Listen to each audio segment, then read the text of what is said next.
सन्मान्य सदस्यांनी अधिकाऱ्यानं हे फाईल अडवली, त्याला बाहेर काढा पहिले तुम्ही. सन्मान्य सदस्यांनी अध्यक्ष महोदय, मी आपल्याला सांगू इच्छितो, ती पर्यटन विभागाची जागा होती. पर्यटन विभागाची जागा त्यांचं तिकडे एक पर्यटन हे बनवायचा विचार होता. तो आम्ही त्यांना समजवलं की इकडे नायगावमध्ये सावित्रीबाई फुलेंचं हे गाव आहे आणि त्या गावी त्यांच्या नावाने आम्हाला एनडीएला प्रशिक्षण करण्याकरता मग त्यांनी मान्यता दिली आणि त्याच्यामुळे लवकरच ती मान्यता मिळाल्यावर आम्ही ते हस्तांतरित करून तिकडे काम सुरू करू. ठीक आहे. प्रश्न क्रमांक 3. अध्यक्ष महोदय, प्रश्न क्रमांक 56,544. अध्यक्ष महोदय, छापल्याप्रमाणे. अध्यक्ष महोदय, या सांगली बँकेचा प्रश्न 3 या सांगली बँकेचा प्रश्न अध्यक्ष महोदय, मी जेव्हा या सभागृहाचा सदस्य झालो पहिल्यांदा त्यावेळेस मी मांडला होता या भ्रष्टाचाराचा, आणि आताही तो प्रश्न परत मीच मांडला आहे. कितक्या वर्षामध्ये जी चौकशी काय झाली अजून कळलेलं नाहीये. आताही उत्तर आलंय की जानेवारी 2023 मध्ये त्याच्या चौकशीचे शासनाने आदेश दिले. जानेवारी, फेब्रुवारी, मार्च झालं, अजूनही ही चौकशी झाली नाही. अध्यक्ष महोदय, ही चौकशीची दिरंगाई कशामुळे, कोणत्या अधिकाऱ्याकडे ही चौकशी दिली आहे, ते अधिकारी दिरंगाई करतायत, त्याच्यावर काय कारवाई करणार आणि किती दिवसात ही चौकशी पूर्ण करून याचा रिपोर्ट देणार. अध्यक्ष महोदय, सन्मान्य सदस्य सावकार साहेबांनी सांगितल्याप्रमाणे ही खरी गोष्ट आहे की 14 सप्टेंबर 2021 रोजी सांगली जिल्हा मध्यवर्ती सहकारी बँकेतील गैरव्यवहाराबाबत श्री मानसिंग नाईक विधान परिषदचे सदस्य व इतर 9 जणांनी केलेल्या तक्रारीनुसार शासनाने सहकार आयुक्तांना चौकशीचे अहवाल सादर करण्याचे कळवले होते. पण सहकार आयुक्त पुणे यांच्या माध्यमातून छत्रीकर विभागीय सहनिबंधक लेखापरीक्षण यांच्या अध्यक्षतेखाली चौकशी समिती नियुक्त केली होती. त्यानंतर 23 सप्टेंबर 2021च्या पत्रानुसार बाळासाहेब होनमोरे संचालक सांगली जिल्हा मध्यवर्ती सहकारी बँक यांच्या विनंतीवरून तत्कालीन सहकार मंत्री यांच्या निर्देशनानुसार या चौकशीला स्थगिती देण्यात आली होती आणि सन्मान्य तत्कालीन मंत्र्यांनी स्थगिती दिल्यामुळे ती जी चौकशी होती तिला बंद होती. पण 2 नोव्हेंबर 2022च्या पत्रावलीने गोपीचंद पडळकर साहेबांनी विधान परिषद मध्ये याच नवीन चौकशीचे मागणी केली होती. त्यावेळेस सन्मान्य सदस्यांच्या मागणीनुसार आम्ही पुन्हा 30 डिसेंबर 2022 रोजी सहकार विभागाने जिल्हा मध्यवर्ती सहकारी बँकेच्या चौकशीवरील स्थगिती उठवली आणि पुन्हा चौकशीचे आदेश दिलेले आहेत. आज चौकशीचा अहवाल आम्ही त्यांना सांगितलं होतं की 3 महिन्याच्या आत आपण सादर करावा. त्यांचा तो आल्याबरोबर आम्ही इकडे समोर सादर करू. नारायणराव आपलं. अध्यक्ष महाराज, हा इतका गंभीर विषय आहे आणि सातारा जिल्हा बँकेच्या या भ्रष्टाचाराचा विषय चौकशी लागते. सांगली जिल्ह्याच्या बँकेच्या चौकशी लागते, परत त्याला मंत्री महोदय स्टे देते. याच्यावरून असं सिद्ध होऊन राहिलं की याले कोणाच तरी राजकीय पाठबळ आहे आणि राजकीय नेते मंडळी याच्यातनी असल्याचं कुठेतरी आज तरी सिद्ध होत आहे. म्हणून याची निष्पक्ष चौकशी झाली पाहिजे आणि हे चौकशी करायची असेल तर राज्य शासनाच्या अधिकाऱ्याच्या अतिरिक्त जर तुम्ही चौकशी केली तर याला न्याय भेटणार नाही. कारण कुठेतरी राजकीय दबाव असते, अधिकाऱ्याशी काही जवळीक संबंध असते, याच्यातनी मोठ्या नेत्याचे इन्व्हॉल्व असल्याची चर्चा आहे. म्हणून हे जे चौकशी आहे सातारा जिल्हा बँकेची सांगली, हे निवृत्त न्यायाधीश यांच्या माध्यमातून हे चौकशी केल्या जाईल का आणि 3 महिन्याच्या आत टाइम बाउंड प्रोग्राम मध्ये हे चौकशी करून दोषी असलेल्या जे कोणी राजकीय मंडळी असतील, जे कोणी असतील, ते जर दोषी आढळले तर त्यांची प्रॉपर्टी हे शासन जमा करण्यात येणार आहे काय. अध्यक्ष महोदय, मी अगोदरच आपल्याला सन्मान्य सदस्यांनी मागणी करायच्या अगोदरच सांगितलं की ऑलरेडी त्याची आम्ही चौकशी लावलेली आहे. त्यांनी जे निवृत्त न्यायाधीशाच्या माध्यमातून याचा एकदा अहवाल आमच्याकडे, आता अहवाल 3 महिने संपायला आलेले आहेत. लोक ज्या कुठल्या बँकेच्या आमच्याकडे तक्रारी आल्या, चंद्रपूर असेल, सातारा असेल, नाशिक मर्चंटच्या असेल, या सगळ्यांच्या आम्ही चौकशा लावलेल्या आहेत साहेब. आम्ही कुठेही कोणाच्याही गडबड करत नाही किंवा कोणाची भीड ठेवत नाही, कोणाच्याही राजकीय दबावाखाली कोणाच्या येत नाही. 100% ज्यांच्या आमच्याकडे पुराव्यासहित आले त्यांना ताबडतोब आम्ही चौकशी करायचे आदेश आयुक्ताच्या माध्यमातून केलेले आहेत, तिकडच्या जॉईंट रजिस्ट्रार किंवा DDRच्या माध्यमातून केलेले आहेत. आणि ज्याचा कोणाचा अहवाल आला त्याच्यावर कडक कारवाई करायची आमची ताबडतोब तयारी आहे. ठीक आहे. प्रश्न क्रमांक बोला. अध्यक्ष महोदय, माननीय मंत्री महोदयांना, जिल्हा बँक म्हणजे शेतकऱ्यांची बँक. सामान्य जनतेचा पैसा त्याच्यामध्ये असतो, शेतकऱ्यांचा पैसा असतो. त्या ठिकाणी बीड असेल, सोलापूर असेल किंवा चंद्रपूर असेल. अध्यक्ष महोदय, चंद्रपूरमध्ये मागच्या 7 वर्षापासून भ्रष्टाचार झालेला आहे.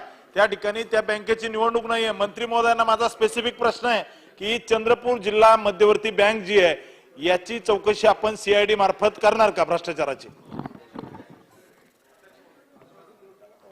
अध्यक्ष महोदय, ऑलरेडी मी सांगितलं, ज्या ज्या बँकेच्या आमच्याकडे तक्रारी आलेल्या आहेत त्या सगळ्या बँकेची तक्रार आल्याबरोबर आपण चौकशीचे आदेश देतो.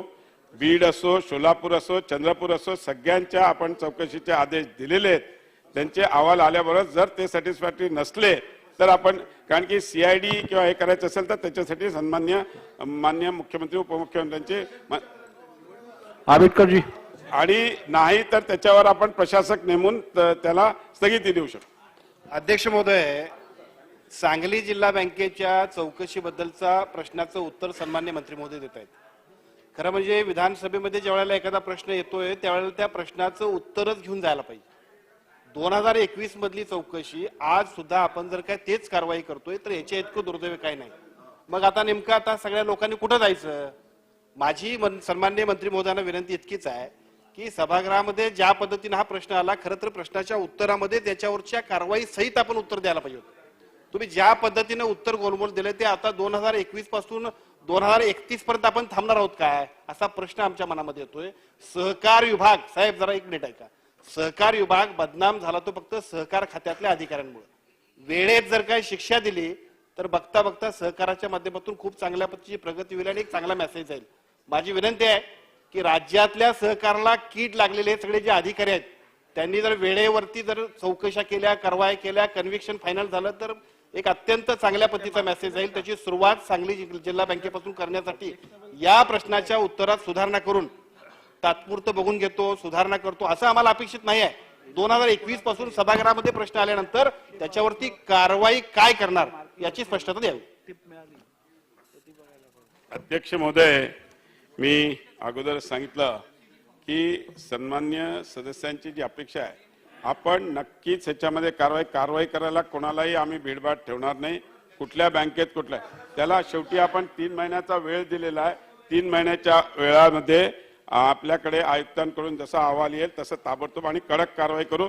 कोणाचीही भीडभाड ठेवून आम्ही करणार नाही. बोला. अध्यक्ष महोदय, सन्मान्य सदस्यांनी जे विचारलं ते बरोबर आहे. 2021 मध्ये सुरू झालेली चौकशी 2022 मध्ये त्याला काहीतरी स्थगिती मिळाली. पण त्या पिरियडमध्ये काय चौकशी झाली, कमीत कमी ते तरी सांगा ना की त्या पिरियडमध्ये काहीच चौकशी झाली नाही, त्याच्यात काहीच निष्पन्न झालं नाही. त्या चौकशीत काय झालं? आता तुम्ही 3 महिने जे दिलं ते ठीक आहे की 3 महिन्यामध्ये अहवाल येईल, मग मागच्या वर्षभरामध्ये जी चौकशी झाली त्याच्यात काय निष्पन्न झालं आहे का? त्या अधिकाऱ्याने काहीच चौकशी केली नाहीये, त्याच्यावर काहीतरी सांगा अध्यक्ष महोदय. अध्यक्ष महोदय, त्या काळामध्ये चौकशी व्यवस्थित झाली नाही म्हणूनच आपण पुन्हा चौकशी लावली. जसं आपल्याकडे गोपीचंदजी पडळकर साहेबांनी त्या काळामध्ये चौकशीमध्ये काही निष्पन्न झालं नाही म्हणून आपल्याकडे ज्यावेळेस त्यांनी पत्र दिलं त्या पत्राला घेऊनच आपण ताबडतोब सहकार आयुक्ताला सांगून त्यामध्ये चौकशी करायला लावलेली आहे. आणि चौकशीचा अहवाल आल्याशिवाय आपण काय ऍक्शन घेणार त्याच्यात? आम्हाला कोणालाही पाठीमध्ये घालायचं नाही. त्याच्यामध्ये अध्यक्ष महोदय जर कोणाला तर चौकशीच लावली नसती आम्ही. सन्माननीय मंत्री महोदय सांगताय की मागच्या काळामध्ये चौकशी बरोबर झाली नाही म्हणून परत चौकशी लावली. मग ज्यांनी चौकशी बरोबर केली नाही त्या अधिकाऱ्यावर काय कारवाई करणार अध्यक्ष महोदय ते स्पेसिफिक सांगा. गुट्टे साहेब देतो. गुट्टे साहेब बसा. उत्तर घेऊ अध्यक्ष महोदय, मी अगोदर पण सांगितलं की त्यावेळेस स्थगिती होती आणि स्थगिती असल्यामुळे त्यावेळेस कुठलाही अहवाल आपल्याकडे आला नाही. मी आताही तुम्हाला सांगितलं की आपण त्याला पिरियड बाउंडेड दिलेला आहे आणि त्या काळामध्ये आल्याबरोबर आपण त्याच्यावर कारवाई करू. ठीक आहे. आम्ही कुठल्याही प्रकारची बापू बोला. कारवाई नाही. नाना बोला. नाना.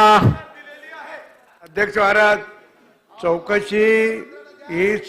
चौकशी सहकार खात्याच्या अधिकाऱ्याकडून केली जाते का आणखी कुठल्या बाहेरच्या अधिकाऱ्याकडून केली जाते? सहकारी अधिकाऱ्याकडून जर चौकशी होणार असेल तर हे सगळे सहकारातल्या लोकांना एकमेकाला वाचवायचा प्रयत्न करतात. तुम्ही कितीही खरं असू द्या, किती भ्रष्टाचार होऊ द्या, ते त्याच्यामध्ये त्यांना निर्दोष सोडल्याशिवाय राहणार नाही. आणि म्हणून ही चौकशी आपण CIDच्या मार्फत किंवा अन्य कुठल्या एजन्सीच्या मार्फत करणार आहात का?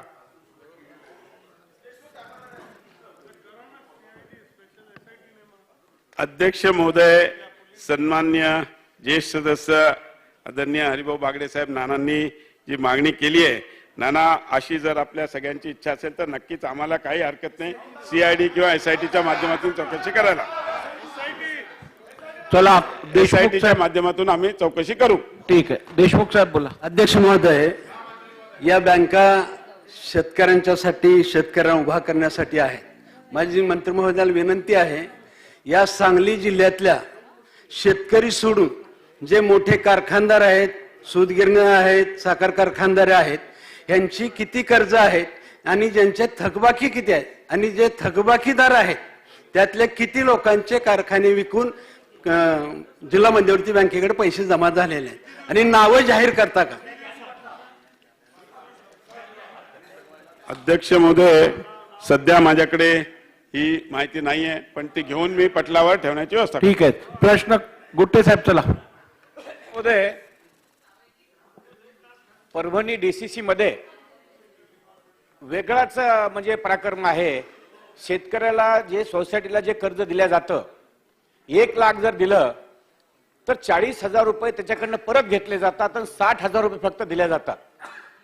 याची चौकशी होणार आहे का? आणि जे शेतकऱ्याला जे कर्ज वाटलं जातं ते पूर्णतः जिथं जिथं जो चेअरमन त्या आपल्या लोकांना वाटलं जातं, जे सगळ्यांना न्याय मिळाला पाहिजे तो न्याय मिळत नाही आणि सर्वात सरसमान कर्ज मिळणार आहे का? आणि हे जे 40,000 रुपये जे बँक घेते ते कशामुळे घेते, काय घेते, ह्याची चौकशी आपण करणार का? अध्यक्ष महोदय, सन्मान्य सदस्य गुट्टे साहेबांनी जो विषय मांडलेला आहे अतिशय गंभीर आहे, पण याचा स्पेसिफिक एखादा जर आपण उदाहरण दिलं, याच्यात नक्कीच कडक कारवाई केली जाईल. अशा ज्या कुठल्या केसेस असतील तर आपण कृपया आम्हाला द्यावी. नक्कीच त्याच्यामध्ये आम्ही कडक कारवाई करू, एवढंच आपल्याला येते का? पण स्पेसिफिक प्रश्न क्रमांक 4. बस 4. आणि तुम्ही जर पाहिलं तर 4 प्रश्न अध्यक्ष महोदय अजून आहे सहकारी बँकेचे. आणि आता याच्यामध्ये काय, यांचं स्वातंत्र्य बायलॉज असतं, त्यांचं स्वातंत्र्य आपली घटना आहे, त्याच्यामुळे तुम्हाला हस्तक्षेप करण्याचे काही प्रमाण आहे. काही ठिकाणी तुम्ही करू शकत नाही. तर साधं उदाहरण सांगतोय. आमच्या इथला मंगेश देशमुख नावाचा वणीचा एक शेतकरी होता आणि तो गावात विरोधात गेला म्हणून जिल्हा मध्यवर्ती बँकेच्या अध्यक्षांना आदेश दिले का त्याला कर्ज देऊ नका. आणि मग मंत्री तुमच्याकडे आम्ही आलो, तुम्ही एक आदेश दिला DDRला का कर्ज द्या, तरी कर्ज दिला नाही. सहकार मंत्र्याच्या म्हणण्यानुसारही कर्ज दिला जात नसल तर बँक महाराष्ट्रात आहे का कुठे आहे शोधलं पाहिजे का नाही? म्हणून याच्या नियमावलीमध्ये काही कायद्यात बदल दुरुस्त करणं फार महत्वाचं आहे. एक, कर्ज वाटपाच्या बाबतीत काही दुरुस्त्या करणं आवश्यक आहे कारण ते शेतकऱ्याची बँक आहे.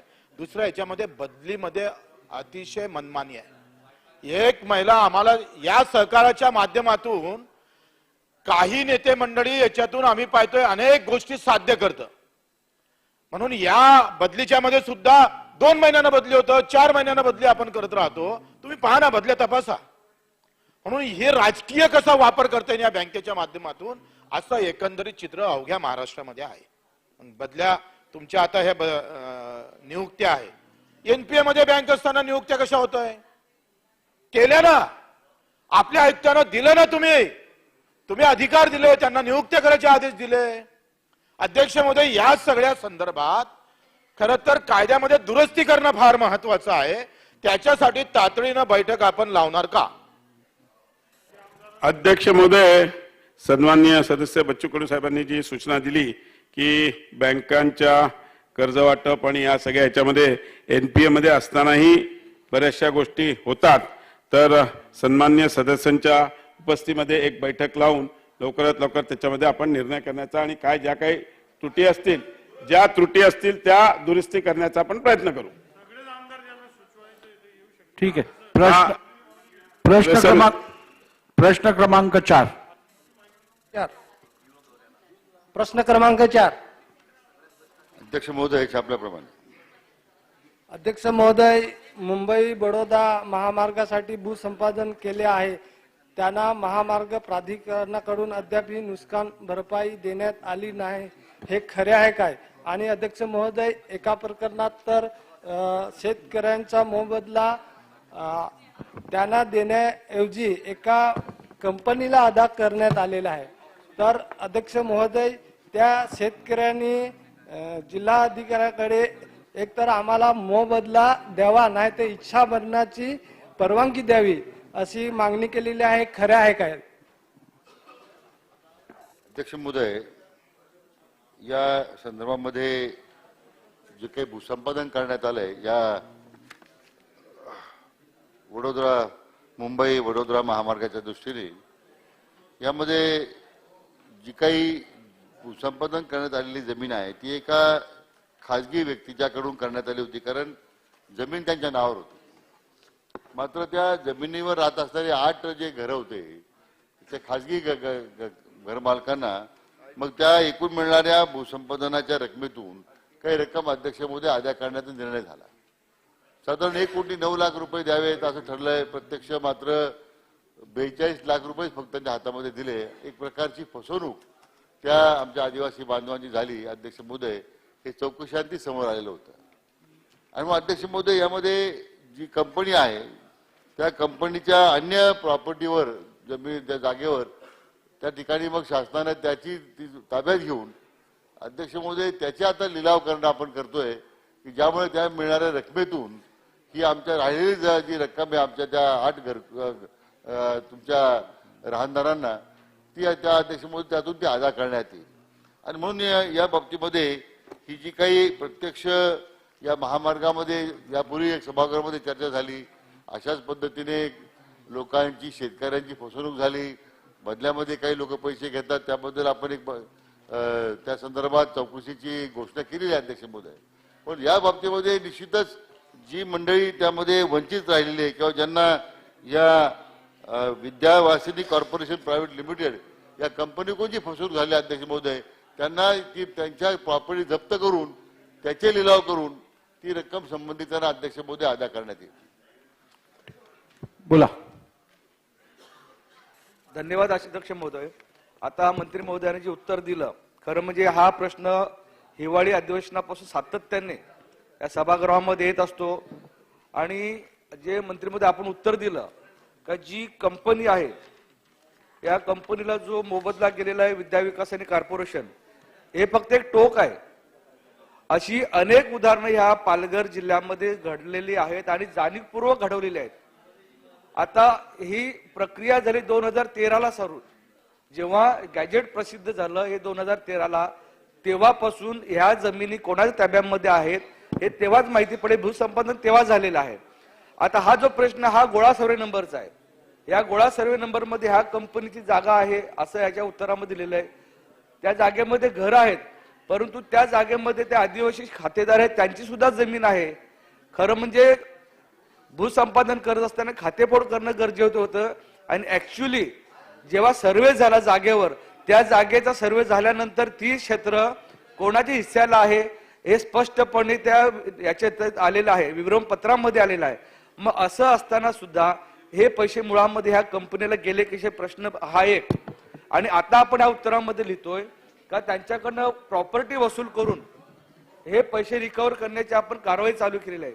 आता मला मंत्री महोदय एक आपल्या अध्यक्ष महोदय आपल्या माध्यमातून विचार मंत्री महोदयांना का जेव्हा ही जागाचा मोबदला दिला गेला तेव्हा आपले अधिकारी का झोपा काढत होते का? हे जबाबदार नाहीत काय गोष्टीला? आणि हा प्रश्न जेव्हा विधिमंडळामध्ये चर्चेला आला स्पेसिफिक तेव्हा त्यांनी उत्तर दिलं. मग एवढ्या दिवस काय केलं त्यांनी? जाग नाही आली त्यांना का? म्हणजे गेली 8-10 वर्ष सातत्याने प्रक्रिया सुरू आहे. या प्रक्रिया सुरू असताना अधिकाऱ्यांनी जाणीवपूर्वक हा मोबदला त्या कंपनीला दिलेला आहे. आणि मागच्या पण प्रश्नामध्ये मी विचारलेलं तेव्हा आपण हे केलं की आपण एसआयटी चौकशी करू. साहेब एसआयटी चौकशीने पहिले अधिकाऱ्यांना सस्पेंड करा. ज्या ज्या अधिकाऱ्यांनी हे मोबदले दिले त्यांना पहिले सस्पेंड करा, चौकशी लावा आणि त्या अनुषंगाने मग या संपूर्ण मोबदले जे अदा झालेले आहेत ज्यांच्या बाबतीमध्ये खास करून आदिवासी ह्या लोकांची आपण मोबदला मिळवून देत असताना या अधिकारी सस्पेंड करणार का आणि याची चौकशी किती दिवसात लावणार आणि यासाठी कमिटी स्थानिक आमदारांनी घेऊन करणार का? अध्यक्ष महोदय, यामध्ये निश्चितच हा मोबदला ठरवताना किंवा जाहीर करताना क्षेत्रीय अधिकाऱ्यांनी वस्तुस्थिती तपासून घेणं आवश्यक होतं. आपला मुद्दा बरोबर आहे. अध्यक्ष महोदय, हेच प्रकार या पालघर जिल्ह्यामध्ये वारंवार घडत आहेत किंवा अशा तक्रारी समोर येत आहेत की ज्यामध्ये आदिवासी शेतकऱ्यांची मोठ्या प्रमाणात फसवणूक झाल्याच्या घटना ज्या समोर येत आहेत. आणि म्हणून या संपूर्ण ज्या विषयामध्ये ठीक आहे, आपण एका बाजूला त्या कंपनीची प्रॉपर्टी जप्त करून लिलाव करून जी काही कॉम्पेन्सेशन द्यायचं त्या राहिलेल्या आमच्या आदिवासी बांधवांना आपण देऊ ते, परंतु प्रत्यक्ष ही कारवाई होताना वस्तुस्थिती लक्षात घ्यायला पाहिजे होती. आणि म्हणून या बाबतीमध्ये जो निष्काळजीपणा आमच्या क्षेत्रीय अधिकाऱ्याकडून झाला असेल तर त्याची निश्चितपणे चौकशी करू आपण. आता मध्यंतरी दलालांच्या करवी झालेली फसवणूक आपण एसआयटी लावलेली आहे. आवश्यकता वाटत असेल तर असे जे सगळे प्रकार आहेत की आपण जी एसआयटी गठीत केली आहे ही संपूर्ण प्रकरण त्यांच्याकडे द्यायला शासनाची काही हरकत नाही. या निमित्तानं तरी एकदा स्पष्टपणे त्या जिल्ह्यामध्ये झालेल्या अशा अनियमितता आहेत अध्यक्ष महोदय, याची कायमस्वरूपी एकदा तो आपली ती चौकशी होईल आणि मग भविष्यकाळात अशा गोष्टी वारंवार घडणार नाही या बाबतीमध्ये निश्चितपणे अध्यक्ष महोदय आपण शासन स्तरावर आपण त्याची कार्यवाही करू. मंत्री आपण सातत्याने चौकशी होईल हे सातत्याने सांगतात, परंतु तसं होताना दिसत नाही. पालघर जिल्ह्यामधून बघा मुंबई बडोदा दुधगती मार्ग, बुलेट ट्रेन प्रकल्प, डीएफसीसी आणि विरार डहाणू रेल्वे मार्ग असे 4 प्रकल्प तिकडे चालू आहेत. आणि या 4ही प्रकल्पामध्ये मोठ्या प्रमाणामध्ये जमीन ही संपादित केलेली आहे. इथे एवढा काही स्तोम माजलेला आहे, परंतु याच्या तक्रारी होऊन सुद्धा याच्यावर कुठल्याही प्रकारचं कारवाई होताना दिसत नाही. मागे कोकण कमिशनर यांच्या मार्फत सुद्धा कमिटी नेमलेली आहे चौकशीची, असं हे कुठेतरी आमच्या वाचनामध्ये आलं. परंतु ह्या बाबतीमध्ये जी कारवाई ठोसपणे व्हायला पाहिजे ही होताना दिसत नाही. तर मंत्री महोदय आपण एक असं सभागृहाला सांगा किंवा अध्यक्षामध्ये आपल्या माध्यमातून विनंती करतो की किती दिवसात त्याची कमिटी स्थापन करून चौकशी लावणं एवढं एकदा ठोस उत्तर दिलं पाहिजे. अध्यक्ष महोदय, मी म्हटल्याप्रमाणे आपण एसआयटीची घोषणा केली. मी स्वतःही सांगितलं होतं की पुढच्या 8-10 दिवसांमध्ये मी स्वतः दौरा करेल, आपल्याला बोलावेल त्या ठिकाणी बोलावलं जाईल, चर्चा करू आपण. अध्यक्ष महोदय, मला वाटतं एसआयटीची कार्यवाही 1 आठवडाभरामध्ये आता संबंधित खात्याकडे आम्ही ती पाठवून आपण मला वाटतं पुढच्या 1 आठवड्यामध्ये 15 दिवसामध्ये ती समिती गठीत करून चौकशीला सुरुवात करू अध्यक्ष महोदय. आणि जी बैठक त्या ठिकाणी घ्यायची आहे प्रत्यक्ष येऊन त्या पालघर जिल्ह्याचा दौरा करताना, कारण त्या दापचीरच्याही जागेच्या संदर्भात काही प्रश्न आहेत तर त्या ठिकाणी आपल्याला पाहणी करायची आहे. आज एकत्रित आणि त्यावेळी मग ह्या सगळ्या विषयाची विभागीय आयुक्तांना, जिल्हाधिकाऱ्यांना, संबंधित त्या विभागातील जे अधिकारी आहेत त्यांना बोलावून घेऊ, संबंधित लोकप्रतिनिधींना आम्ही त्या ठिकाणी बोलावू. आणि मग मला वाटतं त्याची व्याप्ती मोठी आहे. आज सभागृहामध्ये एखाद्या अधिकाऱ्यावर निलंबन करणं म्हणजे ते प्रश्न संपत नाही. मला वाटतं त्याच्यावर विस्ताराने चर्चा होताना, कारण आपल्याला मी म्हटल्याप्रमाणे आम्ही संवेदनशील आहोत. आदिवासी बांधवांची फसवणूक होते हे काही आपल्या दृष्टीने भूषवणार नाही आणि म्हणून अशा गोष्टी वारंवार घडतात. त्याला कायमस्वरूपी प्रतिबंध करण्याच्या संदर्भात आपण हे पाऊल उचलतोय. निश्चितपणे शासन त्या बाबतीमध्ये जी हवी ती कारवाई करील. एसआयटी गठीत करण्याची आपण घोषणा केली.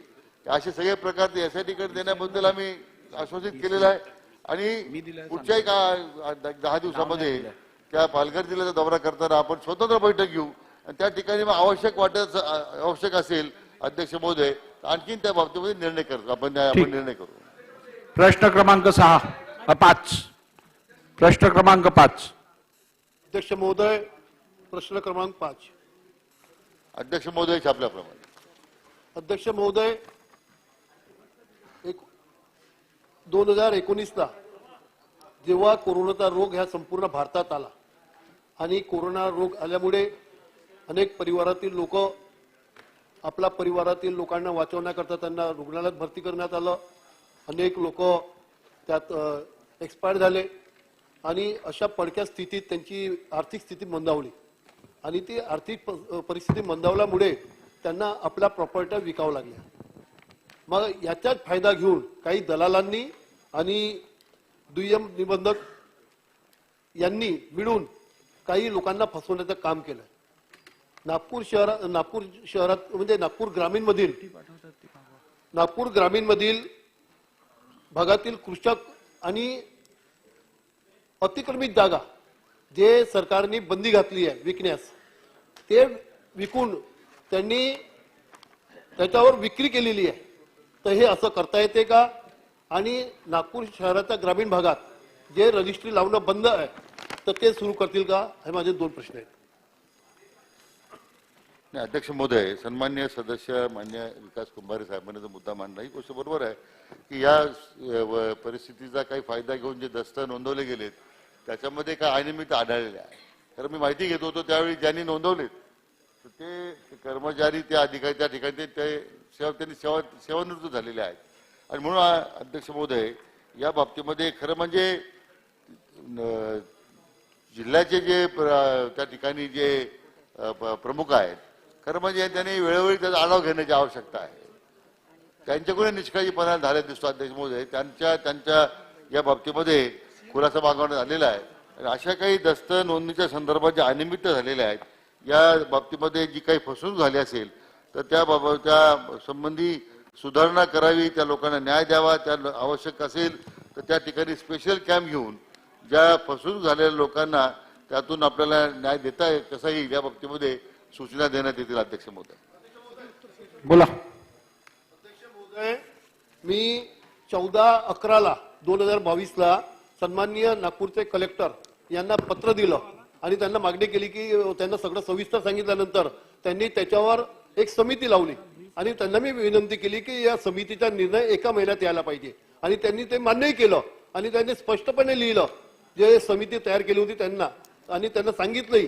पण त्या समितीचा निर्णय अजून 5 महिने झाले, त्यांचा निर्णय अजून आला नाही आहे. त्यामुळे दोषी अधिकाऱ्यावर आपण कारवाई करणार का?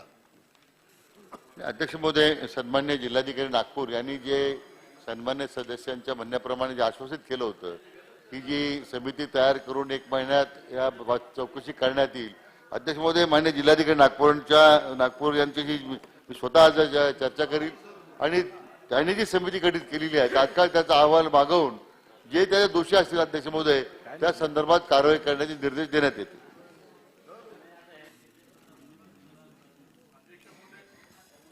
बोला. अध्यक्ष महोदय, NMRDA अंतर्गत नागपूर जिल्ह्यामध्ये अनेक लेआउट धारकांनी लेआउट टाकून ठेवले. 15-20 वर्षापासून लोक त्या ठिकाणी प्लॉट घेऊन आपले घर बांधून त्या ठिकाणी राहत आहे. परंतु अनेक वर्षापासून त्या भागातल्या रजिस्ट्र्या टोटली बंद करून ठेवल्या आहे आणि अवैध मार्गाने रजिस्ट्रार ऑफिसमध्ये जाऊन रजिस्ट्र्या होतात. परंतु जे लोक त्या ठिकाणी राहतात त्यांच्या रजिस्ट्र्या न झाल्यामुळे ते वारंवार त्यांची जनप्रतिनिधीला मागणी राहते का आमच्या रजिस्ट्र्या ह्या कधी होणार आहे. कारण लेआउट धारकांनी आपलं लेआउट टाकलं, पैसे घेऊन तो मोकळा झाला, परंतु अशा प्रकारच्या रजिस्ट्र्या त्या ठिकाणी होत नाही. आणि मंत्री महोदय, माझी आपल्याला विनंती आहे का नागपूर जिल्ह्यामध्ये NMRDA अंतर्गत गुंठेवारी कायदा बी हा मागच्या वेळेस आपण लागू केला आहे आणि गुंठेवारी कायद्या अंतर्गत जेव्हा रजिस्ट्र्या होऊ शकतात आणि मग NMRDAच्या अंतर्गत त्या ठिकाणी अगर रजिस्ट्र्या होत नाही तर या संदर्भात आपण तातडीने निर्णय घेऊन आपण रजिस्टर करण्याची भूमा आपण देणार आहात का?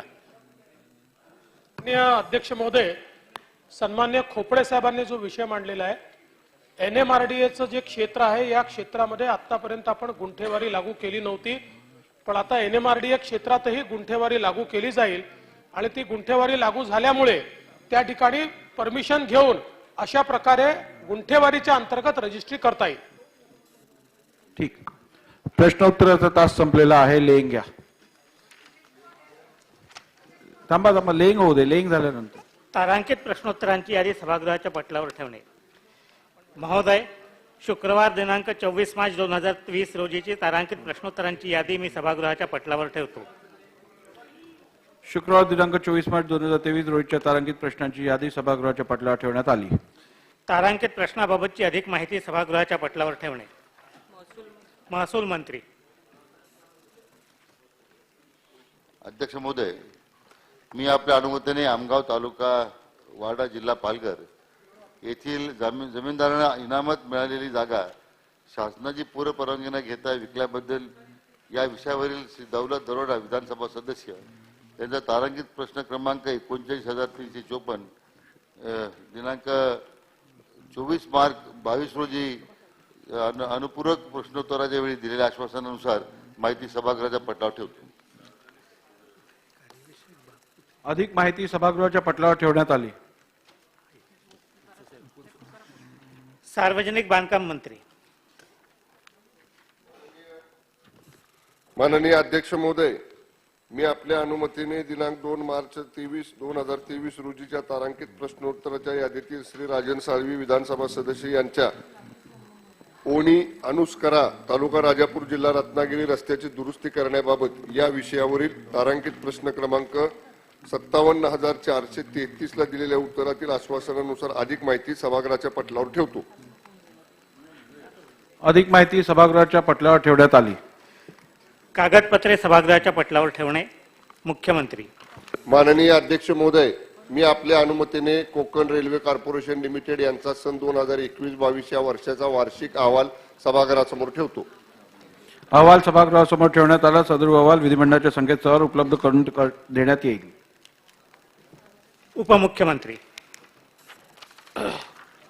माननीय अध्यक्ष महोदय, मी आपल्या अनुमतीने भारताचे नियंत्रक व महालेखापरीक्षक यांचे 1. महाराष्ट्र शासनाद्वारे लोकसेवांचे वितरण यावरील अहवाल तसेच 2.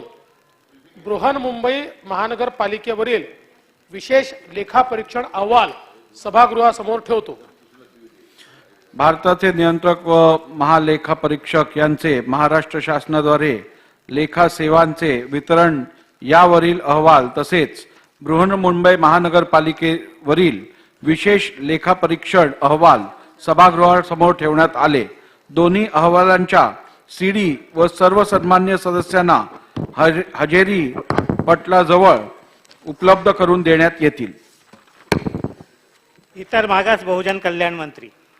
आपल्या अनुमतीने कंपनी अधिनियम 2013च्या कलम 394च्या पोट कलम 2 अन्वये महाराष्ट्र राज्य इतर मागासवर्गीय वित्त आणि विकास महामंडळ मर्यादित व शामराव पेजे कोकण इतर मागासवर्ग आर्थिक विकास महामंडळाचे सन 2019-20 या आर्थिक वर्षाचे वार्षिक अहवाल तसेच कंपनी अधिनियम 2013च्या कलम 129च्या पोट कलम 3 अन्वये महाराष्ट्र राज्य इतर मागासवर्गीय वित्त आणि विकास महामंडळाचे व शामराव पेजे कोकण व इतर मागासवर्ग आर्थिक विकास महामंडळ एकत्रित वार्षिक अहवाल सभागृहासमोर ठेवतो. सदर अहवाल विधानसभेच्या पटलावर ठेवण्यास झालेल्या विलंबाची कारणे सोबत जोडली आहे. अहवाल सभागृहासमोर ठेवण्यात आले. सदर अहवाल विधिमंडळाच्या संकेतस्थळावर उपलब्ध करून देण्यात येतील. विधानसभेने संमत केलेल्या विधेयकांना विधान परिषदेची संमती व दोन्ही सभागृहांनी संमत केलेल्या विधेयकाला राज्यपालांची अधिसंमती मिळाल्याचे जाहीर करणे. विधानसभेने संमत केलेल्या विधेयकांना विधान परिषदेची संमती व दोन्ही सभागृहांनी संमत केलेल्या विधेयकांना राज्यपालांची अधिसंमती मिळाल्या संबंधीची यादी प्रधान सचिव वाचून दाखवतील. खालील विधेयके विधान परिषदेने कोणत्याही सुधारणेशिवाय संमत केली. सन 2022 चे विधानसभा विधेयक क्रमांक 33 महाराष्ट्र कामगार कायदे सुधारणा विधेयक 2022. सन 2023 चे विधानसभा विधेयक क्रमांक 1 मुंबई महानगरपालिका आणि महाराष्ट्र महानगरपालिका सुधारणा विधेयक 2023, सन 2023 चे विधानसभा विधेयक क्रमांक 2 महाराष्ट्र ग्रामपंचायत सुधारणा विधेयक 2023, सन 2023 चे विधानसभा विधेयक क्रमांक 3 डॉक्टर बाबासाहेब आंबेडकर तंत्रशास्त्र विद्यापीठ आणि महाराष्ट्र COEP तंत्रज्ञान विद्यापीठ सुधारणा विधेयक 2023, सन 2023 चे विधानसभा विधेयक क्रमांक 5 महाराष्ट्र वैद्यकीय वस्तू खरेदी प्राधिकरण विधेयक 2023, सन 2023 चे विधानसभा विधेयक क्रमांक 8 महाराष्ट्र अत्यावश्यक सेवा परिरक्षण विधेयक 2023, सन 2023 चे विधानसभा विधेयक क्रमांक 10 महाराष्ट्र आग प्रतिबंधक व जीव संरक्षक उपाय योजना सुधारणा विधेयक 2023, सन 2023 चे विधानसभा विधेयक क्रमांक 14 महाराष्ट्र विनाअनुदानित खाजगी व्यावसायिक शैक्षणिक संस्था प्रवेश व शुल्क यांचे विनियमन सुधारणा विधेयक 2023, सन 2023 चे विधानसभा विधेयक क्रमांक 15 महाराष्ट्र राज्य तंत्र शिक्षण मंडळ सुधारणा विधेयक 2023. खालील विधेयके विधान परिषदेने कोणत्याही शिफारशीशिवाय परत केली. 1. सन 2023 चे विधानसभा विधेयक क्रमांक 7 महाराष्ट्र पुरवणी विनियोजन विधेयक 2023, सन 2023 चे विधानसभा विधेयक क्रमांक 12 महाराष्ट्र कर व्याज शास्ती किंवा विलंब शुल्क यांच्या थकबाकीची तडजोड करण्याबाबत विधेयक 2023, सन 2023 चे विधानसभा विधेयक क्रमांक 13 महाराष्ट्र राज्य व्यवसाय व्यापार आजीविका व नोकऱ्या यावरील कर सुधारणा विधेयक 2023, सन 2023 चे विधानसभा विधेयक क्रमांक 16 महाराष्ट्र विनियोजन विधेयक 2023. खालील विधेयकांना राज्यपालांची अधिसंमती मिळाली. सन 2023 चे विधानसभा विधेयक क्रमांक 1 मुंबई महानगरपालिका आणि महाराष्ट्र महानगरपालिका सुधारणा विधेयक 2023, सन 2023 चे विधानसभा विधेयक क्रमांक 2 महाराष्ट्र ग्रामपंचायत सुधारणा विधेयक 2023, सन 2023 चे विधानसभा विधेयक क्रमांक 5 महाराष्ट्र वैद्यकीय वस्तू खरेदी प्राधिकरण विधेयक 2023, सन 2023 चे विधानसभा विधेयक क्रमांक 7 महाराष्ट्र पुरवणी विनियोजन विधेयक 2023.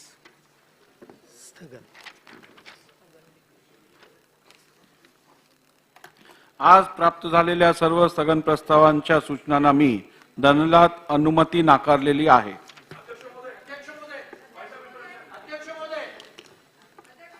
चला 23 ची बोला. भातखळकर साहेब बोला.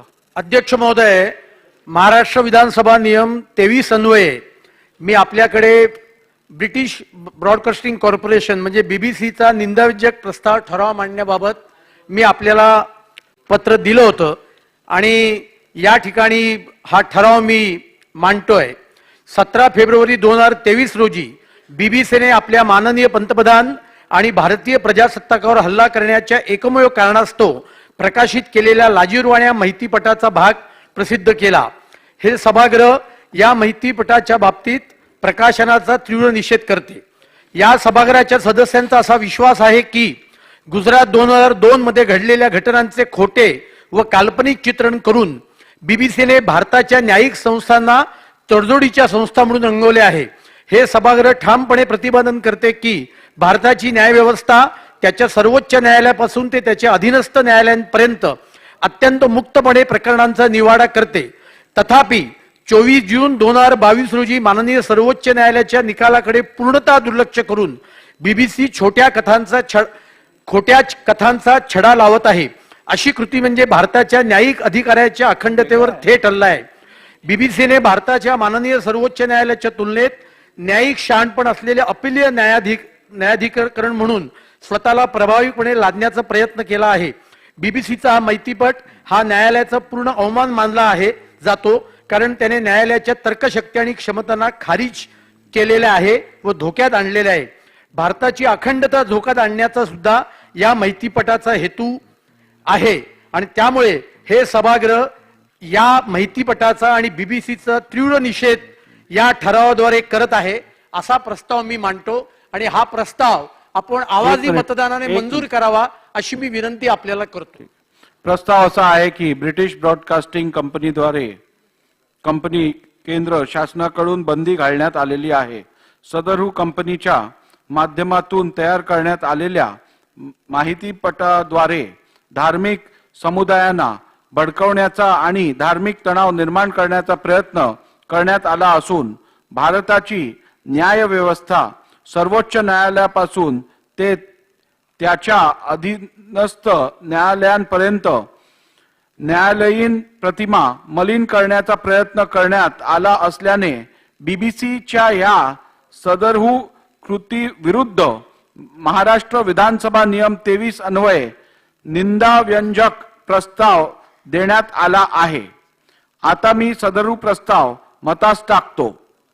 प्रस्ताव असा आहे की ब्रिटिश ब्रॉडकास्टिंग कंपनीवर केंद्र शासनाकडून बंदी घालण्यात आली आहे.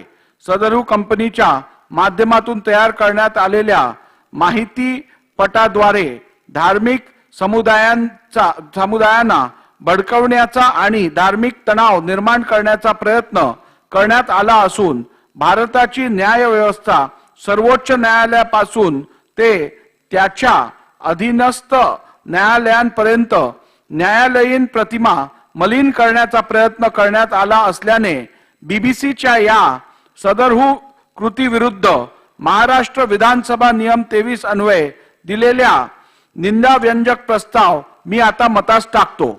अनुकूल असतील त्यांनी होय म्हणावे, प्रतिकूल असतील त्यांनी नाही म्हणावे. होयचे एकमत आहे, होयचे एकमत आहे. निंदाव्यंजक प्रस्ताव संमत झाला. काय महाराज, आताच 5 मिनिटापूर्वी माननीय उपमुख्यमंत्री आणि या राज्याचे अर्थमंत्री यांनी कॅगचा स्पेशल ऑडिटचा जो अहवाल आहे बृहन्मुंबई महानगरपालिकेच्या संदर्भातला तो आता पटलावर ठेवलाय. माननीय उपमुख्यमंत्री सभागृहात आहेत अध्यक्ष महाराज. माझी विनंती आहे माननीय उपमुख्यमंत्र्यांना की त्या स्पेशल कॅग ऑडिट मधले काहीतरी ऑब्झर्वेशन, त्याच्यातले काही सेलियंट फीचर्स, त्याच्यातले काही मुख्य मुद्दे हे सभागृहाच्या समोर ठेवावे अध्यक्ष महाराज. माझी विनंती आहे उपमुख्यमंत्र्यांना. माननीय अध्यक्ष महोदय, खरं म्हणजे अशी पद्धत नाही आहे. अशा प्रकारे कुठलाही सीएजीचा रिपोर्ट मांडल्यानंतर त्याच्यावर नंतर चर्चा होते, मग तो आपल्या समितीकडे जातो आणि त्यामुळे आपण तसं काही इथे सॅलियंट फीचर्स वगैरे कधी मांडत नाही. यापूर्वी एखाद वेळेसच असा प्रकार घडलेला आहे. बसा बसा बसा. ठीक आहे. एकाला बोलू दे ना. असं कसं 4 जण तुम्ही एकत्र थांबता त्यांना बोला. अमित चाटम बोला. बसा. अमित चाटम बोला. बसा. महानगरपालिकेमध्ये खूप मोठ्या प्रमाणावरती गेल्या 25 वर्षामध्ये भ्रष्टाचार झाले अध्यक्ष महाराज. संपूर्ण मुंबई शहराची जनता हा सवाल विचारत आहे अध्यक्ष महाराज. आणि त्यामुळे मुंबई शहराचं प्रतिनिधित्व करत असताना आमचा अधिकार आणि त्यामुळे हात जोडून आमची माननीय उपमुख्यमंत्र्यांना आणि अर्थमंत्र्यांना ही विनंती आहे की अहवाल नंतर वाचू, त्याच्यावर नंतर चर्चा होईल, पण आपण आज सभागृहात आहात अध्यक्ष महाराज आणि त्यामुळे आपण त्याच्यातले काही मुख्य मुद्दे, त्याच्यातले काही ऑब्झर्वेशन, त्याच्यातले काही सेलियंट फीचर्स उपमुख्यमंत्र्यांनी सांगितलं महाराष्ट्राच्या जनतेपर्यंत पोहोचवावी अशी आमची विनंती आहे अध्यक्ष महाराज. हा आमचा अधिकार आहे अध्यक्ष महाराज. आमची विनंती आहे अध्यक्ष महाराज की हे थोडे तरी त्याच्यातले काही सेलियंट मुद्दे हे आपण सभागृहाच्या समोर ठेवूया अध्यक्ष महाराज. बोला.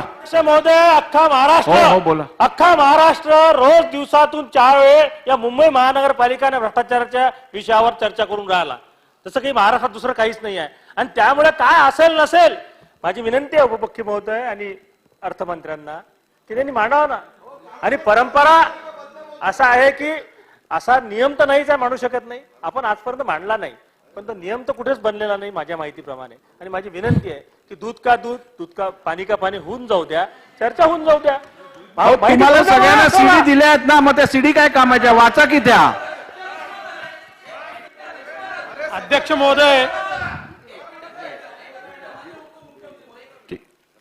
महाराज काल कुणीतरी असं म्हणालं होतं की चोराला चोर म्हणणं या देशामध्ये गुन्हा आहे का? त्यामुळे खरा चोर कोण आहे, खरा डाकू कोण आहे, खरा लुटेरा कोण आहे हे या महाराष्ट्राच्या जनतेच्या समोर आलं पाहिजे. आणि विनंती आहे, कळकळीची विनंती आहे माननीय उपमुख्यमंत्री महोदयांना की आपण त्याच्यातले सेलियंट फीचर्स हे महाराष्ट्राच्या जनतेच्या समोर ठेवावे. अध्यक्ष महोदय, सभागृहाची भावना बघता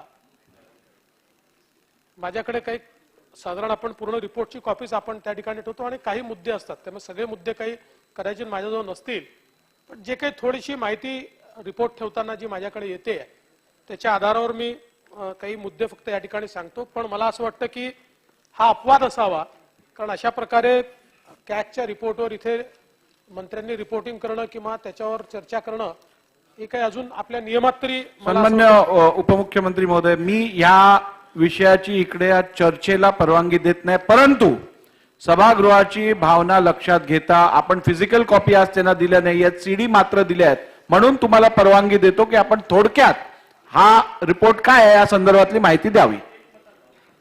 नाही अध्यक्ष महोदय, साधारणपणे हा जो काही रिपोर्ट आहे आपण 31 ऑक्टोबरला 2022ला याच सभागृहामध्ये घोषित केलं होतं की महानगरपालिकेची एक स्पेशल ऑडिट केला जाईल, कारण चौकशी वगैरे काही केली जाणार नाही, जे काही कामं असतील निष्पक्षपणे सीएजीचं ऑडिट त्याच्यामध्ये केलं जाईल आणि त्यानुसार सीएजीने एक ऑडिट केलेला आहे आणि साधारण 9 विभागांचा ऑडिट केला आहे. पूर्ण ऑडिट नाही आहे हा.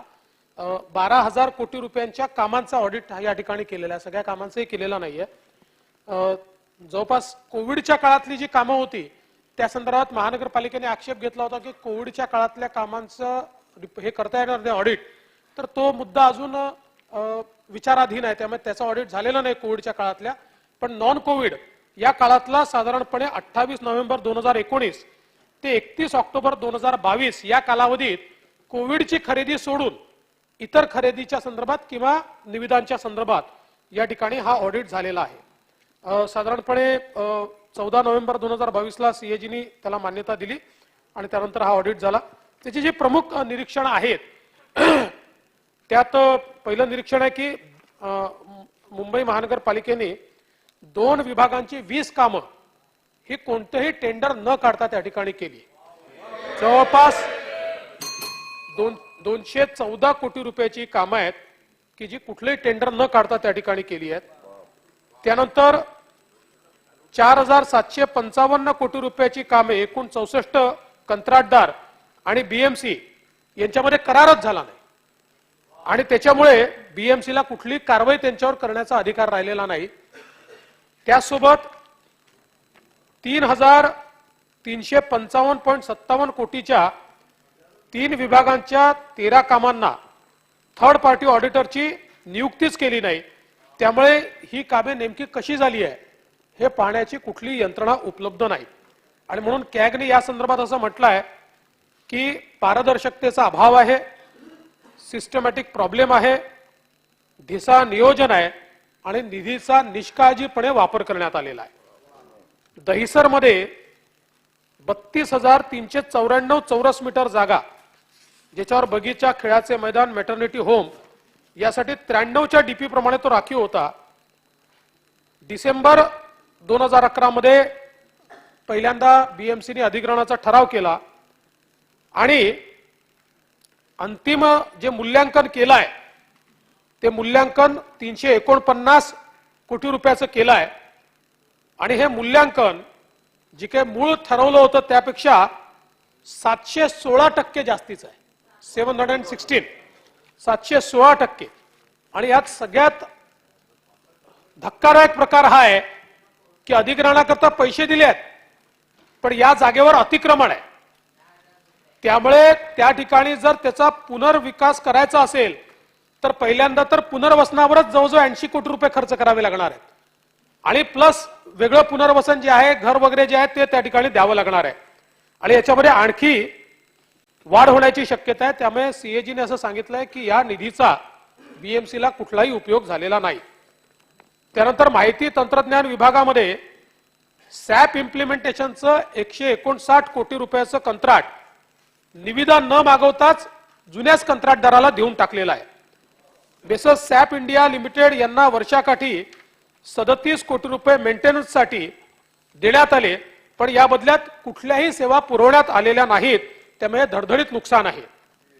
याच सॅप कडे कंत्राट निविदा प्रक्रिया हाताळण्याचं काम हे देखील दिलंय आणि 2019ला फॉरेन्सिक ऑडिट यामध्ये केलं तर त्यामध्ये मोठ्या प्रमाणात हे जे टेंडर काढतायत त्या टेंडर काढण्यामध्ये मॅनिप्युलेशनचा गंभीर वाव आहे असा अहवाल आला पण असा अहवाल येऊनही कुठली कारवाई करण्यात आलेली नाही. त्यांनाच ते काम त्या ठिकाणी कंटिन्यू ठेवण्यात आलेलं आहे. त्यामुळे आता निविदांचं नेमकं काय होत असेल हे या ठिकाणी सांगण्याची आवश्यकता नाही आहे. त्याप्रमाणे जो ब्रिज विभाग आहे याच्यामध्ये डॉक्टर ई मोझेस आणि केशवराव खाडे मार्ग महालक्ष्मी रेल्वे स्थानक मान्यता नसताना अतिरिक्त कामे दिली. कंत्राटदाराला बीएमसी कडनं अतिरिक्त फेवर देण्यात आला आणि निविदा अटीचं उल्लंघन करून 27 कोटी रुपयाचा लाभ हा त्या कंत्राटदाराला त्या ठिकाणी देण्यात आला. 16 मार्च 22 पर्यंत 50% काम पूर्ण होणं आवश्यक होतं, पण केवळ 10% काम हे त्या ठिकाणी झालेलं पाहायला मिळत आहे. त्याचप्रमाणे संजय गांधी राष्ट्रीय उद्यानामध्ये वन विभागाची मान्यता न घेतल्याने जानेवारी 19 पासून ऑगस्ट 22 पर्यंत याची किंमत ही 4500 कोटीहून, म्हणजे त्याची मान्यता न घेताच ते काम मंजूर केलं.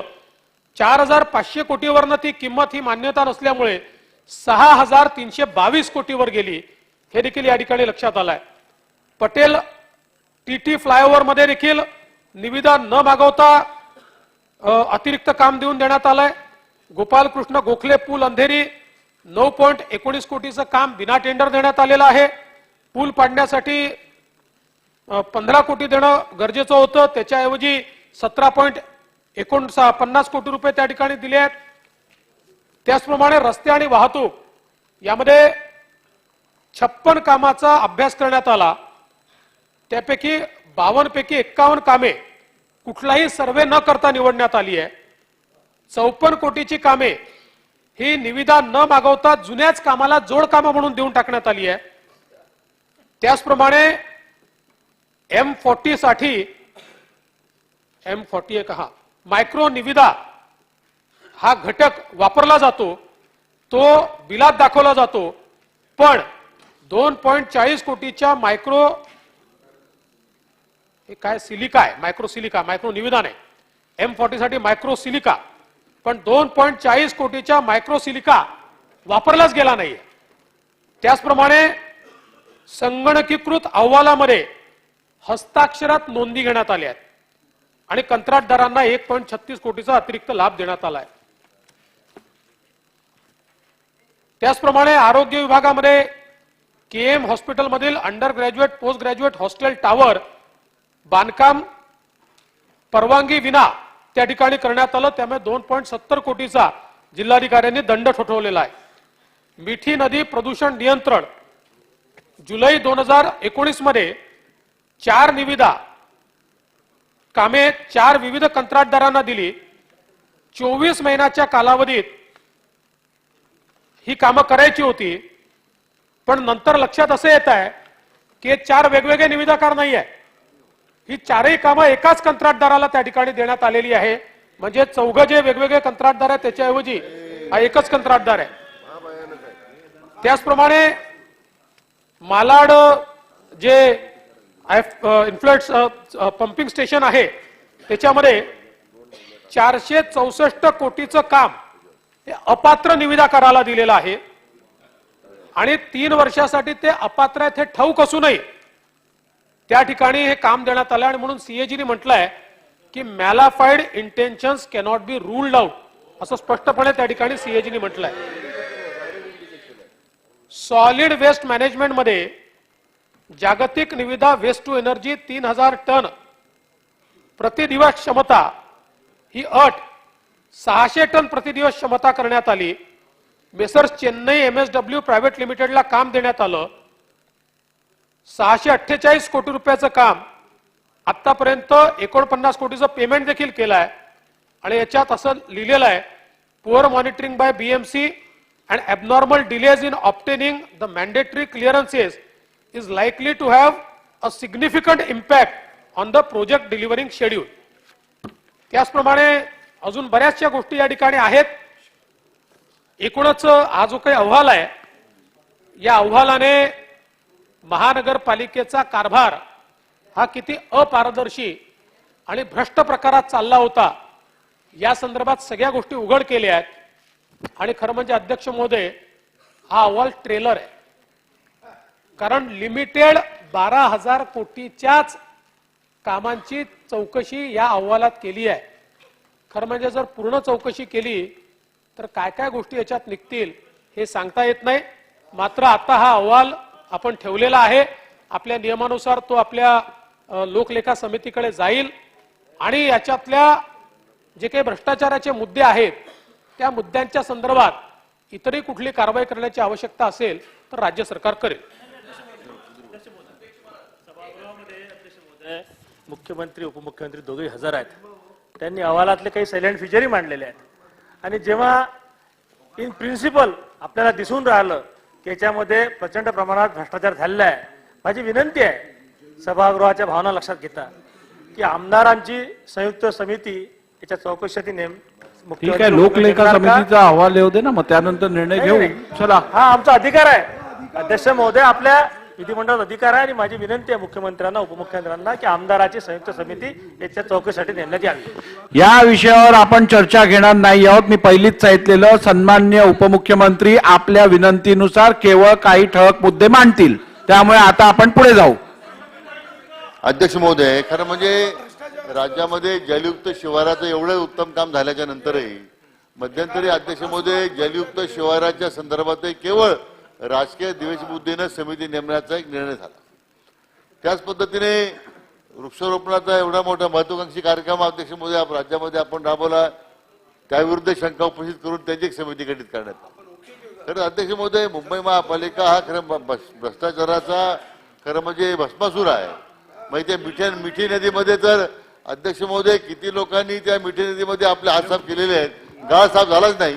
पण अध्यक्ष महोदय, म्हणून एवढी गंभीर प्रकरणं सन्माननीय उपमुख्यमंत्री महोदयांनी मांडलेली आहेत. म्हणून आमची मागणी अध्यक्ष महोदय की या सभागृहातील आमदार महोदयांची एक संयुक्त समिती या ठिकाणी नेमावी. अध्यक्ष महोदय त्याची घोषणा आपण करावी अशी अध्यक्ष महोदय आपल्याला विनंती आहे. बोला साटमजी, बोला. एवढीच विनंती आहे. सन्माननीय उपमुख्यमंत्री गृहमंत्री पण आहेत अध्यक्ष महाराज. त्यामुळे एवढ्या मोठ्या प्रमाणावरती 12,000 कोटीमध्ये 10,000 कोटीपेक्षा जास्त हा गैरव्यवहार सापडला अध्यक्ष महाराज. आणि त्यामुळे माझी विनंती आहे अध्यक्ष महाराज की याच्यामध्ये सर्वप्रथम पहिला FIR नोंदवला पाहिजे अध्यक्ष महाराज.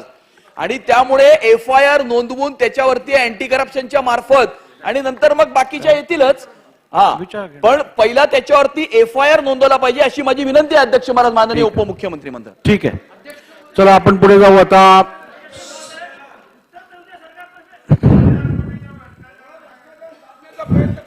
अध्यक्ष महोदय,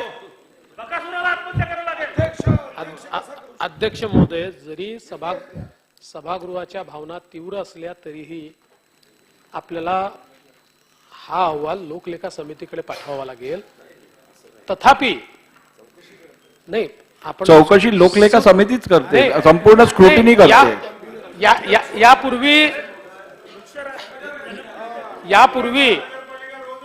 यापूर्वी या सभागृहाने जी काही वृक्ष लागवड केली होती त्याविरुद्ध समिती तयार केली होती. मला याची कल्पना आहे, ती करता येते. पण मला असं वाटतं की तो पायंडा योग्य होणार नाही.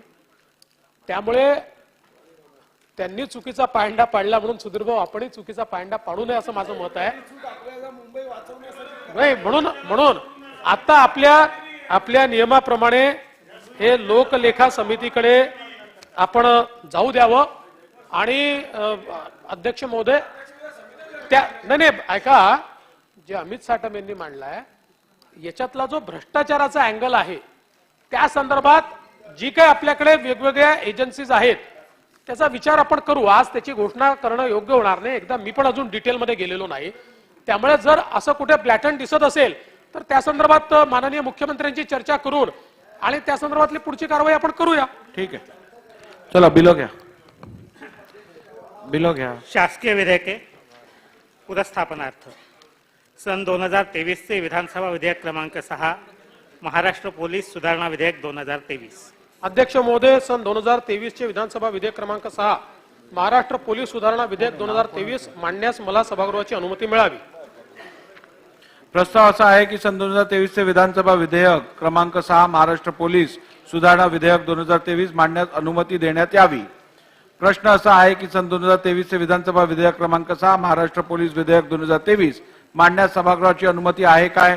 अनुकूल असतील त्यांनी होय म्हणावे, प्रतिकूल असतील त्यांनी नाही म्हणावे. होयचे बहुमत आहे, होयचे बहुमत आहे. प्रस्ताव संमत झाला. सन 2023 चे विधानसभा विधेयक क्रमांक 6 महाराष्ट्र पोलीस सुधारणा विधेयक 2023 मांडण्यात आले. मी आपल्या अनुमतीने सन 2023 चे विधानसभा विधेयक क्रमांक 6 महाराष्ट्र पोलीस सुधारणा विधेयक 2023 विचारात घेण्यात यावे असा आपल्या अनुमतीने प्रस्ताव मांडतो. प्रस्ताव असा आहे की सन 2023 चे विधानसभा विधेयक क्रमांक 6 महाराष्ट्र पोलीस सुधारणा विधेयक 2023 विचारात घेण्यात यावे.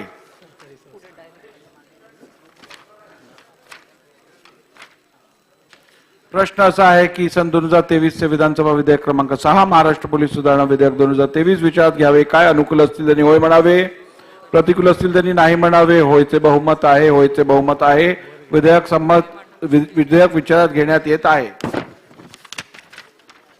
आता विधेयक खंडशः विचारात घेण्यात येईल. खंड 2 ते 6 खंड 1 संपूर्ण शीर्षक आणि हेतुवाक्य हे विधेयकाचे भाग समजण्यात यावेत. अनुकूल असतील त्यांनी होय म्हणावे, प्रतिकूल असतील त्यांनी नाही म्हणावे. होयचे बहुमत आहे, होयचे बहुमत आहे. खंड 2 ते 6 खंड 1 संपूर्ण शीर्षक आणि हेतुवाक्य विधेयकाचे भाग झाले. सन 2023 चे विधानसभा विधेयक क्रमांक 6 महाराष्ट्र पोलीस सुधारणा विधेयक 2023 संमत करावे असा मी आपल्या अनुमतीने प्रस्ताव मांडतो. प्रस्ताव असा आहे की सन 2023 चे विधानसभा विधेयक क्रमांक 6 महाराष्ट्र पोलीस सुधारणा विधेयक 2023 संमत करावे. प्रश्न असा आहे की सन 2023 चे विधानसभा विधेयक क्रमांक 6 महाराष्ट्र पोलीस सुधारणा विधेयक 2023 संमत करावे. अनुकूल असतील त्यांनी होय म्हणावे, प्रतिकूल असतील त्यांनी नाही म्हणावे. होयचे बहुमत आहे, होयचे बहुमत आहे. विधेयक संमत झाले. घ्या घ्या बिल घ्या. मंत्री कुठे आहेत? डीसीएम साहेब सहकारचं घ्यायचं. सन 2000 विचार पुढे सुरू. खंडशः विचार व संमत करणे. सन 2023 चे विधानसभा विधेयक क्रमांक 11 महाराष्ट्र सहकारी संस्था सुधारणा विधेयक 2023.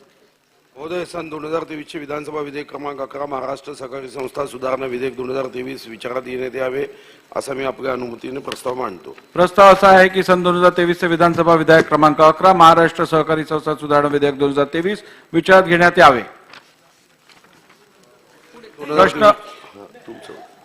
प्रश्न असा आहे की सन 2023 चे विधानसभा विधेयक क्रमांक 11 महाराष्ट्र सहकारी संस्था सुधारणा विधेयक 2023 विचारात घ्यावे. काय अनुकूल असतील त्यांनी होय म्हणावे, प्रतिकूल असतील त्यांनी नाही म्हणावे. होयचे बहुमत आहे, होयचे बहुमत आहे. विधेयक विचारात घेण्यात येत आहे. आता विधेयक खंडशः विचारात घेण्यात येईल. खंड 2 व 3 खंड 1 संपूर्ण शीर्षक आणि हेतुवाक्य विधेयकाचे भाग समजण्यात यावेत. अनुकूल असतील त्यांनी होय म्हणावे, प्रतिकूल असतील त्यांनी नाही म्हणावे. होयचे बहुमत आहे, होयचे बहुमत आहे. खंड 2 व 3 खंड 1 संपूर्ण शीर्षक आणि हेतुवाक्य विधेयकाचे भाग झाले. सन 2023 चे विधानसभा विधेयक क्रमांक 11 महाराष्ट्र सहकारी संस्था सुधारणा विधेयक 2023 संमत करावे असा मी आपल्या अनुमतीने प्रस्ताव मांडतो. प्रस्ताव असा आहे की सन 2023 चे विधानसभा विधेयक क्रमांक 11 महाराष्ट्र सहकारी संस्था सुधारणा विधेयक 2023 संमत करावे. प्रश्न असा आहे की सन 2023 चे विधानसभा विधेयक क्रमांक 11 महाराष्ट्र सहकारी संस्था सुधारणा विधेयक 2023 संमत करावे. अनुकूल असतील त्यांनी होय म्हणावे, प्रतिकूल असतील त्यांनी नाही म्हणावे. होयचे बहुमत आहे, होयचे बहुमत आहे. विधेयक संमत झाले. लक्षवेधी नाही, सकाळी राहिलेल्या घ्या ना पहिली. थांबा थांबा 1 मिनिट. सकाळी राहिलेल्या घ्या पहिली. ठीक आहे, डीसीएम साहेबांच्या घ्या.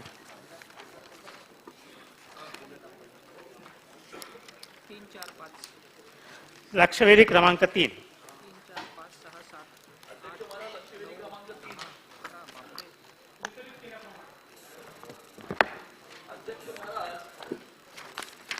सदर लक्षवेधी ही माझ्या मतदारसंघातील बसेरा कोऑपरेटिव्ह हाऊसिंग सोसायटी, जुन्नतनगर, समतानगर आणि खजूरवाडी या परिसराच्या संदर्भातली आहे. मी एक थोडक्यामध्ये 2 मिनिटांमध्ये त्याचा एक थोडासा बॅकग्राऊंड मांडतो. अध्यक्ष महाराज, 1995 आणि 96 मध्ये झोपडीधारक व विकासक यांचा करारनामा झाला होता. 98 मधील विकासकांनी त्याच्या मर्जीतील झोपडपट्टी धारकास मुख्य प्रवर्तक म्हणून नेमले होते. त्यानंतर अध्यक्ष महाराज 2003 मध्ये SRA मध्ये हा प्रस्ताव जमा करण्यात आला. झोपडपट्टी पुनर्वसन प्राधिकरणाचे मार्गदर्शन तत्वाचा विचार न करता किंवा ओरिजिनल जमीन मालकाचे दस्तावेज जमा न करता सदर हा प्रस्ताव जमा करण्यात आला. त्यावेळेला कोणताही बायोमेट्रिक सर्वे जमिनीवर झाला नव्हता. नुसता टेबल सर्वेच्या आधारावरती परिशिष्ट 2 हे तयार करण्यात आले होते. टेबल सर्वेच्या आधारावरती अध्यक्ष महाराज बायोमेट्रिक झाला नाही आणि सदर बाब ही 2002 साली झाली होती अध्यक्ष महाराज. त्याच्यानंतर 2000 त्याच्यानंतर एलओआय सदर विषयामध्ये एलओआय देण्यात आला नव्हता. एलओआय नसून सुद्धा सदर त्यावेळेच्या विकासकांनी जागेवर 40 झोपड्या तोडल्या आणि ट्रान्झिट कॅम्प उभारला. आजही सदर जागेवर सदर ट्रान्झिट कॅम्प हा उभा आहे अध्यक्ष महाराज. 2019 म्हणजे 2003 2002च्या नंतर डायरेक्टली 2019 मध्ये सदर तिकडचे जे झोपडपट्टी धारक आहेत त्यांनी डेप्युटी कलेक्टरला कंप्लेंट केली, तक्रार केली. त्या तक्रारीच्या आधारावरती डेप्युटी कलेक्टरनी सदर ठिकाणी एक सर्वे हा करण्यास सांगितला. नोव्हेंबर 2019 साली हा सर्वे झाला आणि त्या सर्वेचा जो रिपोर्ट जो मार्च 2020 मध्ये जो बाहेर आला त्या रिपोर्टमध्ये काय काय हे आपल्या उत्तरातच म्हटलेलं आहे अध्यक्ष महाराज. आपल्या उत्तरामध्येच असे म्हटलेलं आहे की सदर विकासक यांनी योजनेमधील पुढील कोणतीही कारवाई परवानगी घेतलेली नाही, आशयपत्र नाही, आराखडे मंजूर नाही, बांधकाम परवानगी प्राप्त केल्याचे दिसून येत नाही. आणि त्या सर्वेमध्ये मार्च 2020च्या रिपोर्टमध्ये काय आढळून आलं, त्यामुळे 2002 मध्ये जो परिशिष्ट 2 विदाऊट बायोमेट्रिक सर्वे विदाऊट टेबल सर्वे करण्यात आला त्या परिशिष्ट 2 ची परिस्थिती आणि जमिनीवरचा ग्राउंड रिपोर्ट याच्यामध्ये मोठी तफावत ही दिसून आलेली आहे. आणि त्यामुळे त्या परिशिष्ट 2च्या आधारावरती भविष्यामध्ये कोणीही विकासक किंवा ती सोसायटी ही स्कीम राबवू शकत नाही अध्यक्ष महाराज. आपणच असं उत्तरामध्ये माननीय मंत्री महोदयांनी म्हटलेलं आहे की सदर हे 517 रद्द केलेल्या प्रस्तावामध्ये हे रद्द करण्यात आलं होतं, परंतु कोर्टाच्या आदेशानंतर नंतर नवीन विकासक नियुक्तीबाबत कोणताही प्रस्ताव प्राधिकरणात सादर केलेला नाही अध्यक्ष महाराज. आणि त्यामुळे त्याच्यानंतर डेप्युटी कलेक्टरच्या मार्फत सर्वे त्या ठिकाणी बायोमेट्रिक सर्वे ही करण्यात आलेला आहे आणि आत्ताची जी परिस्थिती आहे जमिनीवरची त्या अनुसार हा सर्वे करण्यात आलेला आहे. त्यामुळे माझे या संपूर्ण बॅकग्राऊंडच्या अनुषंगाने 3 स्पेसिफिक प्रश्न माननीय मंत्री महोदयांना आहेत. माझा पहिला प्रश्न असा आहे माननीय मंत्री महोदयांना, माननीय उपमुख्यमंत्री महोदयांना, की एवढे सगळे ग्लेरिंग मिस्टेक्स, फॉल्ट्स, फ्रॉड्स हे सगळे असल्यामुळे गेल्या 22 वर्षामध्ये सदर विषयामध्ये कोणतीही कारवाई न झाल्यामुळे आपण हा सदर प्रस्ताव रद्द करणार का? पहिला प्रश्न. दुसरा प्रश्न, एलओआय शिवाय जमिनीवरती ट्रान्झिट कॅम्प हा जो उभा राहिलेला आहे, एलओआय शिवाय 40 झोपड्या तोडलेल्या आहेत असं करणाऱ्या सदर त्यावेळेच्या विकासकाच्या विरुद्ध FIR करणार का? हा माझा दुसरा प्रश्न. आणि तिसरा माझा प्रश्न असा आहे की भविष्यामध्ये तिकडची जी सोसायटी आहे, तिकडचे रहिवासी आहेत, मोठ्या प्रमाणावरती तिथे आता ती वस्ती वाढत चाललेली आहे अध्यक्ष महाराज. त्यांना कायमचं घर देणं आवश्यक आहे आणि त्यामुळे सोसायटीतल्या लोकांची आणि तिकडच्या रहिवाशांची मागणी आहे की लवकरात लवकर हा प्रकल्प तिथे कार्यान्वित करण्यात यावा. त्यांचं असंही म्हणणं आहे की शेवटचा प्रश्न विचारतोय अध्यक्ष महाराज, मोठी मांडली प्रश्न शेवटचा प्रश्न विचारतोय प्लीज. आणि त्यामुळे त्यांची अशी मागणी आहे की आम्हालाही आमचं पक्क घर मिळालं पाहिजे.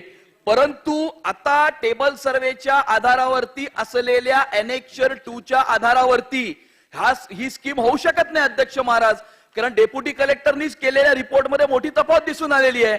आणि त्यामुळे जो जुने परिशिष्ट 2 हे पूर्णपणे रद्द करणार का आणि नवीन डेप्युटी कलेक्टरनी केलेल्या बायोमेट्रिक सर्वेच्या आधारावरती नवीन परिशिष्ट 2 तयार करणार का?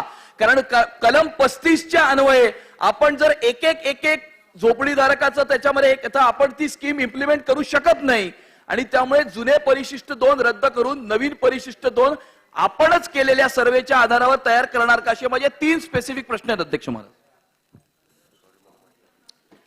माननीय अध्यक्ष महोदय, पहिल्यांदा तर जो प्रश्न या ठिकाणी सन्माननीय साटम साहेबांनी विचारला आणि त्यांनी सांगितलेली वस्तुस्थिती आहे, कारण मी माहिती घेतली 2003 मध्ये जेव्हा त्यांना LOI दिला, तो कशाच्या आधारावर दिला माहिती नाही, GBR नाही, काहीच नाही, काहीच दिलं नव्हतं आणि त्यांचा प्रस्ताव ऍक्सेप्ट करण्यात आला.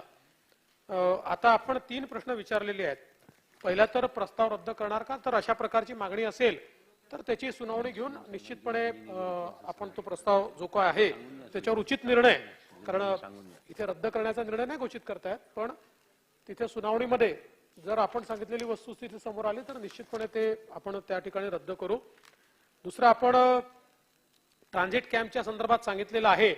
मला असं वाटतं खरंच आहे की त्यांनी कुठली परमिशन न घेता तो बांधलेला आहे, पण आता ट्रान्झिट कॅम्पात लोक आहेत त्याच्यामुळे त्याच्यावर फार कारवाई करू, लोकांचंच नुकसान होईल. हा नाही, आता ते जरूर पडताळून पाहू विकासकांवर कारवाई करण्यासंदर्भात. आणि परिशिष्ट 2च्या संदर्भात आपल्याला कल्पना आहे की साधारणपणे परिशिष्ट 2 आपण रद्द करत नाही, आपण त्याच्यामध्ये अमेंडमेंट करू शकतो, त्याच्यामध्ये आपण वाढ करू शकतो.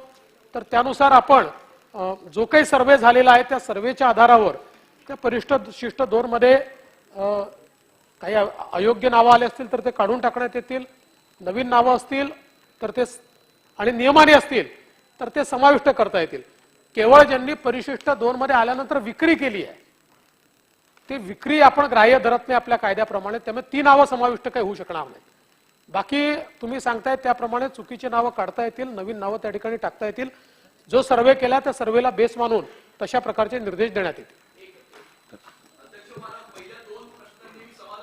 पहिल्या 2 उत्तरांनी मी समाधानी आहे अध्यक्ष महाराज. माझा शेवटच्या ज्या उत्तर आहे परिशिष्ट 2च्या संदर्भामध्ये त्याच्यामध्ये माझं म्हणणं आहे असं आहे अध्यक्ष महाराज की आता जो डेप्युटी कलेक्टरनी सर्वे केला त्या सर्वेमध्ये पहिले घरांवर नंबर टाकण्यात आले, 1 to 999 नंबर पडले. नंबर पडल्यानंतर त्या ठिकाणी आपले जे कर्मचारी आहेत ते गेले, त्यांचा बायोमेट्रिक हे घेतला, त्यांचे कागदपत्र जमा केले. आता ते आपण कम्पेअर करणार आधी 2002 मध्ये विदाऊट टेबल सर्वे झालेल्या एनेक्शर 2 ची. पण 2002 मध्ये समजा आपण त्यावेळेची झोपडी क्रमांक 1 आणि आताची झोपडी क्रमांक 1 ही मॅचच होऊ शकत नाही अध्यक्ष महाराज, कारण त्यावेळेला जागेवरती जमिनीवरती जाऊन हा सर्वे करण्यात आला नव्हता. आणि त्यामुळे आपण जे म्हणालात की ओरिजिनल एनेक्शर 2 मध्ये आपण अमेंडमेंट्स या नवीन सर्वेच्या आधारावरती करू, हे करण्यामध्ये खूप प्रॅक्टिकल डिफिकल्टीज आहेत आणि ऍब्सोल्युटली इम्पॉसिबल आहे, हे होणार नाही अध्यक्ष महाराज. आणि जर हे झालं नाही तर ही स्कीम पुढे जाणार नाही अध्यक्ष महाराज.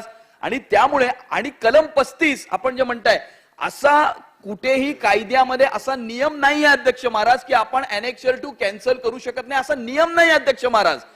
कलम 35च्या अन्वये एक त्याच्यामध्ये प्रावधान आहे की आपण इच अँड एव्हरी एक झोपडीधारकाची अमेंडमेंट करतो, परंतु एवढ्या मोठ्या प्रमाणावर मोर दॅन 50% जर तफावत असेल अध्यक्ष महाराज तर आपण ती स्कीम कार्यान्वित करू शकणार नाही अध्यक्ष महाराज. आणि त्यामुळे परिशिष्ट 2 रद्द केल्याशिवाय आपण ही स्कीम कशी इम्प्लिमेंट करणार याच्यावरती प्रकाश टाकावा अध्यक्ष महाराज. अन्यथा परिशिष्ट 2 रद्द करण्याचा निर्णय करावा अध्यक्ष महाराज. तर कायद्यातनं काहीतरी मार्ग काढावा लागेल. त्यामुळे आपण याच्यामध्ये 2002 साली किंवा 3 साली जो काही त्यांचा प्रस्ताव दाखल करून किंवा सादर केला होता त्यांनी, तर GBR वगैरे त्यावेळेस काहीच झालेला नाहीये, कुठल्याही त्यावेळेच्या प्रक्रिया पूर्ण झालेल्या नाहीयेत.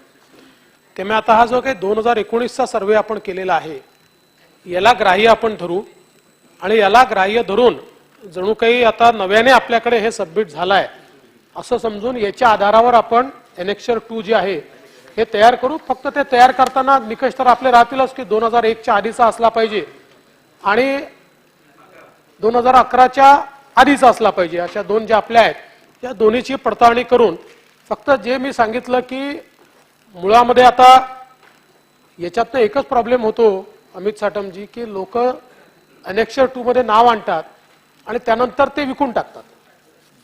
मग असं हे कधीच संपणार नाही, अनएंडिंग होत राहील, मग एक ट्रेडिंग त्याचं चालू होईल. म्हणून आपण अशा प्रकारची तरतूद ठेवतोय. तथापि एक विशेष बाब म्हणून या केसमध्ये बऱ्याच अडचणी आहेत. या केसमध्ये सुरुवातीची सगळीच कारवाई इल्लीगल आहे आणि म्हणून एक विशेष बाब म्हणून या ठिकाणी 19च्या सर्वेप्रमाणे पुढची कारवाई केली जाईल. चला धन्यवाद. लक्षवेधी क्रमांक 4 सुनील राणे. लक्षवेधी क्रमांक 4 वितरित केल्याप्रमाणे अध्यक्ष महोदय, लक्षवेधी क्रमांक 4 ही महाराष्ट्राच्या आपल्या लक्षवेधीला विस्तृत उत्तर आहे. मी आपल्याला 2दा संधी देणार, आपण स्पेसिफिक प्रश्न विचारा. अध्यक्ष महोदय, या लक्षवेधीसाठी गेले महिनाभर आपण प्रयत्न करत आहोत. विचारा प्रश्न आणि विचारा. त्यामुळे या लक्षवेधीच्या अनुषंगाने जरी उत्तर सविस्तर दिलेलं असलं तरी यापैकी या उत्तरामधूनच काही प्रश्न तयार झाले. या उत्तरामध्ये असं म्हटलंय की म्हाडाकडे 33 गिरण्यांच्या 13.78 हेक्टर जमिनीचा प्रत्यक्ष ताबा आहे. अध्यक्ष महोदय, 1982 साली गिरणी कामगारांच्या संपानंतरची परिस्थिती या महाराष्ट्राने बघितली आणि हा गिरणी कामगार हा मुंबईचं वैभव होतं. ज्या गिरणी कामगारांच्या श्रमाने, घामाने, मेहनतीने या मुंबईमध्ये कापड गिरण्यांचा व्यवसाय सुरू झाला. आणि आपल्या लक्षात येत असेल तर 28/6/2012 पहिली लॉटरी काढली 6,925 घरांची. 9/5/2016 दुसरी लॉटरी काढली 2,634 घरांची. अध्यक्ष महोदय, 2/12/2016 पुन्हा एकदा 2,417 घरांची आणि 1/3/2020 3,894 घरांची लॉटरी काढली. अध्यक्ष महोदय, 1,75,000 गिरणी कामगारांच्या घराचा प्रश्न आहे. आणि आपणच त्यांना म्हटलं 2001 नंतर जेव्हा गिरण्या बंद झाल्या आणि गिरण्यांच्या जमिनी मालकांना विकण्यासाठी जेव्हा परवानगी दिली गेली त्याच्यानंतर जवळजवळ 9 वर्षानंतर 2010 साली या गिरण्यांच्या जमिनीवर गिरणीमध्ये काम करत असलेल्या त्या गिरणी कामगाराला घरं देण्याचा निर्णय घेतला गेला. अध्यक्ष महोदय, याच्यामध्ये 2012 नंतर जर आपण लक्ष दिलं तर 2016ला कोण पनवेल येथे MMRDAच्या रेंटल हाऊसिंग योजनेअंतर्गत बांधण्यात आलेल्या घरांची लॉटरी झाली. अध्यक्ष महोदय, लॉटरी झाल्यानंतर 2019 पर्यंत घरांचा ताबा दिला गेला नाही आणि 2019च्या नंतर क्वारंटाईनसाठी 2020 मध्ये ही घरं घेतली गेली. अध्यक्ष महोदय, आपल्या लक्षात आणून देऊ इच्छितो की 2,417 घरांपैकी आपण बघितलं असेल तर उत्तरामध्ये असं म्हटलं आहे 704 गिरणी कामगार वारसदारांना सदनिकेच्या विक्री किमतीचा भरणा केला. पण ताबा किती लोकांना मिळाला अध्यक्ष महोदय? तर 381 गिरणी कामगारांनी पूर्ण रकमेचा भरणा केला. पण ताबा किती जणांना मिळाला? तो 0. 2020 आणि 2021च्या त्या तत्कालीन सरकारकडे आपण प्रश्न विचारत होतो अध्यक्ष महोदय, पण एकही घराचा ताबा या गिरणी कामगारांना दिला नाही. आणि आता उत्तरामध्ये असं म्हटलंय की प्रत्यक्ष दुरुस्तीचे काम संपल्यानंतरच गाळेधारकांना प्रत्यक्ष ताबा देण्याची कारवाई सुरू होईल. अध्यक्ष महोदय, माझी विनंती आपल्याला आहे, आपल्या मार्फत माझा हा प्रश्न आहे की कोण पनवेल येथील घरे 2,417 गिरणी कामगारांना देण्याचा निर्णय झाला, लॉटरी झाली, पैसे भरले गेले, तर त्या गिरणी कामगारांना ती घरं कधीपर्यंत दुरुस्त करून देण्यात येणार? क्रमांक 1. क्रमांक 2, बॉम्बे डाईंग व श्रीनिवास मिल येथील सोडत 1/3/2020 रोजी ऑनलाईन काढण्यात आली. अध्यक्ष महोदय, याच्यामध्ये म्हाडाचा कारभार, सन्माननीय उपमुख्यमंत्री महोदयांना माझी विनंती आहे की म्हाडाच्या या कारभारामध्ये आपण लक्ष दिलं पाहिजे. गिरणी कामगार अक्षरशः उद्ध्वस्त झाला अध्यक्ष महोदय आणि तो कोल्हापूर, सोलापूर, सांगली, गडहिंग्लज पर्यंत पोहोचला आणि त्या गिरणी कामगारांपैकी 35% म्हणजे जवळजवळ 50-60 हजार गिरणी कामगारांचं निधन झालं. अनेक लोक असं म्हणतात की गिरणीयांच्या जागेवर उभे राहिलेल्या टोले जंग टॉवर मध्ये करोडो रुपये कमवले गेले, पण या गिरणी कामगारांना पैसे दिले नाहीत. अध्यक्ष महोदय, बॉम्बे डाईंग व श्रीनिवास मिल येथील सोडत झाली 1/3/2020 आणि किती जणांची सोडत होती? तर 2,894 गिरणी कामगारांपैकी 1,390 गिरणी कामगारांना ऑनलाईन देकारपत्र निर्गमित करण्यात आलं. 2,034 अपात्र अर्जदारांना अपील अर्ज सादर करण्याबाबत कळविण्यात आले आहे. म्हणजे अध्यक्ष महोदय, याच्यात सुद्धा 2020च्या लॉटरीमध्ये घरं दिली गेली नाहीत. अध्यक्ष महोदय, काय म्हटलंय याच्या पुढे? तर गिरणी कामगारांसाठी सदनिका बांधण्यात येणार आहेत. बृहन्मुंबई महानगरपालिका घरांसाठी म्हाडास गिरण्यांची जागा उपलब्ध करून देणार नाही तोपर्यंत म्हाडामार्फत गिरणी कामगारांसाठी घरे बांधण्याची कारवाई पूर्ण होऊ शकत नाही. अध्यक्ष महोदय, याच्या बाबतीतला खुलासा झाला पाहिजे. प्रश्न क्रमांक 2. प्रश्न क्रमांक 3, गिरण्यांच्या भूखंडावरील अस्तित्वातील इमारतींचे पुनर्वसन करून भाडेकरूंना 405 चौरस फूट क्षेत्रफळाची सदनिका देण्याचं प्रस्तावित आहे. गिरणी मालकास बंधनकारक आहे. मग ह्या गिरण्यांच्या मालकांनी या गिरणीमध्ये असलेल्या गिरणी कामगाराला घरं दिली की नाही याच्याबद्दलचं उत्तर याच्यामध्ये नाही आहे. आणि त्यामुळे अध्यक्ष महोदय, या गिरणी कामगारांच्या घराबाबत सवलतीच्या दरामध्ये म्हाडामार्फत घरे बांधण्याकरता ठाणे जिल्ह्यातील 5 गावातील 110 एकर शासकीय जमीन म्हाडाला उपलब्ध करून देण्यासाठी गिरणी कामगार संघटनेने जागेची पाहणी केली. शेवटचा प्रश्न असा आहे, सुनीलजी आपण 6 मिनिटं प्रश्न विचारतो. हो पण अध्यक्ष महोदय 1 महिना आम्ही वाट बघतोय ना. मग गिरणी कामगारांच्या प्रश्नासाठी आपण विचारायचंच नाही तर थांबतो आपण. 2 संधी देतो, 2दा आपण प्रश्न तुकड्या तुकड्याने 2दा विचारा. तुकड्या तुकड्यातच विचारतोय, पण ते 4 तुकडे झाले एवढंच आहे.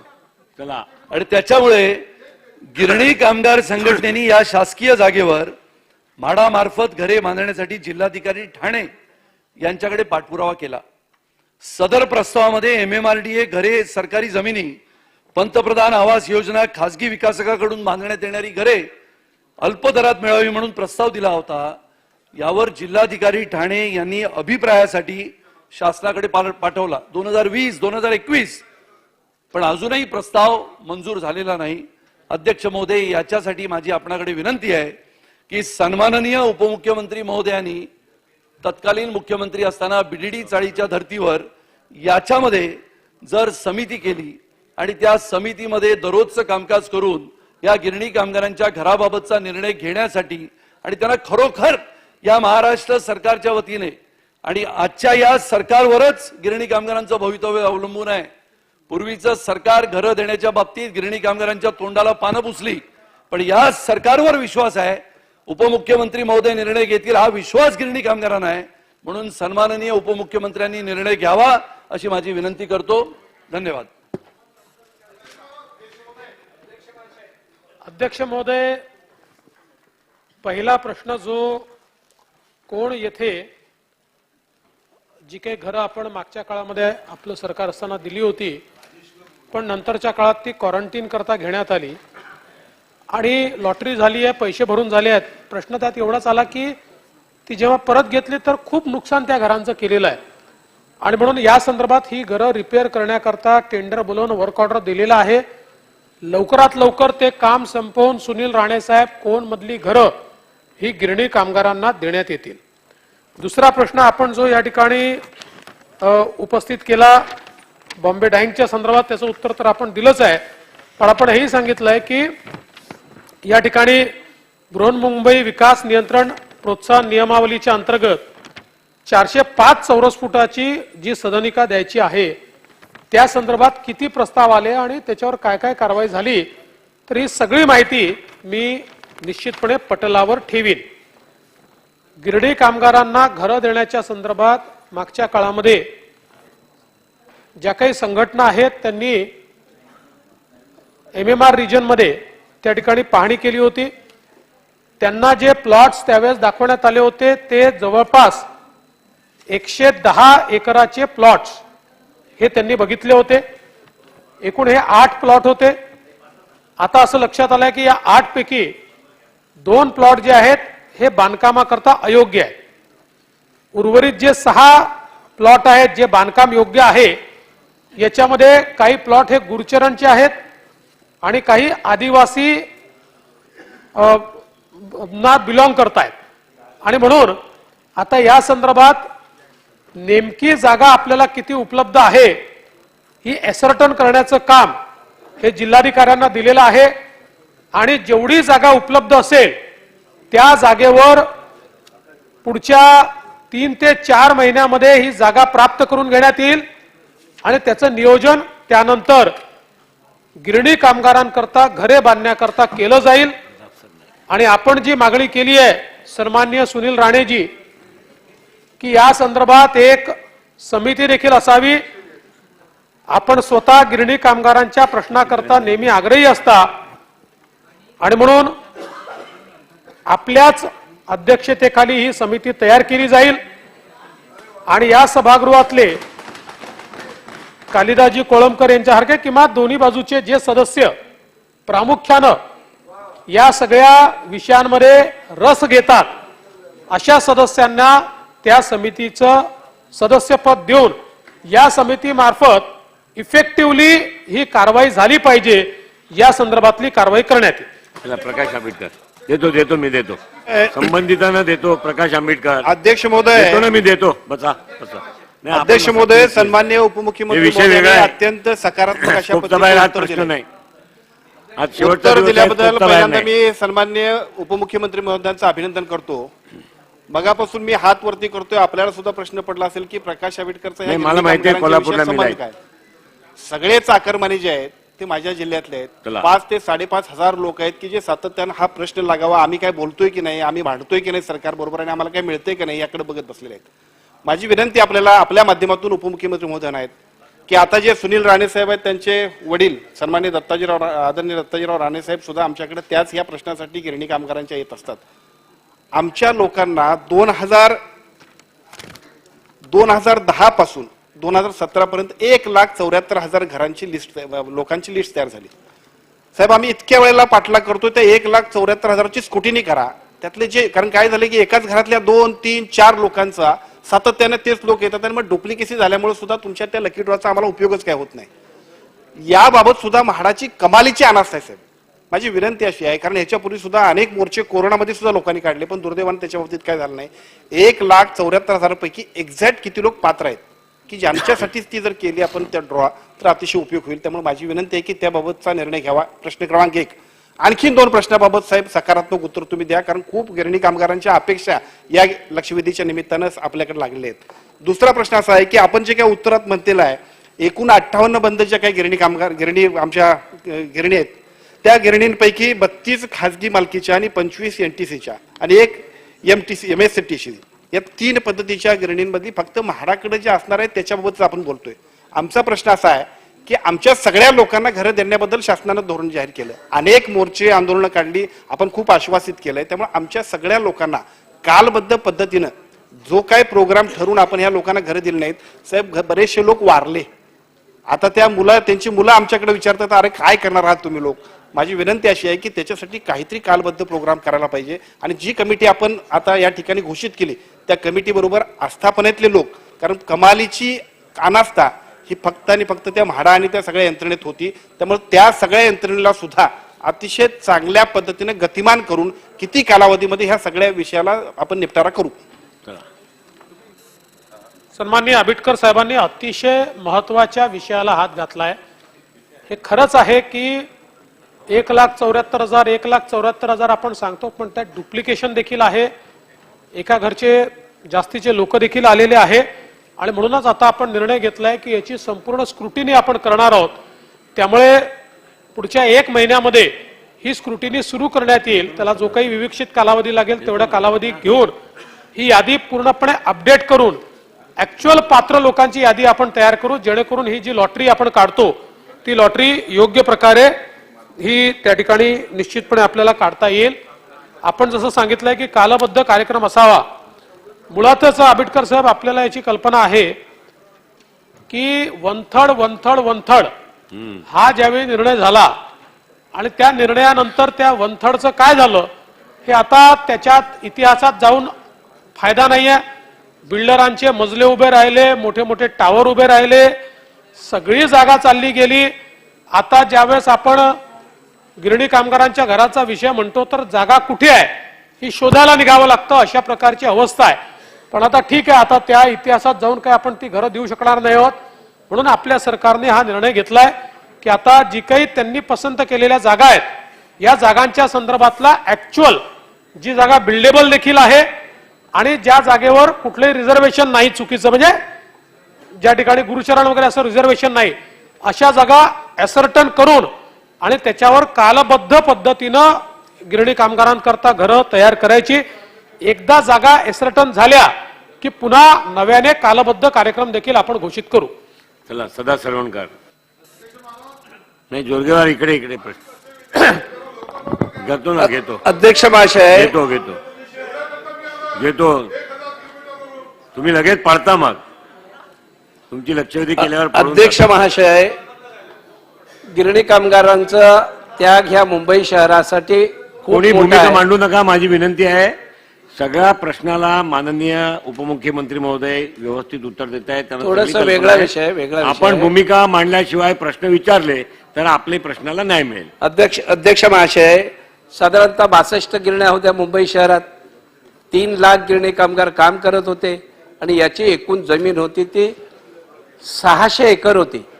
ज्या वेळेला युतीचं शासन होतं या युतीच्या शासनाच्या वेळेला मुख्यमंत्री मनोहर जोशी साहेब होते आणि त्यावेळेला 58 अन्वये या गिरण्यांचा विकास करावा अशा प्रकारचा विकास जो कुर्ल्याची स्वदेशी मिल आहे या मिलमध्ये झाला आणि त्यावेळेला साहेब 58 अन्वये याचाच अर्थ एकूण जागेच्या 1/3 ही जागा आपण म्हाडाला द्यावी म्हणजेच गिरणी कामगारांच्या घरांना द्यावी. मला विनंती करतो चेअरवरनं आपण स्पेसिफिक प्रश्न विचारा. तोच प्रश्न आहे साहेब, तोच प्रश्न, त्याच्यातच मूळ आहे सगळं. आज जी साहेब आपण साहेब त्यावेळेला फडणवीस साहेब होते, मनोहर जोशी साहेब मुख्यमंत्री होते. 58 अन्वये जर आपण विकास केला त्यावेळेला 200 एकर जमीन ही गिरणी कामगारांच्या घरासाठी मिळत होती. त्यानंतर 200 एकर जमीन ही नगरपालिकेला मिळत होती आणि 200 एकर जमीन ही मालकाला मिळत होती. अध्यक्ष महाशय, त्यानंतर जो कायदा आला तो 58 आला. ह्या 58 मध्ये काय सांगण्यात आलं, जी मोकळी जागा आहे या मोकळ्या जागेची 1/3 याचाच अर्थ असा होता की जी 200 एकर जमीन गिरणी मालकांसाठी मिळणार होती ती 22 एकर मिळाली. जी 27 एकर जमीन ही नगरपालिकेला मिळणार होती ती साधारणतः 22 एकर मिळाली आणि साधारणतः 550 एकर जमीन ही फक्त मालकाला मिळाली. अध्यक्ष महाशय, त्यावेळेला विलासराव देशमुख हे मुख्यमंत्री होते आणि 58 नेच गिरणी कामगारांचा घात केला हे मला अध्यक्ष महाशय सांगायचं आहे. आणि म्हणूनच मला विनंती अशी करायची आहे, जो पूर्वी 58 अन्वये गिरणी कामगारांचा विकास किंवा गिरण्यांचा विकास झाला होता अशा प्रकारचा विकास आता करण्यासाठी शासन या धोरणात बदल करेल का की ज्यामुळे अतिरिक्त जमीन मिळेल आणि गिरणी कामगारांना जास्त घर मिळेल. कालिदास चिंताणे यांचं एकत्रित उत्तर द्या माननीय उपमुख्यमंत्री मध्ये. कालिदास आणि यांचं यांचं देऊन टाकतो. बरं ठीक.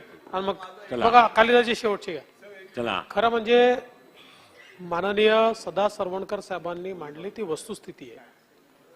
मूळ जो निर्णय आपण घेतला होता गिरणी कामगारांकरता तेव्हाच्या युती सरकारने तो एकूण जमिनीच्या 1/3 होता, जो नंतर आघाडीचं सरकार आल्यावर मोकळ्या जमिनीच्या 1/3 केला आणि त्यामुळे सगळ्या जमिनी या विकासकांच्या आणि मालकांच्या घशात गेल्या आणि गिरणी कामगारांकरता काहीच त्या ठिकाणी उरलं नाही.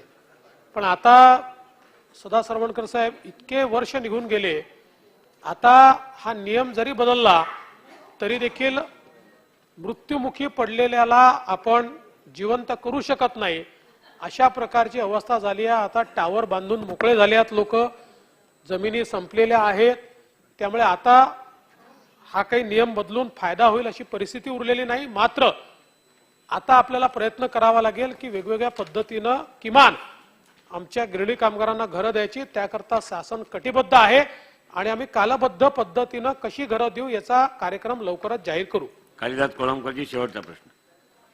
अध्यक्ष महोदय, 1982 गिरणी संप झाल्यानंतर संपूर्ण गिरणी कामगार उद्ध्वस्त झाला. त्यानंतर विलासरावांनी ज्या आम्ही क्वार्टर्समध्ये राहायचो, माझे वडील बॉम्बे टँकमध्ये कामाला होते आणि अशा परिस्थितीमध्ये नंतर ती आम्हाला हक्काची घरं मिळाली. फडणवीस साहेब मुख्यमंत्री झाल्यानंतर साहेबांच्या पाठीलागून त्यांनी 105 वाढवलं, म्हणजे 300 अधिक 105 म्हणजे 405 फडणवीस साहेबांनी वाढवले. परंतु परिस्थिती अशी झाली आहे, आजूबाजूला BD40चं डेव्हलपमेंट चालू आहे आणि त्यांना 500 कार्पेट 180 कार्पेटला 500 कार्पेट देण्यात आले आहे आणि माझे सगळं गिरणी कामगार त्या पद्धतीने त्यांची मागणी आहे. NTCचे कामगार सुद्धा माझ्या नायगावमध्ये आहेत, त्यांची मागणी आहे की आम्हाला 105 जे वाढवून दिलं आहे त्या BD40च्या जनतेला 500 कार्पेट दिलं तर आमच्या गिरणी कामगारांना सुद्धा 500 कार्पेट देऊ शकाल का अशी माझी देवेंद्र फडणवीस साहेबांना विनंती आहे. कशा पद्धतीने कायद्यामध्ये बसवायचा हा आपण प्रयत्न करा. धन्यवाद. धन्यवाद. सन्मान्य कालिदास कोळंबकरांची भावना अतिशय चांगली आहे.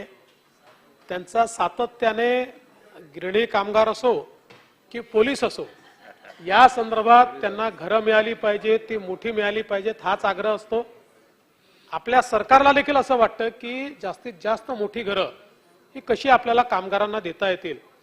पण मुळातच आपल्याला कोळंबकर साहेब मला या ठिकाणी सांगायचं आहे की NTCच्या संदर्भात आता केंद्र सरकारने आपल्यालाच विनंती केली आहे की तुम्हीच याचा विकास करा, कारण केंद्र सरकारच्या लक्षात आलं आहे की तिथे अशा प्रकारची जी काही स्कीम करायची आहे ती फिजिबल होत नाहीये. तिथे तेवढा FSI मिळत नाही, मिळालेला FSI कन्झ्युम होऊ शकत नाही, अशा अनेक अडचणी त्या NTCच्या संदर्भात आहे. आणि म्हणूनच आहे ती योजना जर फिजिबल होत नसेल तर वाढीव चटई क्षेत्र कसं द्यायचं हा प्रश्न आपल्या समोर मोठा आहे.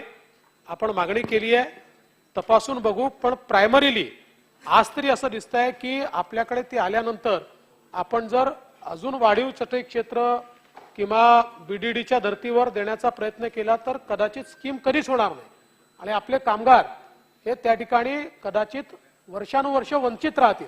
म्हणजे त्यांना कागदावर आपल्याला मिळणार आहे असं दिसेल, पण आता जशा 2 पिढ्या निघून गेल्या तशाच 2 पिढ्या निघून जातील. आपण मागणी केली आहे, जरूर तपासून पाहू, पण आज या ठिकाणी मला तशा प्रकारचं आश्वासन देणं हे या ठिकाणी देता येणार नाहीत, कारण आता प्रायमा फेसी बघितलं तर त्या ठिकाणी खूप अडचणी त्याच्यामध्ये आहेत. चला धन्यवाद. लक्षवेधी क्रमांक 5. शिवदी क्रमांक 5. अध्यक्ष महोदय, वितरित केल्याप्रमाणे. अध्यक्ष महोदय, या लक्षवेधीला मला वाटतं मी एकटाच बोलणार आहे, तर थोडस वेळ द्या, कारण हा विषय आमची अडचण ही समजा जी योजना आहे मिलवर मलाही बोलायचं होतं पण बोलता येत नाही. ही जी योजना आहे कामकाज पूर्ण करायचं आहे, शेवटचा दिवस. चला ही जी योजना आहे कळमजाई शेती जल उपसा सिंचन परियोजना भीमाशंकर, या योजनेमुळं पहिल्यांदा सरकारचं तर मी अभिनंदन करतो की ही योजना मंजूर केलेली आहे. या योजनेमुळं आंबेगाव तालुक्यात जे पश्चिम आदिवासी भाग आहे, ज्या 12 गावांना याचा दिलासा मिळणार आहे, ही 12ही गावं ही गावं आदिवासी बांधवांची आहेत. त्यांना न्याय हक्क मिळवून देण्यासाठी आणि त्यांचं जीवनमान उंचवण्यासाठी ही योजना फार गरजेची आहे. आणि या योजनेसंदर्भातला सर्वेक्षण असेल तर हे 8 महिन्यापूर्वीच पूर्ण झाले असं निदर्शनास येते. आणि या योजनेसाठी लागणारा जो काही निधी आहे तो आदिवासी विभागच उपलब्ध करणार अशा संबंधातला त्यामध्ये निर्णय आम्हाला कळालेला आहे. तर हा निर्णय म्हणजे याला लागणारा निधी हा आदिवासी विभागाकडनं न करता आपल्याकडनं मंत्री महोदयांनी करावा अशा प्रकारची एक विनंती मला या निमित्तानं राहील. या लक्षवेधीच्या माध्यमातून 3 प्रश्न राहतील माझे. ही योजना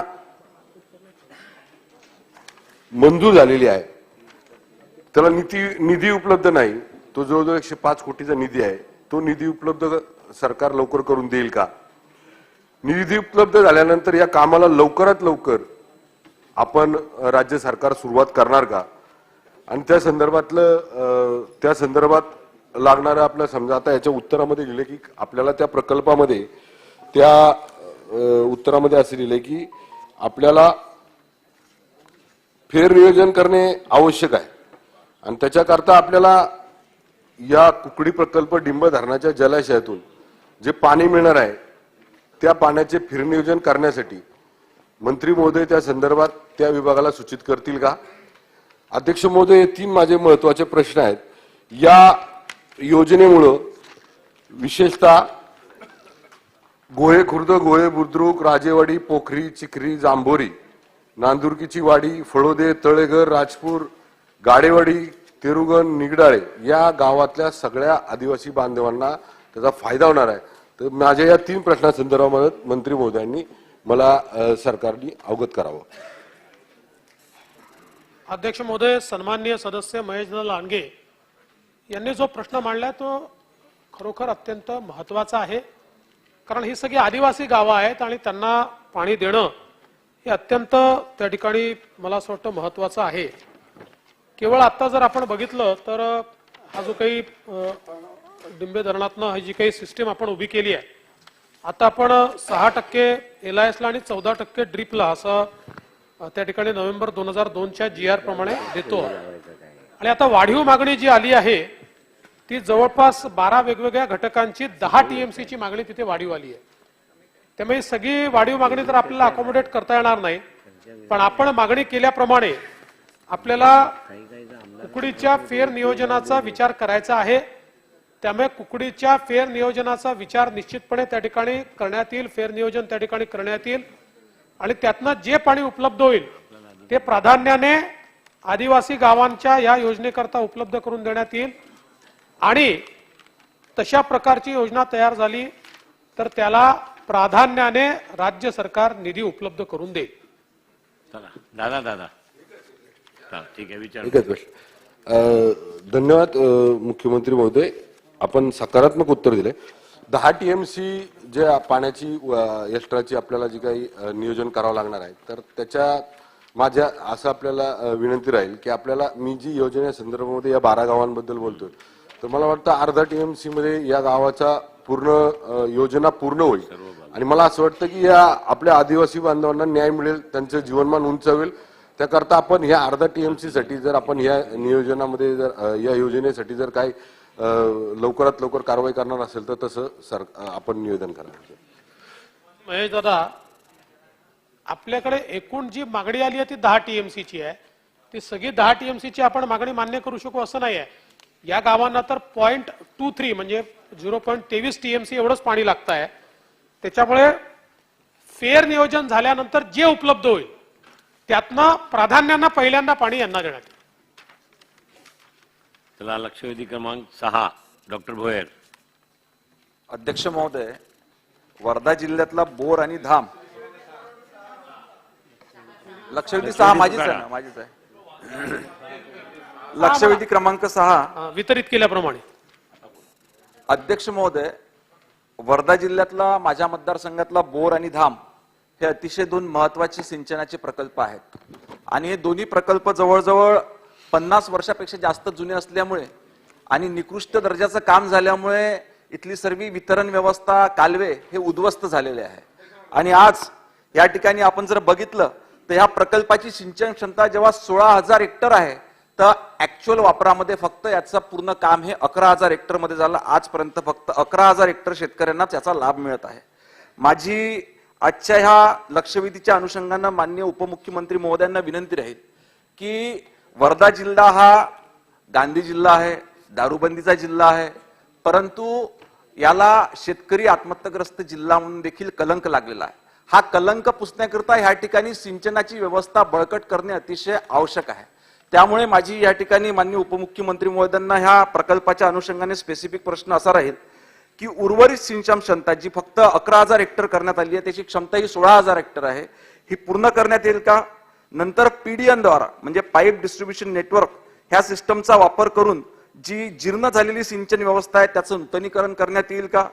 त्याच्यानंतर या ठिकाणी अनेक आपण बघतो की धरणापासून कालव्यापर्यंत जाताना मठातल्या नदीपात्रावरची जी गावं आहे या ठिकाणी मोठ्या प्रमाणात पूर त्या ठिकाणी येते, गावामध्ये पाणी घुसते, त्याच्यामुळे पूर संरक्षण भिंती उभे करणे अतिशय आवश्यक आहे.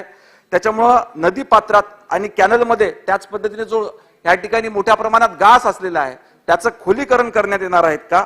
आणि ही संपूर्ण कामे वेगाने करण्याकरता, कारण अध्यक्ष महोदय या संदर्भात मी 6 महिने आधीच माननीय उपमुख्यमंत्री महोदयांना निवेदन दिलं, त्यांनी विभागाला तसे आदेशही दिले, परंतु दुर्दैवानं आज 6 महिने उलटून देखील विभागानं साधा DPR देखील त्या ठिकाणी तयार केलेला नाही आहे.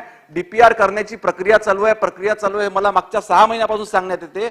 माननीय उपमुख्यमंत्र्यांनी स्वतः फोन करून देखील त्या ठिकाणी प्रस्ताव सादर करण्याचं सूचना केलेल्या होत्या, परंतु अजून त्याच्यावर काही कारवाई झाली नाही. म्हणून माझी विनंती राहील की 1 महिन्याच्या आतमध्ये याचा DPR तयार होईल का आणि सदर प्रकल्प किती दिवसामध्ये पूर्ण तयार होऊन माझ्या मतदारसंघातल्या शेतकऱ्यांना या सिंचनाचा वापर होऊ शकेल? धन्यवाद. सन्माननीय सदस्य डॉक्टर पंकज भोयर यांनी बोर आणि धाम या संदर्भातला हा मुद्दा या ठिकाणी मांडलेला आहे. त्यांनी जे प्रश्न विचारलेत त्या संदर्भात मी सांगू इच्छितो की उर्वरित सिंचन क्षमतेचे व अपूर्ण काम आहे हे आता PDN सिस्टीमच्या माध्यमातून आपण निश्चितपणे पूर्ण करू आणि बाहेर काही नाही. जीर्ण झालेल्या सिंचन व्यवस्थेचं नूतनीकरण देखील हे PDN सिस्टीमचा वापर करून आपण त्या ठिकाणी पूर्ण करू. दुसरा प्रश्न तुम्ही जो सांगितला, जीवित व वित्त हानी टाळण्याकरता सदर प्रकल्पामध्ये आवश्यक असेल त्या ठिकाणी पूर संरक्षण भिंती बांधण्यात येतील. धरणातला आणि नदी पात्रातला गाळ काढण्याच्या संदर्भात देखील कार्यक्रम आपण हातामध्ये घेऊ आणि आपण अपेक्षा केली त्याप्रमाणे सर्वसाधारणपणे 1 महिन्यामध्ये याचा DPR हा पण तयार करण्याचा प्रयत्न करू. डीपीआर तयार झाल्यानंतर त्याला निधी उपलब्ध करून देऊ आणि साधारणपणे डिसेंबर 2024 किंवा फार झालं तर मार्च 2025 पर्यंत हे काम पूर्ण करण्यात येईल. चला समीर कोणावर शेवटचा प्रश्न. प्रश्न असल्यामुळे अतिशय महत्वाचा आहे. पण या निमित्ताने माननीय उपमुख्यमंत्र्यांना मी प्रश्न विचारू इच्छितो की या जिल्ह्यामध्ये याला लागूनच लाल नाला प्रकल्प आणि पोथरा नाला प्रकल्प आहे. हे दोन्ही प्रकल्प साहेब याला सुद्धा 40 वर्ष झाल्यामुळे सेम परिस्थिती आहे. याचा फायदा सिंचनाचा होत नाही. 40% पाणी हे पूर्ण वेस्ट जाते आणि त्याला अस्तरीकरण नसल्यामुळे सर्व कालवे बुजलेले आहे. त्यामुळे फक्त एक कागदावरती हे फक्त ओलीत आहे. त्यामुळे माझी विनंती आहे की गाळ काढण्याचा जो कार्यक्रम आहे त्यामध्ये लाल नाला प्रकल्प आणि पोथरा नाला प्रकल्प हे लागूनचेच त्या ठिकाणचे आहे. हे सुद्धा आपण घ्यावे अशी माझी आपल्याला सर्व शेतकऱ्यांच्या वतीने नम्र विनंती आहे. सन्मान्य समीर कुणावार साहेबांनी जी मागणी केली आहे निश्चित ती तपासून पाहिली जाईल. त्या संदर्भात निर्देश दिले जातील आणि जरूर आपण त्याचंही काम हे टप्प्याटप्प्यानं हातामध्ये घेऊ. लक्षवेधी क्रमांक 7 प्रकाश सुर्वे. लक्षवेधी क्रमांक 7. अध्यक्ष महोदय वितरित केल्याप्रमाणे अध्यक्ष महोदय, माझ्या मतदारसंघामध्ये महाकाली एसआरए आणि देवीपाडा एसआरए दोन मोठे एसआरए आहेत. देवीपाडा एसआरए मध्ये कमीत कमी 1800 टेनंटचा हा एसआरए आहे आणि महाकाली एसआरए हा 400 टेनंटचा एसआरए आहे. गेली आता पहिला महाकाली एसआरए तो अध्यक्ष महोदय थोडंसं मला बोलायला द्या, कारण हा फार जीविताचा प्रश्न आहे. याच्यामध्ये 3-4 लोकांनी आत्महत्या केलेल्या आहेत त्यांना भाडं न मिळाल्यामुळे. त्यामुळे अध्यक्ष महोदय थोडंसं मला बोलण्यासाठी संधी द्यावी ही विनंती.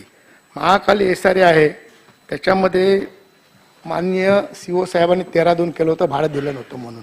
ते चांगलं काम केलं. उपमुख्यमंत्री साहेबांनी सांगितल्यामुळे तसं चांगलं काम झालेलं होतं. तर पण त्याच्यानंतर तिथे जो थोडीशी प्रायव्हेट लँड आहे ती रितेश विरचन याची आहे त्या एसआरए मध्ये. पण तो कमिटी आहे ती वारंवार कुठल्या ना कुठल्या तरी विकासाला बिचारे शोधून आणतात आणि संमती देतात. पण रितेश विरचन जो आहे ज्याची जमीन आहे तो विकासक सुद्धा आहे. हा नेहमीच आडमुठं धोरण धरून प्रत्येक गोष्टीमध्ये कुठे ना कुठे ते अडवायचा प्रयत्न करून त्यांना त्रास देऊन आज ते कितीतरी लोकांचं ते एसआरए होऊ शकत नाही. दुसरा कोण विकासक सुद्धा येऊ शकत नाही. मग त्याच्यानंतर ह्या अशा जे आडमुठे धोरण स्वीकारून जमीन आहे म्हणून, कारण तिथे थोडी शासनाची जमीन आहे आणि थोडी प्रायव्हेट मालकाची जमीन आहे. तर याच्यावर अशा रितेश विरचन याच्या अशा लोकांवर काही कारवाई सरकार करणार की नाही किंवा गुन्हे दाखल करणार की नाही हा माझा पहिला याच्यासाठी प्रश्न आहे. आणि देवीपाडा आणि यांचे भाडे कधीपासून देणार याच्यामध्ये उत्तरामध्ये दिलं आहे त्यांची कुठली कंप्लेंट नाही. मला आठवतं मी CO साहेबांवर मोर्चा घेऊन गेलो होतो याच्या बाबतीत.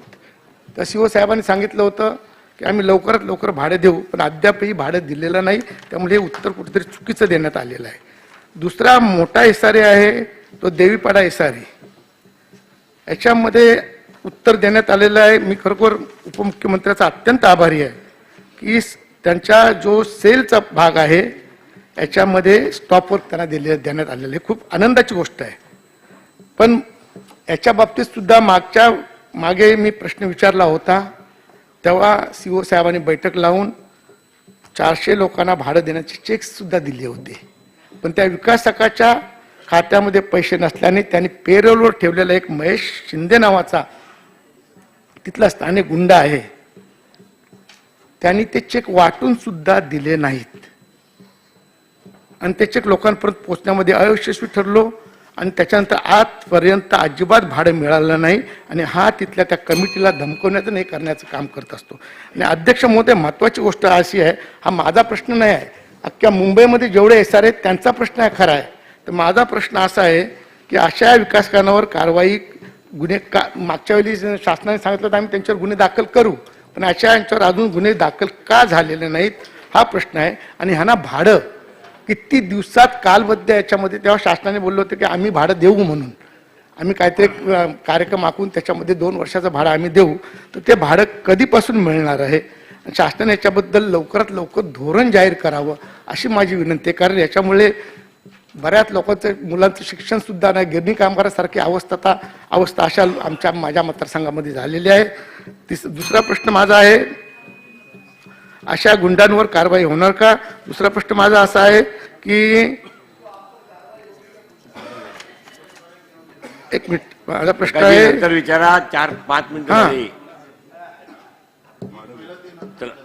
जोपर्यंत भाडं देत नाहीत, जोपर्यंत SRA ची बिल्डिंग होत नाहीत, तोपर्यंत विकासकाला सेलची बिल्डिंग बांधून देणार नाही असं शासन करणार आहे का? हे माझे प्रमुख प्रश्न आहेत. मी सीओ साहेबांचा आभार. अध्यक्ष महोदय, सन्माननीय सदस्यांनी सांगितली ती वस्तुस्थिती आहे. महाकाली गृहनिर्माण संस्था जी आहे त्या संदर्भात ऍक्च्युली पहिला LOI 2010 मध्ये दिला, दुसरा 2015 मध्ये दिला. त्यांनी एक विदाऊट परमिशन G+2 स्ट्रक्चर बांधलं, त्याच्यावर 4 कोटी रुपये दंड केला, तो देखील त्यांनी भरला नाही. मग त्याच्यामध्ये पहिले अमोघ कन्स्ट्रक्शन होतं त्याला काढलं, ओरेसिस होतं त्याला काढलं. आता नव्याने बी राईट म्हणून नुकतंच त्यांनी आता या 14/2 बी राईट रिअल इस्टेट यांना त्यांनी GBR घेऊन त्या ठिकाणी नवीन विकासक नेमलेला आहे. त्यामुळे आता या नवीन विकासकाकडे पाठपुरावा करण्यात येईल, भाडी देण्याच्या संदर्भात, आणि त्यांच्याकडनं कालबद्ध कार्यक्रम घेण्यात येईल. आणि पहिल्यांदा त्यांनी रिहॅब केलं पाहिजे, मगच सेल कंपोनंटला हात घातला पाहिजे. या संदर्भात देखील त्या संदर्भातले निर्देश देण्यात येतील. देवीपाडाच्या संदर्भात देखील 4 बिल्डिंग त्या ठिकाणी झालेल्या आहेत. जवळपास 1599 पैकी 654 रहिवासी त्या ठिकाणी गेले आहेत. दुसरं जे रिहॅब आहे त्याच्यात प्लिंथची पर्यंतची CC दिलेली आहे. आणि साधारणपणे हेही खरं आहे की त्यांच्याकडे 20 कोटी भाडं थकीत होतं, त्यापैकी 11 कोटी भाडं त्यांनी दिलंय, 9 कोटी भाडं अजूनही थकीत आहे. पण आता आपण जी एमनेस्टीची स्कीम तयार केली आहे त्या स्कीम मध्ये आलेले आहेत, आणि त्यामुळे एमनेस्टीच्या स्कीम मध्ये यांचा विचार करून कालबद्ध कार्यक्रम त्या ठिकाणी ठरवून कशा प्रकारे हे पूर्ण करता येईल हे देखील आपण निश्चितपणे बघू. या व्यतिरिक्त सन्माननीय सदस्यांनी सांगितलेलं आहे की काही लोक गुंडागर्दी करतायत वगैरे, असं जर कोणी करत असेल तर तेही पडताळून पाहून त्यांच्यावर आवश्यक असेल तर पोलीस कारवाई देखील ही त्या ठिकाणी करण्यात येईल. आणि शेवटचा प्रश्न जो त्यांनी विचारला आहे की सरकारने मध्यंतरी असं सरकारच्या विचाराधीन आहे की ज्या लोकांना भाडं मिळत नाहीये त्यांचं काही 2 वर्ष वगैरे भाडं सरकारने द्यावं. ही योजना आता आम्ही तयार करतो आहोत, अजून तयार झाली नाहीये. या योजनेचा सगळ्यात महत्वाचा मुद्दा असा असणार आहे की 2 वर्ष भाडं दिलं आणि विकासकांनी कंप्लीटच केलं नाही तर मग काय. आणि म्हणून जे विकासक नव्याने पूर्ण कालबद्ध कार्यक्रम देतील त्यांना मदत करण्याकरता आणि झोपडपट्टी धारकांना मदत करण्याकरता अशा प्रकारे शासनाच्या वतीनं भाडं द्यावं असं आपल्या डोक्यामध्ये आहे. आणि म्हणून त्या संदर्भातली योजना आपण तयार करतोय. सुर्वे साहेब, लवकरच या योजनेच्या संदर्भातला अंतिम निर्णय आम्ही घेऊ. नाही, माननीय उपमुख्यमंत्री महोदय, एक्स्ट्रा मेकॅनिझम जर तयार केला आणि असे भाडे जे विकासकाच्या वतीने सरकार भरणार आहे त्याचे सेल कंपोनेंटमधनं जेवढे पैसे येतील ते पैसे आपल्या अकाउंटमध्ये येतील असं जर सिस्टम केली तर याचा मार्ग निघू शकेल. होय अध्यक्ष महोदय. याला स्टॉप वर्क नोटीस देणं हे त्याचा मार्ग नाही, कारण सेल कंपोनेंट शिवाय ते पुढचं काम करू नाही, स्टॉप वर्क दिली तर त्यांना फायदाच होतो. कारण त्याच्यानंतर ते आपल्याला जेव्हा त्यांना निष्कासित करायचं असतं किंवा काढायचं असतं त्यावेळेस ते सांगतात आम्ही काम करू शकलो नाही कारण तुम्ही स्टॉप वर्क दिली होती. म्हणून याला एक होलिस्टिक सोल्युशन काढावं लागेल. चला, धन्यवाद. लक्षवेधी क्रमांक 8 सुनील कांबळे. लक्षवेधी क्रमांक 8. लक्षवेधी क्रमांक 8 आज भरपूर बिझनेस है, वितरित केल्याप्रमाणे बहुत बिझनेस है. भाड़ा देंगे बताया साहब ने. माननीय अध्यक्ष महोदय, पुणे शहरातल्या SRAच्या संदर्भात मी या ठिकाणी आपल्या माध्यमातून सरकारचं लक्ष वेधू इच्छितो. पुणे शहरामध्ये झोपडपट्टी पुनर्वसन प्राधिकरणाच्या अंतर्गत चालू असलेल्या प्रकल्पामध्ये अनेक अडचणी निर्माण झालेल्या आहेत. याविषयी बैठक लावण्यासाठी मी विभाग आयुक्तांना एक पत्र दिलं होतं. पत्र देऊन त्यांचा 12 वेळा फॉलोअप केला, परंतु त्यांनी आतापर्यंत एकही मीटिंग लावलेली नाही. अध्यक्ष महोदय, पुणे शहरात काशीवाडी, लोहानगर, मंगळवारपेठ, ताडेवाला रोड, नानापेठ इत्यादी ठिकाणी झोपडपट्टी पुनर्वसनाचं काम चालू आहे. यापैकी बरेच प्रकल्प अर्धवट अवस्थेत आहेत आणि ज्या विकासकांनी या लोकांना ट्रान्झिट काम मध्ये त्यांची राहण्याची तात्पुरती व्यवस्था केलेली आहे. लोहानगरमध्ये ज्या लोहानगर घोरपडीपेठेतली जे याचं SRAचं जे काम चालू आहे ते 2008 सालापासून चालू आहे. आतापर्यंत 10-15 वर्षात त्या लोकांच्या इमारती पूर्ण झालेल्या आहेत, परंतु त्या ठिकाणी ज्या लोकांना राहण्याची व्यवस्था ज्या ठिकाणी केलेली आहे 10-10, 15-15 मजली इमारती आहेत आणि त्या ठिकाणी त्या इमारतीला लिफ्ट नाही. जर एखादी मयत झाली किंवा एखादा पेशंट असेल आजारी पडला तर त्या लोकांना तिथल्या रहिवाशांना प्रचंड तिथं त्या त्रास होतोय.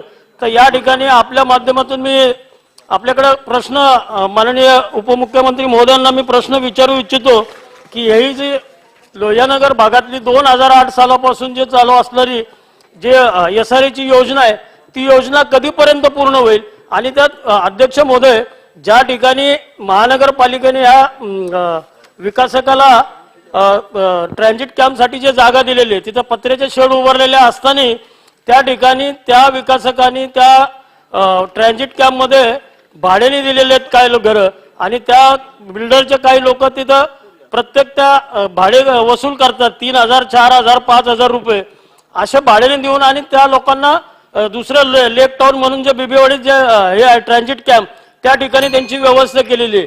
परंतु तिथं लोकांना प्रचंड त्रास होतो. एखादी मयत झाला पेशंट असला तर 10व्या 11व्या मजल्यावरनं त्या माणसाला खाली कसं आणायचं, पिण्याच्या पाण्याची व्यवस्था नीट नाही. गेले 10-15 वर्ष हे लोक खूप अडीअडचणीचे आणि त्रास झालेले आहेत आणि काही ठिकाणी तिथं काही लोकांनी आत्महत्याही झालेल्या आहेत. तर अशा विकासकांवर आपण कारवाई करणार का आणि हा प्रकल्प कधी पूर्ण होणार याचं या ठिकाणी उत्तर देऊ. दुसरं एक याच्यात एक विषय असा आहे की SRA कडनं जे कामं चालू आहेत शहरात विविध भागात तर या ठिकाणी SRA कडे कुठली यंत्रणा नाही. इमारत बांधत असताना त्या इमारतीची देखभाल होणे किंवा कुठल्या परमिशन किंवा कुठल्या पद्धतीने काम होते. आता या उत्तरात माननीय उपमुख्यमंत्री महोदयांनी उत्तर दिलेले ते अशांत खरं आहे असं म्हणतात.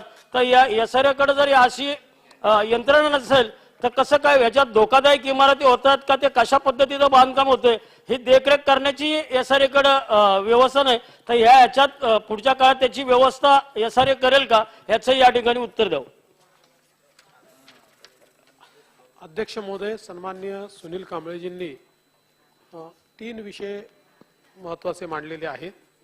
एक तर लोहियानगरच्या लोकांना बिबीवाडीला जिथे शिफ्ट केलं आहे त्या ठिकाणी सोयी केलेल्या नाहीत असं त्यांचं म्हणणं आहे आणि निश्चितपणे या संदर्भात खरं म्हणजे आता आपण लोहियानगर असेल किंवा नानापेठ असेल आपण साधारणपणे बांधल्यानंतर ते हँडओव्हर करतो आणि मग त्याच्यानंतरचा मेंटेनन्स हा त्यांना करायचा असतो. तथापि आपण जी वस्तुस्थिती या ठिकाणी समोर आणलेली आहे ती वस्तुस्थिती ग्राह्य समजून पुन्हा एकदा याची पाहणी करण्यात येईल आणि जर काही अपडेशन करणं आवश्यक असेल तर एक विशेष बाब म्हणून त्या ठिकाणी अपडेशन देखील केलं जाईल. आणि तिसरं जे पानमळा रिहॅबच्या संदर्भातला विषय आहे तर ते आता जवळपास कंप्लिशनला आलेलं आहे. साधारणपणे 3 महिन्यामध्ये ते OC स्टेजला येईल आणि त्यानंतर त्याचं देखील वाटप हे आपण करू. माधुरीताई. अध्यक्ष महोदय माननीय सुनील कांबळेंनी जो प्रश्न विचारलाय अध्यक्ष महोदय पुणे शहराची SRA पॉलिसी बनते हे याच्यात हा महत्वाचा जो मुद्दा आहे की ज्या SRA इनकम्प्लीट राहिल्यात म्हणजे अर्धवट काम केलेलं आहे त्या लोकांना ट्रान्झिट कॅम्प मध्ये हलवलेलं आहे इथे बिल्डिंग पण पूर्ण होत नाही असे 3-3, 4-4 वर्ष लोक अध्यक्ष महोदय दुसरीकडे आहेत. तर ह्या संबंधी SRA पॉलिसीमध्ये काही त्याच्या संबंधीचे नियम टाकणार का. दुसरी गोष्ट अध्यक्ष महोदय की जे बांधकाम करून जे सोसायटी बनवून आता सांगितलं उपमुख्यमंत्र्यांनी तर ते सोसायटी बनवून दिल्यानंतर बऱ्याच ठिकाणी तो जो फंड आहे तो ट्रान्सफर केला जात नाही सोसायटीला किंवा सोसायटीला ट्रान्सफर केल्यानंतर सोसायटीची जी कमिटी बनते तो फंड काढून घेते. तर त्या संबंधीचे पण काही नियम त्याच्यात टाकणार का अध्यक्ष महोदय. आणि तिसरं की ज्या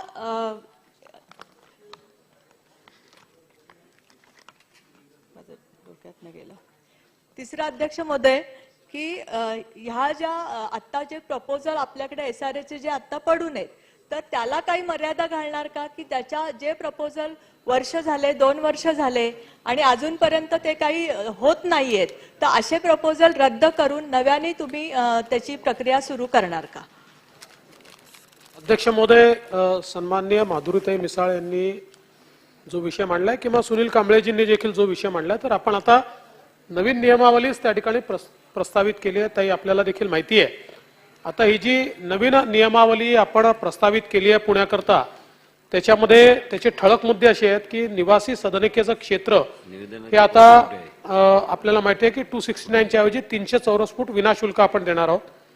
योजना राबवण्याकरता आता 70% ऐवजी 51% झोपडीधारकांची संमती आवश्यक असणार आहे. पुनर्वसन घटकाच्या इमारतीची उंची 40 मीटरच्या ऐवजी 50 मीटर आणि पार्किंगची 6 मीटर उंची सोडून 50 मीटर अशा प्रकारे उंची वाढवण्याचा निर्णय देखील आपण घेतो आहोत. मॅक्सिमम FSI जो आहे तो अप टू 4 और permissible rehab plus free cell which ever is more, जो अधिक असेल तो आता आपण परमिसिबल करतो आहोत. पार्किंग आणि रेफ्यूज एरिया करता अतिरिक्त 10% प्रोत्साहनात्मक चटई क्षेत्र निर्देशांक आपण देतो आहोत. जास्त घनता असलेल्या दाटीवाटीच्या क्षेत्रासाठी 10% प्रोत्साहनात्मक चटई क्षेत्र निर्देशांक आपण देतो आहोत. समूह पुनर्विकासासाठी तरतूद 1 हेक्टरवरील जागेसाठी 3 पेक्षा जास्त जमीन मालक असलेल्या झोपडपट्टी क्षेत्रावर योजना राबवल्यास आर कंपोनंटच्या 10% अतिरिक्त प्रोत्साहन क्षेत्र प्रस्तावित केलं आहे. शासनाने किंवा शासकीय संस्थेने स्वतःच्या जागेत योजना अंगीकारल्यास आर कंपोनंटच्या 5% अतिरिक्त प्रोत्साहन क्षेत्र प्रस्तावित केलं आहे. खासगी जमीन मालकाने झोपडपट्टी व्याप्त जमीन स्वेच्छेने योजनेस हस्तांतरित केल्यास नॉन कंजेस्टेड क्षेत्रासाठी 1% व कंजेस्टेड क्षेत्रासाठी 1.5% TDR हा आपण अनुज्ञेय करतो. अति महत्वाच्या म्हणजे व्हायटल प्रोजेक्टच्या संदर्भात स्थलांतर करून अनइन्कम्बड प्लॉटवर योजना राबवल्यास लँड TDR म्हणजे जमीन मालकाला कंजेस्टेड क्षेत्राकरता 3 पट आणि नॉन कंजेस्टेड क्षेत्राकरता 2 पट TDR आपण देणार आहोत. आणि बांधकाम TDR जो आहे तो कन्स्ट्रक्शन TDR त्याचा फॉर्म्युला आहे त्याप्रमाणे आपण देणार आहोत. त्यामुळे हे जर आपण केलं तर पुण्यातल्या SRA मोठी चालना मिळेल.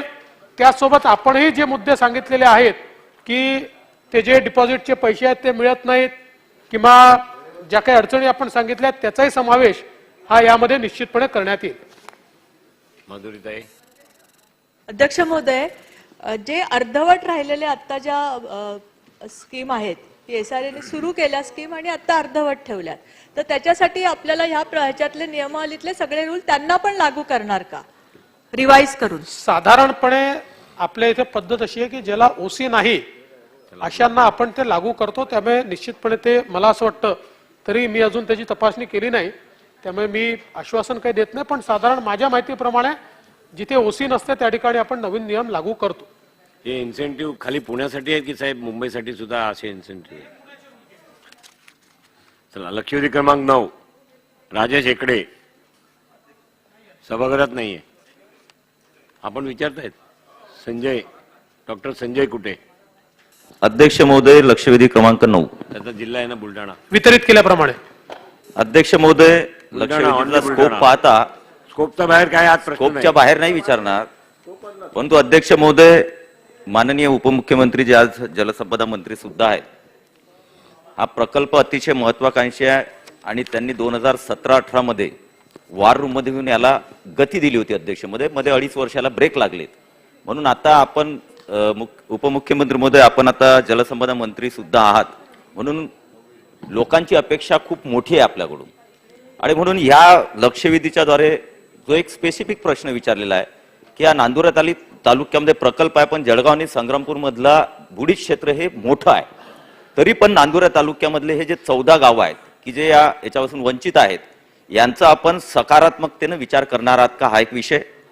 दुसरा विषय अध्यक्ष महोदय, की हा प्रकल्प पूर्ण करण्याचं किंवा पहिल्या टप्प्याचं पाणी अडवण्याचं नियोजन 2024 मध्ये आहे अध्यक्ष महोदय. त्यासाठी अध्यक्ष महोदय आम्ही 800 कोटीचा पुनर्नियोजन जे रिअप्रोप्रिएशनसाठी 800 कोटीचा प्रस्ताव दिलेला आहे की जो आम्ही 1 दिवसामध्ये खर्च करू शकतो. तो आपण 293च्या चर्चेद्वारे आपण पॉझिटिव्हली उत्तरे दिले, निर्देश दिलेले आहेत. तर ते पुन्हा 2 दिवसामध्ये तो वितरित करण्यात येईल का, हा दुसरा विषय अध्यक्ष महोदय. तिसरा विषय अध्यक्ष महोदय, 2024 मध्ये जर पाणी अडवायचं आहे तर PDNचं सुद्धा टेंडर त्वरित काढावं लागेल, ते आपण काढणार आहात का. आणि चौथा प्रश्न अध्यक्ष महोदय, की आपण मुख्यमंत्री असताना या महाराष्ट्रातले मोठे प्रकल्प आणि सर्व प्रकल्प पूर्ण होण्याकरता 50,000 कोटी कर्जरूपी निधी किंवा उभारण्याचं किंवा कर्ज घेण्याचं आपण नियोजन केलं होतं, त्याला आपण गती देणार आहात का. अध्यक्ष महोदय, सन्माननीय संजय कुटे साहेबांनी या ठिकाणी नांदुरा म्हणजे मलकापूर मतदारसंघातील या नांदुऱ्याच्या 14 गावांचा जिगाव प्रकल्पाच्या लाभ क्षेत्रामध्ये समावेश करण्याच्या संदर्भात मुद्दा उपस्थित केला आहे. आपल्याला कल्पना आहे की जिगाव प्रकल्पामध्ये आता 1,17,000 हेक्टर एवढी सिंचन क्षमता आपण तयार करतो. 15 LIS याच्यामध्ये आहेत. साधारणपणे मागच्या काळामध्ये सन्माननीय जयंत पाटील साहेब ज्यावेळेस मंत्री होते त्यावेळेस 5 मेला त्यांच्याकडे बैठक झाली आणि त्यावेळेस त्यांनी या 14 गावांचा समावेश करता येईल का या संदर्भातला विचार त्या बैठकीमध्ये करण्यात आला होता. साधारण 6,700 हेक्टर ॲडिशनल सिंचन क्षमता यातनं तयार होते. मुळात ज्यावेळेस मी संपूर्ण याचा आढावा घेतला तर आता आपल्याला जर ही 14 गावं समावेश करून घ्यायचा असेल तर 18 MMQ पाणी आपल्याला ॲडिशनल या ठिकाणी लागेल.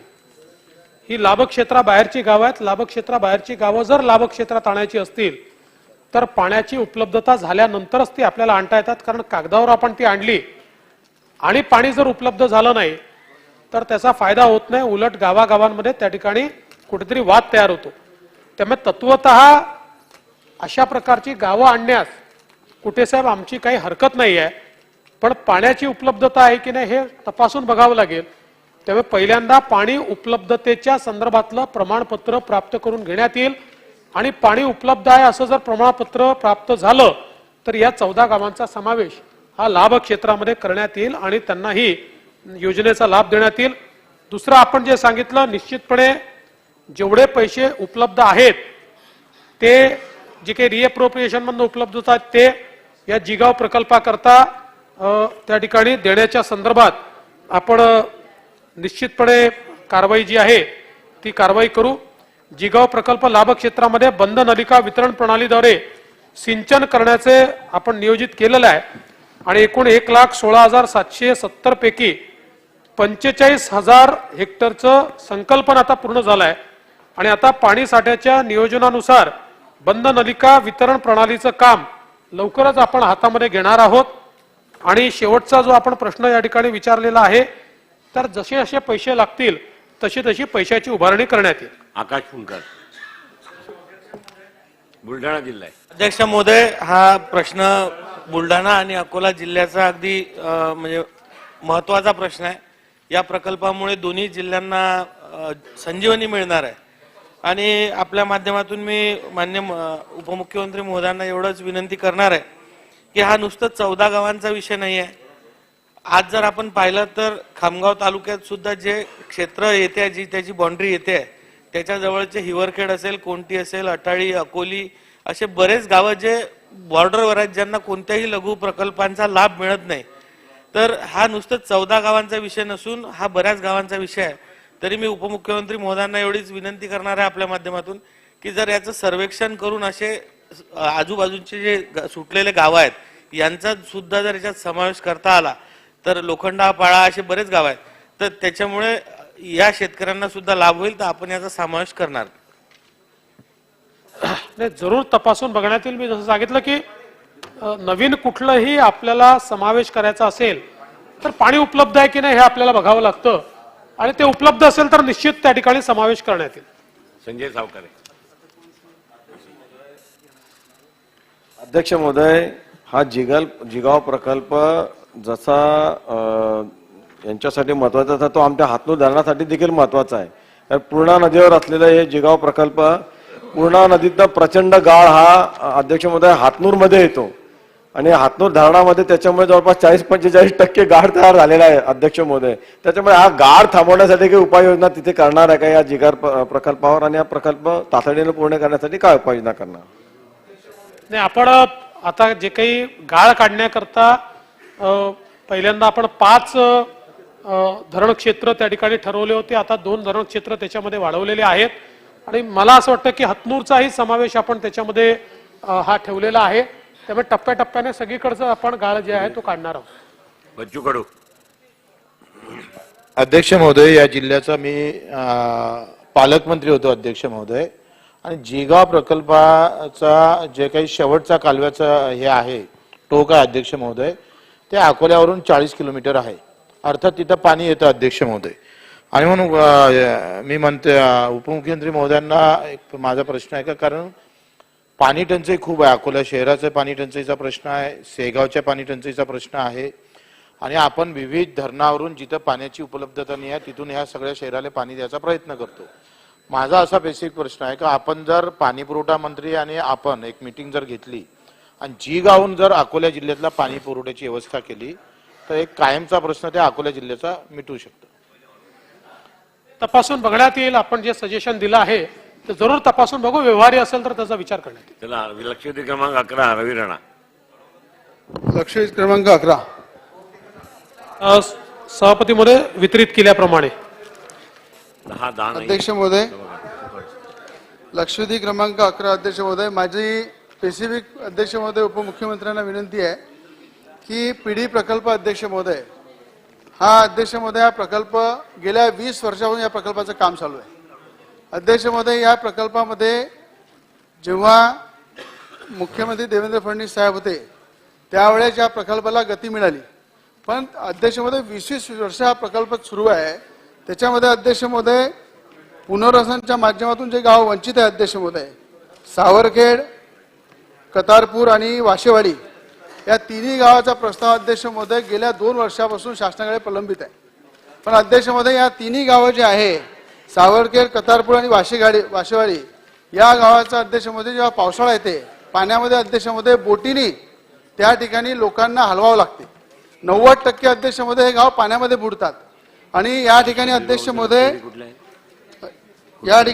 महोदय नागपूरमध्ये जे संचालक विदर्भ पाटबंधारे विकास मंडळ जे आहे या ठिकाणी हे प्रस्ताव अध्यक्ष महोदय 2-2 वर्ष पेंडिंग राहतात. हे अध्यक्ष महोदय तिन्ही गावाचा पुनर्वसनाचा प्रस्ताव किती दिवसात याला मान्यता द्याल आणि तातडीने याच्यावर कधी कारवाई कराल हे अध्यक्ष महोदय पहिला प्रश्न आहे माझा.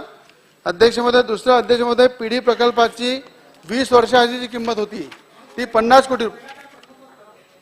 पहिला प्रश्न होता अध्यक्ष महोदय की या ठिकाणी सावरखेड, कतारपूर आणि वाशेवाडी हे तिन्ही गावं जे आहे 90% बुडीत क्षेत्रामध्ये आणि या ठिकाणी बुडीत क्षेत्र बाधित आहे. आणि त्या ठिकाणी अध्यक्ष पावसाळ्यामध्ये या ठिकाणी पूर्ण गावामध्ये पाणी असल्यामुळं वारंवार त्यांना बोटीनी जेवण द्यावं लागते, गावातल्या लोकांना स्थलांतर करावं लागते, शाळेमध्ये ठेवावं लागते. तर या प्रस्तावाला अध्यक्ष महोदय किती दिवसात मान्यता द्याल ही एक पहिली मागणी आहे अध्यक्ष महोदय. आणि दुसरी पुनर्वसन किती दिवसात याला मान्यता द्याल ही मागणी आहे. दुसरी अध्यक्ष महोदय की पीडी प्रकल्प हा 20 वर्षापासून अध्यक्ष सुरू झाला. 50 कोटी रुपये या प्रकल्पाची किंमत होती, ते आता 1200 ते 1500 कोटीपर्यंत पोहोचली. पण अद्यापर्यंत अध्यक्ष महोदय जे गावं या पीडी प्रकल्पाला लागून जातात जे दाढी आहे, निंबा आहे, गणोजा देवी आहे, भातकुली आहे, पूर्णानगर आहे, वलगाव आहे, या सगळ्या गावांना अध्यक्ष महोदय संरक्षण भिंतीची गरज आहे. आणि या गावासाठी अध्यक्ष महोदय अनेक प्रस्ताव अनेकदा पाठवले.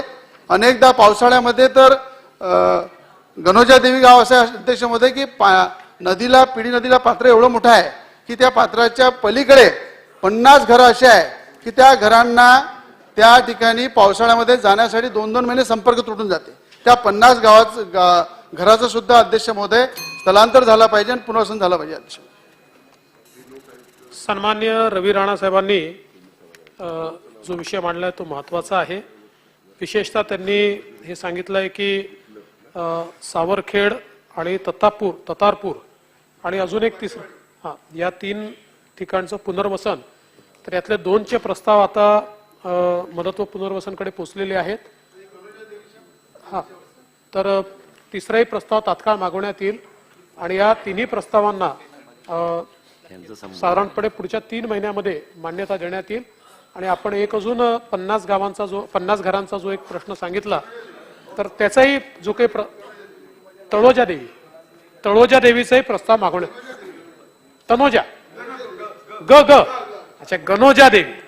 गणोजा देवीचाही प्रस्ताव मागवण्यात येईल.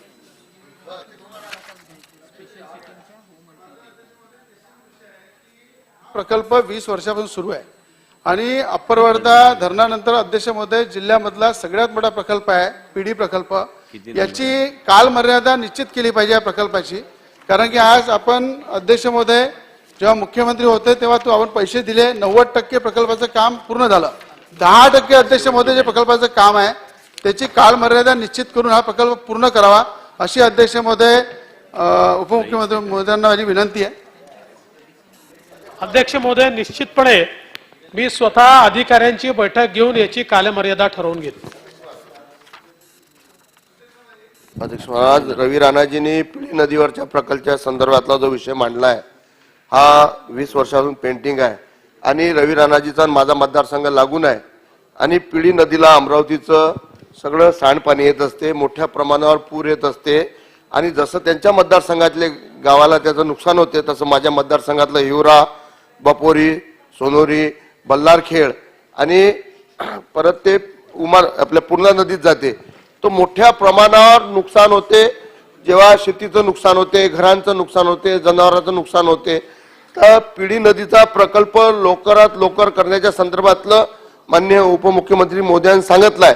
साहेब, हा जर प्रकल्प म्हणजे 20 वर्षापासून पेंटिंग आहे, जर हा लवकर केला गेला असता तर याच्यावर आपण जे अनुदान देतो, शेतकऱ्यांना नुकसान देतो, जेव्हा शेतीचं नुकसान होते त्याचा खर्च किती मोठा झालेला आहे. म्हणून हा तात्काळ प्रकल्प पूर्ण करण्याच्या संदर्भात आपण काय पावलं उचलणार आहेत.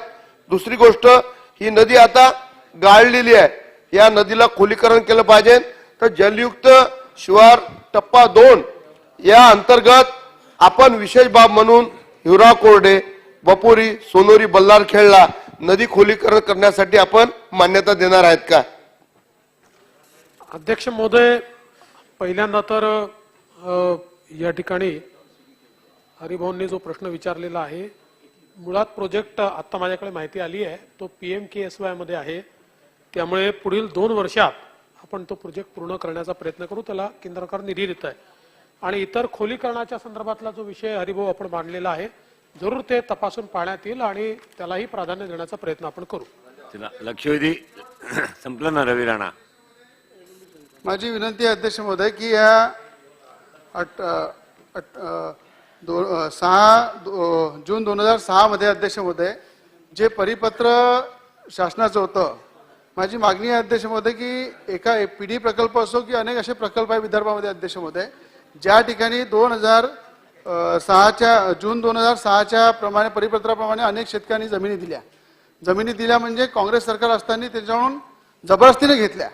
आणि त्यानंतर अध्यक्ष महोदय जेव्हा केंद्रामध्ये मोदी सरकार आली, राज्यामध्ये देवेंद्र फडणवीस साहेब मुख्यमंत्री होते, त्यांनी 4च्या गुणक प्रमाणे अध्यक्ष महोदय शेतकऱ्यांना भरभरून पैसे दिले.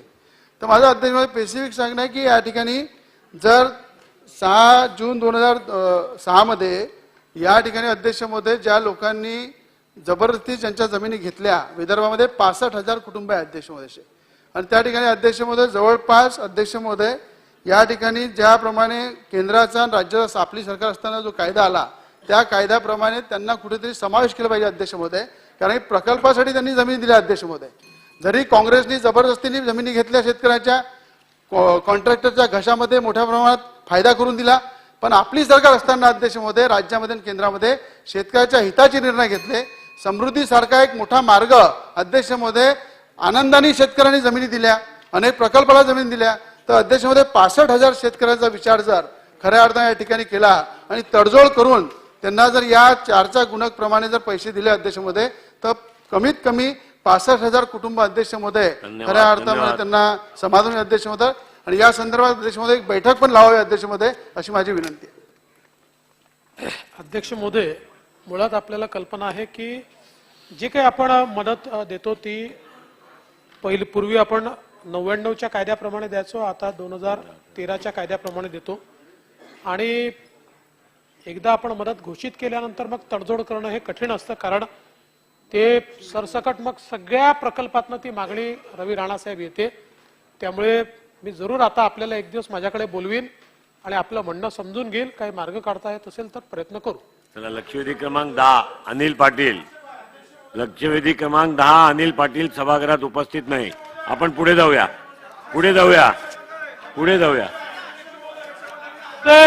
मी बच्चू भाऊंनाही बोलवून घेईन.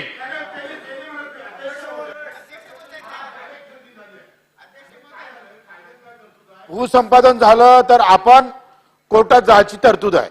आपण हे समजून घेतलं पाहिजे. डायरेक्ट खरेदी झाल्यानं शेतकऱ्यांना प्रतिसाद दिला आणि प्रकल्प मार्गी लागले. आता डायरेक्ट खरेदीमध्ये आपल्याला कोर्टात जायची कुठलीही मुभा नाही. आणि मग ही जर मुभा जर भेटली असती तर आम्ही तुम्हाला पैसे नाही मागितले असते अध्यक्ष महोदय.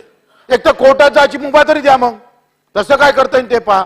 दोन गोष्टी करायला पाहिजे. भूसंपादनामध्ये आपल्याला कोर्टात जाता येतं, डायरेक्ट खरेदी केली तर आपल्याला कोर्टात जाता येत नाही आणि मग तिथंच याचा सगळं घात झाला. एक तर दोन गोष्टीपैकी एक तर याचा आपण कुठं ना कुठं तरतूद करणं फार, एक तर पैशाची करा नाही तर कोर्टात जासाठी तरतूद द्या, करा काहीतरी दोन पैकी एक करा.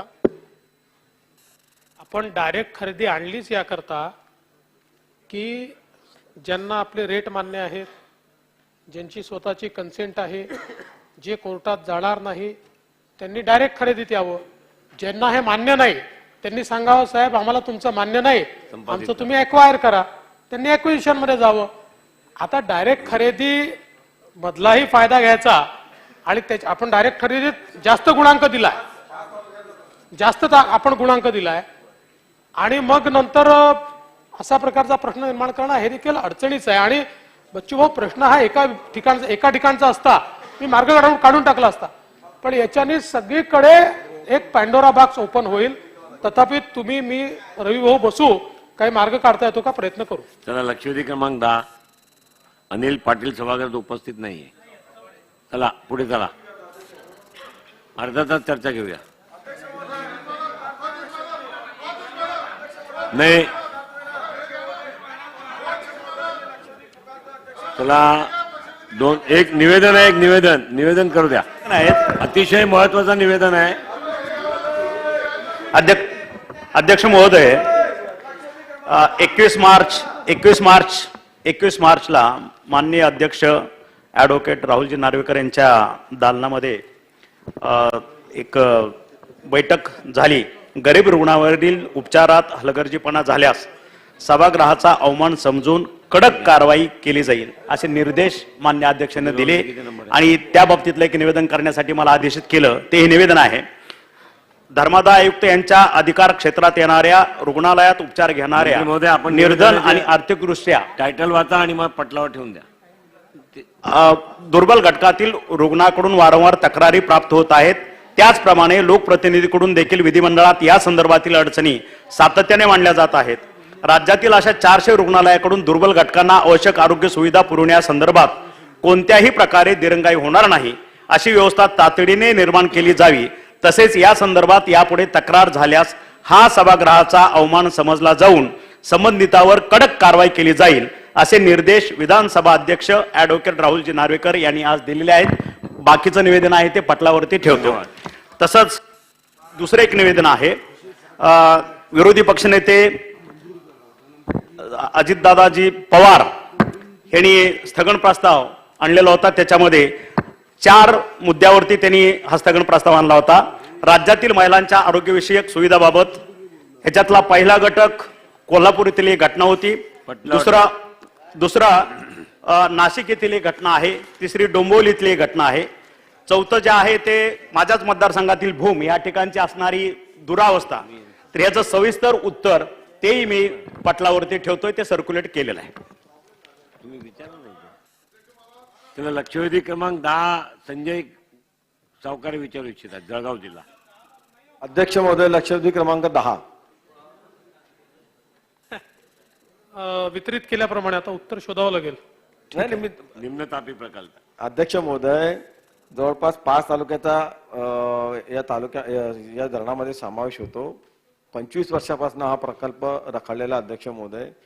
याचं गेटचं डिझाईन जे आहे मंत्री महोदय, ते गेटचं डिझाईनच चुकवण्यात आलेलं होतं ना. चुकलेलं डिझाईन असताना सुद्धा सगळ्या गेटची निर्मिती करून टाकण्यात आली. ऑर्डर देऊन सगळे गेट तयार करून टाकण्यात आले. त्याची आपण चौकशी करणार का, नंबर 1. आणि हा प्रकल्पाची किंमत आता जवळपास 5,000 कोटीच्या आसपास गेलेली आहे. त्याच्यामुळे आता राज्य सरकार जी उपाययोजना करते 100 कोटी 125 कोटी, त्याच्याने हा प्रकल्प काही लवकर कंप्लीट होणार नाही. त्याच्यामुळे हा प्रकल्प तातडीने पूर्ण करण्याच्या दृष्टीने प्रधानमंत्री कृषी सिंचन योजनेची आता समावेश करण्याची आवश्यकता आहे, ज्याची आपण सुरुवातही केलेली आहे. तर तातडीने राज्य शासनाच्या वित्त विभागाची सहमती घेऊन याचा प्रधानमंत्री कृषी सिंचन योजनेमध्ये समावेश करणार का. आणि मुळातच जो प्रकल्प आहे या प्रकल्पाचा जे 2 टप्पे आहेत, पहिला टप्पा जो आहे तो 10 TMCचा आहे. आणि दुसरा जो टप्पा आहे त्याच्या संदर्भातला जो प्रस्ताव आलेला आहे तो 6.6 TMCचा प्रस्ताव आलाय, पण ज्यावेळेस तो आपल्याकडे आला त्यावेळेस असं लक्षात आलं की नियोजन कुठेतरी चुकलं आहे, कारण त्या ठिकाणी 6.6 TMC नाही 4 TMCच पाणी दुसऱ्या टप्प्याकरता उपलब्ध आहे आणि म्हणून पुन्हा तो आपण परत पाठवलेला आहे.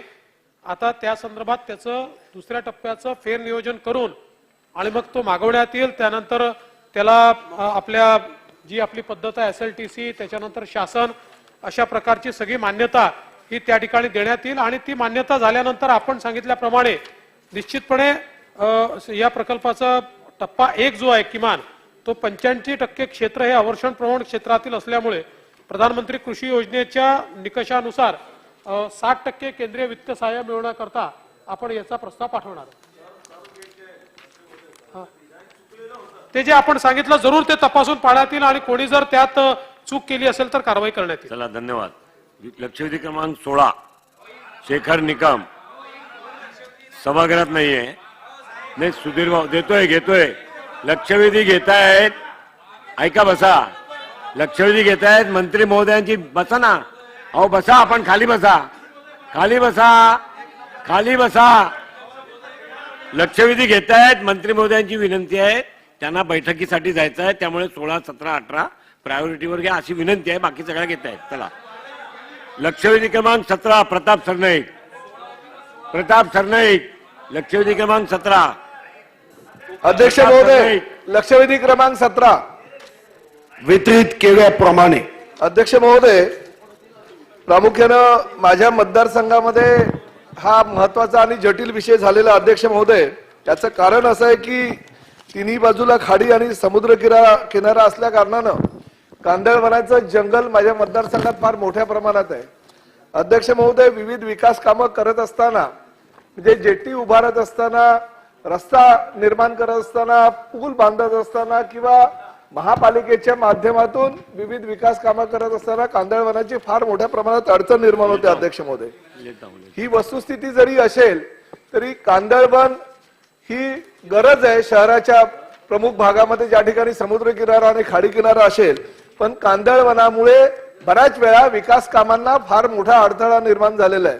प्रामुख्यानं या खाडी किनारी जी शेत जमीन असते त्या शेत जमिनीवर ही कांदळवनाच्या बिया पसरत जातात. अध्यक्ष महोदय, आणि शेत जमीन नापीक होऊन जाते आणि त्या ठिकाणी शेतकऱ्यांना, सर्वसामान्य शेतकरी जे भात पीक करत असतात किंवा मिठाची पिकं काढत असतात, त्यांना त्या ठिकाणी ह्या कांदळवनाच्या निर्मितीमुळे आपलं उत्पादन निर्माण करता येत नाही. अध्यक्ष महोदय, आणि विकास कामाला तर प्रामुख्याने फार मोठ्या प्रमाणात बाधा येत असते. जरी कांदळवन मध्ये आल्यामुळे जरी पर्यावरण खात्यानं काही ठिकाणी परवानगी दिली तरी पूर्ण परवानगी त्यांना देता येत नाही आणि त्या 4-4, 5-5 वर्ष त्या परवानग्या पण मिळत नाही. आपण जर बघितलं तर 74% कांदळवनाची निर्मिती हा कायदा आल्यापासून मोठ्या प्रमाणात झालेला आहे. एका बाजूला शेतपीक कमी होत चाललेलं आहे, शेतकरी आपल्याला अत्यवस्थ झालेला आहे की शेतजमीन नापिकीमुळे खराब झालेली आहे, परंतु कांदळवनाची निर्मिती मात्र मोठ्या प्रमाणात होत आहे. माझा स्पेसिफिक प्रश्न अध्यक्ष महोदय, मी जास्त वेळ घेणार नाही, परंतु प्रश्न क्रमांक 1 की कांदळवन उद्यानाकरता कांदळवनाचे जे नियम आहे ते वन खातं शिथिल करणार का? जी कांदळवनाची बाउंड्री निश्चित करण्यात आलेली आहे त्यानंतर निर्माण झालेल्या कांदळवनाच्या बाबतीत शासन काय निर्णय घेणार? आणि तिसरा आणि महत्वाचा प्रश्न अध्यक्ष महोदय, कांदळवनाची बाउंड्री निश्चित झाल्यानंतर काही शेतकऱ्यांच्या जमिनी किंवा काही खासगी जमिनीवर कांदळवन निर्माण झालेला आहे, तर त्या कांदळवनाची निर्मिती झाल्यामुळे त्या शेतकऱ्यांना किंवा जमीन मालकांना TDR नियमानुसार पूर्णपणे देता येत नाही, कारण त्या ठिकाणी कांदळवन असतं. तर अशा वेळेस ह्या शेतकऱ्यांनी किंवा जमीन मालकांनी विकास कामांकरता महापालिकेकडे अथवा शासनाकडे जर ही जमिनी कांदळवन ज्या ठिकाणी उगलेला आहे त्या जर हस्तांतरित केल्या तर त्यांना मोबदला जो सर्वसामान्य जमीन मालकाला मिळतो तेवढा मोबदला मिळणार का? किंवा सर्वसामान्य जमीन मालकाला जो मोबदला आर्थिक स्वरूपात दिला जातो तो त्यांना मिळणार का? हे स्पेसिफिक माझे 3 प्रश्न आहेत अध्यक्ष महोदय. अध्यक्ष महाराज, खरं तर उच्च न्यायालय मुंबई यांनी रीत याचिका 3246/2004 मध्ये 6 ऑक्टोबर 2005 रोजी काही कांदळवनाच्या व्यवस्थापन संरक्षण व संवर्धनाच्या संदर्भात काही निर्णय दिले. या निर्णयानुसार कांदळवन क्षेत्रामध्ये तोड रास करण्यास बंदी घालण्यात आली आहे. डम्पिंग ग्राउंड व घनकचरा बांधकाम करण्यास बंदी आहे. सन्माननीय सदस्यांनी जे प्रश्न उपस्थित केले असा आतापर्यंत तरी असा कोणताही अर्ज आलेला नाही की ज्यामध्ये बिया वाहून गेल्या किंवा खाजगी धानाच्या शेतामध्ये कांदळवन तयार झालं अशी आतापर्यंत विभागाला कोणतीही माहिती प्राप्त नाही. आणि याचं कारण महत्वाचं आहे की कांदळवनाच्या संदर्भामध्ये या दृष्टीने खारफुटी प्रजातीच्या बिया या साधारणतः भरतीच्या पाण्यासोबत वाहून जातात, हे खरं आहे. पण त्यासाठी जे अनुकूल वातावरण पाहिजे कांदळवन तयार करण्यासाठी किंवा तिवराची झाडं मोठी होण्यासाठी ती या शेतात असण्याची शक्यता ही अतिशय नाममात्र आहे. साधारणतः यामध्ये खारफुटीच्या प्रजातीच्या बिया जेव्हा जातात तेव्हा दगदगयुक्त क्षेत्र पाहिजे. जो मातीचा पीएच आहे तो 6.7 किंवा 7.3 या प्रमाणात पाहिजे. मातीचा गुणधर्म हा खारट पाहिजे, आम्लीय पाहिजे. आणि मग अशा वातावरणामध्ये शेतकऱ्यांच्या शेतामध्ये या बिया जातात आणि मग तिथं मँग्रोव्ह तयार होईल याची शक्यता अतिशय कमी आहे. पण सन्माननीय सदस्यांनी दिलेली माहिती ही खरी मानून अशा कोणत्याही शेतकऱ्यांच्या शेतामध्ये खारफुटीचं जंगल, शेवटी तो शेतकरी त्या ठिकाणी धान गावायचा असेल तर दरवर्षी त्याला धान गावण्याची प्रक्रिया पूर्ण करावी लागते. आणि मग अशा प्रसंगात तिथं खारफुटीचं मोठं जंगल तयार होईल ही शक्यता कमी आहे. तरीही सन्माननीय सदस्यांनी यामध्ये जर माहिती दिली तर त्या ठिकाणी ते तपासलं जाईल. दुसरा अध्यक्ष महाराज, दुसरा महत्वाचा मुद्दा की या संदर्भातले जे काही कायदे आहे त्याला फॉरेस्ट कन्झर्वेशन ऍक्ट 1980 लागतो.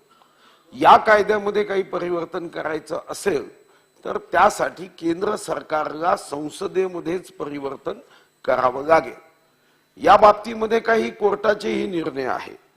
यासोबत कांदळवन आहे म्हणून कोणतंही काम थांबतं का, याचं उत्तर हे निश्चितपणे नाही आहे. जसं ओवाळा माजीवडा विधानसभा मतदारसंघात मेट्रो 4चा प्रस्ताव असेल किंवा घोडबंदर किल्ल्या शेजारील शिवसृष्टी उभारण्याचे प्रस्ताव असेल, गायमुख कोळशेत बाळकुम कोस्टल रोडचा प्रस्ताव असेल, या सर्व प्रस्तावाला एका विशिष्ट याच्यामध्ये प्रोफार्मामध्ये प्रस्ताव तयार केले जातात आणि आपण या प्रस्तावाला अनुमती देत हे केंद्र सरकारकडे हे प्रस्ताव जातात आणि यालाही मंजुरी ही प्राप्त होत असते.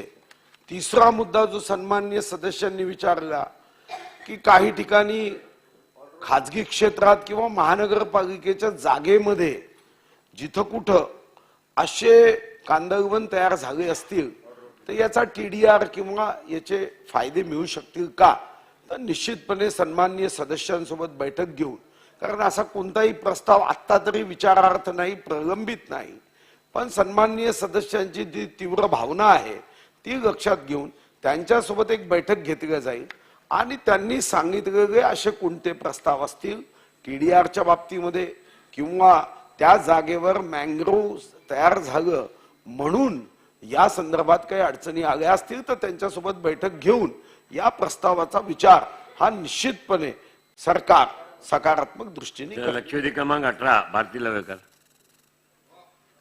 अध्यक्ष महोदय, लक्षवेधी क्रमांक 18.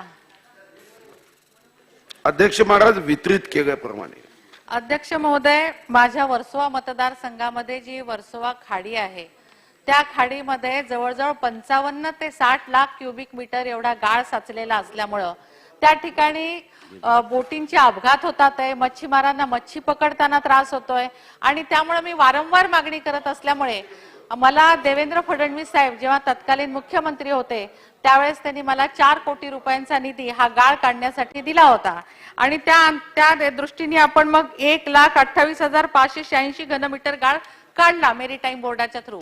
परंतु गाळ इतका साचलेला आहे आणि तो खाडीचा रंग सुद्धा अक्षरशः त्या पाण्याचा काळाभर झालेला आहे आणि म्हणून माझी आज आपल्याकडे मागणी आहे की ह्या खाडीतला गाळ जो एवढा मोठा गाळ साचलेला आहे, ज्याचा आपण आपल्या उत्तरामध्ये आकडा सुद्धा लिहिलेला आहे की 74,17,83,713 इतका निधीचा सुधारित अंदाजपत्रक आपण हा गाळ काढण्यासाठी मेरीटाईम बोर्डाच्या थ्रू तयार पण केलेला आहे. पण अध्यक्ष महोदय, हा गाळ काढण्यासाठी इतका पैसा आपल्या अर्थसंकल्पामध्ये मिळतो की नाही मिळत मला माहित नाही, कारण मी दरवेळेला मागणी करत असते आणि खूप कमी पैसे दिल्यानंतर तो गाळ निघणं शक्य नाही, तो नियमित स्वरूपात निघाला पाहिजे. त्यामुळे सागरमालेच्या अंतर्गत आपण एक जे सांगितलंय की जी 336 कोटी रुपयाची जेट्टी त्या ठिकाणी मंजूर झालेली आहे, त्या अंतर्गत काही प्रमाणात गाळ काढण्यात येणार आहे. परंतु हा गाळ पूर्णपणाने काढणं आणि नियमित स्वरूपात काढणं या संदर्भात आपण कुठली कारवाई करणार आहात? महाराज, सन्माननीय सदस्य भारतीताई गव्हेकर या अतिशय कार्यक्षम अशा विधानसभा सदस्य आपल्या मतदारसंघाच्या प्रश्नासाठी नेहमीच गंभीरतेने या संसदीय आयुधांचा उपयोग करतात. एका महत्वाच्या विषयावर आज त्यांनी प्रश्न उपस्थित केलाय. हे खरं आहे की मत्स्य संवर्धन विभाग यामध्ये अध्यक्ष महाराज राज्य सरकारचा जो वेग होता तो अतिशय कमी होता. केंद्रामध्ये सुद्धा स्वातंत्र्यानंतर या विभागाकडे पाहिजे तसं लक्ष दिलं गेलं नव्हतं. साधारणतः केंद्राने सुद्धा स्वातंत्र्यानंतर फक्त आजपर्यंत विश्वगौरव देशगौरव नरेंद्र मोदीजी प्रधानमंत्री होईपर्यंत 3,600 कोटीच फक्त खर्च केले होते. पण विश्वगौरव नरेंद्र मोदीजींनी याचं महत्व समजून आता एक स्वतंत्र विभाग निर्माण केला आणि फक्त स्वतंत्र विभाग निर्माण केला नाही. अध्यक्ष महाराज, मी केंद्रीय मंत्री परषोत्तम रुपाला यांचंही कौतुक करेन की त्यांनी सागर परिक्रमेच्या माध्यमातून हे प्रश्न समजून घ्यायचे आणि सोडवण्याची एक यंत्रणा ही यासाठी निर्माण केली. आदरणीय भारतीताई गव्हेकर यांनाही याची जाणीव आहे की परषोत्तम रुपालाजी वर्सोवामध्ये आलेत. त्यांनी आपल्याशीही संवाद केला आणि परषोत्तम रुपालांना मी हे आग्रहपूर्वक सांगितलं की सन्माननीय सदस्य या नेहमीच जागरूकपणे हे प्रश्न मांडण्याच्या दृष्टीने कार्यक्षमतेने संसदीय आयुधांचा उपयोग करतात. आपण निर्माण केलेल्या प्रश्नाच्या संदर्भात पहिल्यांदा तर मी आपल्याला आश्वस्त करतो की आमचा विभाग गंभीरतेने हे प्रश्न सोडवण्यासाठी पूर्णपणे आपल्या या प्रश्नाच्या समाधानासाठी आपल्या सोबत उभा आहे. या संदर्भात बैठकही घेतल्या जाईल. पण आपल्याला आत्ता वस्तुस्थिती माहिती असावी. अध्यक्ष महाराज, यासाठी मी काही निश्चितपणे गोष्टी सांगेल की वर्सोवा मच्छीमार बंदराचा विकास हा केंद्र शासनाच्या सागरमाला योजनेअंतर्गत आत्ता महाराष्ट्र मत्स्योद्योग विकास महामंडळ यांच्या मार्फत सुरू आहे. याचं एक 336.70 कोटीच्या अंदाजपत्रक हे तयार केलं गेलं आहे आणि बेंगळूर इथं CICEF ला दिलं गेलं. पण मधात कोरोनामध्ये आपल्याला माहिती आहे मागचे 2 वर्ष पाठपुरावा अपुरा पडला आणि लॉकडाऊन मध्ये याचा पाठपुरावा झाला नाही. सन्माननीय परषोत्तम रुपाला हे पुन्हा एकदा सागर परिक्रमेमध्ये येत आहेत. मागच्याही बैठकीत आम्ही त्यांना आग्रहपूर्वक एक गोष्ट लक्षात आणून दिली अध्यक्ष महाराज की साधारणतः 173 असे आपल्याकडे मासळी उतरण्याचे ठिकाणं आहेत. पण अनेक ठिकाणी हा जो आमचा बांधव आहे तो अडचणीत येतो आणि या दृष्टीने आम्ही सुद्धा जेव्हा समुद्र किनारा रक्षक तटदळाच्या बोटीत गेलो तेव्हाही त्यांनीही ही भूमिका सांगितली की हा गाळ साफ केला पाहिजे. एक निर्णय आम्ही तातडीने केला की जिथं अतिशय छोटा निधी लागतो 5 कोटीच्या आत, तर आता DPDC मध्ये या संदर्भात प्रोव्हिजन नव्हती. 11च प्रोव्हिजन होत्या DPDC मध्ये. आता गाळ सफाई करण्याची सुद्धा प्रोव्हिजन आम्ही प्रस्तावित केली आहे. म्हणजे छोट्या छोट्या ठिकाणी 5 कोटी रुपयापर्यंत यामध्ये सफाई करण्याचा अधिकार जिल्हा स्तरावर जिल्हा वार्षिक नियोजन आराखड्यामध्येच आपल्याला करता येईल. पण ज्या ठिकाणी अतिशय मोठी यंत्रणा लागणार, कारण या ठिकाणचं महत्व आहे. 347 मासेमारी नौका नोंदणीकृत काम करतात आणि 22,063 टन हे उत्पादन आहे आणि म्हणून मी सन्माननीय सदस्यांना आश्वस्त करेन, एक बैठक घेऊन आवश्यकता असल्यास तर सन्माननीय सदस्यांसोबत त्या ठिकाणी असणाऱ्या मच्छीमारांचीही बैठक घेऊन भारतीताईंचा हा महत्वाचा प्रश्न यामिनीताई जाधवना पण बैठकीत सोडवण्यासाठी विभाग पूर्णपणे त्यांच्या पाठीशी उभा राहील. असं आहे जयकुमारजी, आज 44 लक्षवेधी आहेत टोटल. नाही असं नाही आहे, असं खाली बसून आपण सांगणार 44 लक्षवेधी कशी मॅनेज करायची. 44 अध्यक्ष लक्षवेधी महोदय, आहेत असं नाही. अध्यक्ष महोदय, चला भारतीताई, मी भारतीताई सुधीर भाऊंचं मनापासून आभार मानते की त्यांनी अतिशय आश्वासक पद्धतीने या ठिकाणी आम्हाला उत्तर 44 दिलेलं लक्षवेधी आहे आहे. आणि बैठकही नियमाप्रमाणे लावण्याचं 3 लक्षवेधी आश्वासन घेऊ दिलंय शकतो आपण. आणि धन्यवाद. आतापर्यंत त्यांनी जे जे प्रॉमिसेस केले ते सगळे पूर्ण केलेले आहेत. त्यामुळे मी धन्यवाद. त्यांना तुला धन्यवाद देते. विचारून घ्या एक प्रश्न. अशा पद्धतीने अध्यक्षांना कधीही टार्गेट करून बोलायचं नसते. अध्यक्ष खाली बसून. महोदय, इथे अध्यक्ष सगळं ऐकायला महोदय, येते. माझ्या विभागाशी संबंधित सगळं ऐकायला आहे. येते इथे. माझ्या विभागामध्ये दारुखाना एरिया येतो आणि कंप्लीट कोस्टल एरिया आहे आणि त्याच्यामध्ये पोलीस विभागाचं, नौका विभागाचं पेट्रोलिंग होतं. तिथे बोटी उभ्या असतात. केंद्र सरकार तिथला गाळ काढत नाही आणि केंद्र सरकारच्या अखत्यारीत येतं म्हणून आम्हाला तिथे निधी मिळत नाही. तर आम्ही काय करायचं, हा महत्वाचा प्रश्न अध्यक्ष महोदय विचारायचा होता. लक्षवेधीशी संबंधित नसला तरी सन्माननीय सदस्यांची भावना लक्षात घेऊन त्यांनी एक पत्र द्यावं. त्या निवेदनावर पहिल्यांदा वस्तुस्थिती निष्ठ अहवाल आपण मागून घेऊ आणि आवश्यकता असेल तर सन्माननीय सदस्यांचा प्रश्न सोडवण्यासाठी बैठकी आयोजित करण्यात. चला लक्षवेधी उदय सामंतांची 4 लक्षवेधी आहेत. नाही घेतो एक एक पूर्ण करतो. आता ते एक मंत्री 4 लक्षवेधी वेगवेगळ्या क्रमांकावर आहेत. लक्षवेधी क्रमांक 1 सुरेश भोळे, एकत्रित संपवून टाका. चला मी जास्त स्कोप पण देत नाहीये. चला लक्षवेधी 1 क्रमांक. अध्यक्ष महोदय वितरित केल्याप्रमाणे. अध्यक्ष महोदय, आमची तर एक विनंती राहील की जळगाव महापालिका आदरणीय नामदार गिरीश भाऊ पण आहेत आणि इथे सर्वात भरीव निधी मागच्या काळामध्ये देवेंद्र भाऊ मुख्यमंत्री होते त्यावेळेला सुद्धा 100 कोटी दिले. त्यातून 42 कोटीचे कामं सुरू झालेले आहेत. त्यातून जो 62 कोटीचे निधी आमचा तिथे प्रलंबित असल्यामुळे तो निधी मिळावा आणि अजून आम्हाला सुख सुविधेसाठी मला वाटतं भरघोस निधी मिळावा ही सर्वात पहिली मागणी आहे. दुसरी मागणी महापालिकेचे कर्मचाऱ्यांचे जे प्रश्न आहेत मग त्याच्यामध्ये अनुकंपातले कर्मचारी असतील किंवा लेखापरीक्षांचे काही प्रश्न प्रलंबित आहेत ते विषय असतील आणि मला वाटतं ह्या माध्यमातून सतत महापालिकेमध्ये आम्ही पाठपुरावा करत असताना अध्यक्ष महोदय तिथून वारंवार आम्हाला माहिती मिळत नाही आणि मला वाटतं आम्ही लोकप्रतिनिधी म्हणून जनता आमच्याकडे अपेक्षेने बघते.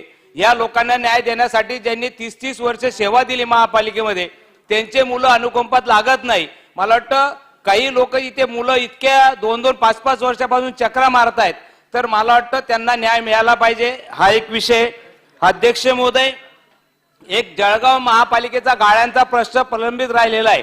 मला वाटतं देवेंद्र भाऊ असताना त्यावेळेला तो विषय मार्गी लागलेला होता पण त्याच्या टेक्निकल अडचणी असल्यामुळे ते आता लवकर मार्गी लावावा.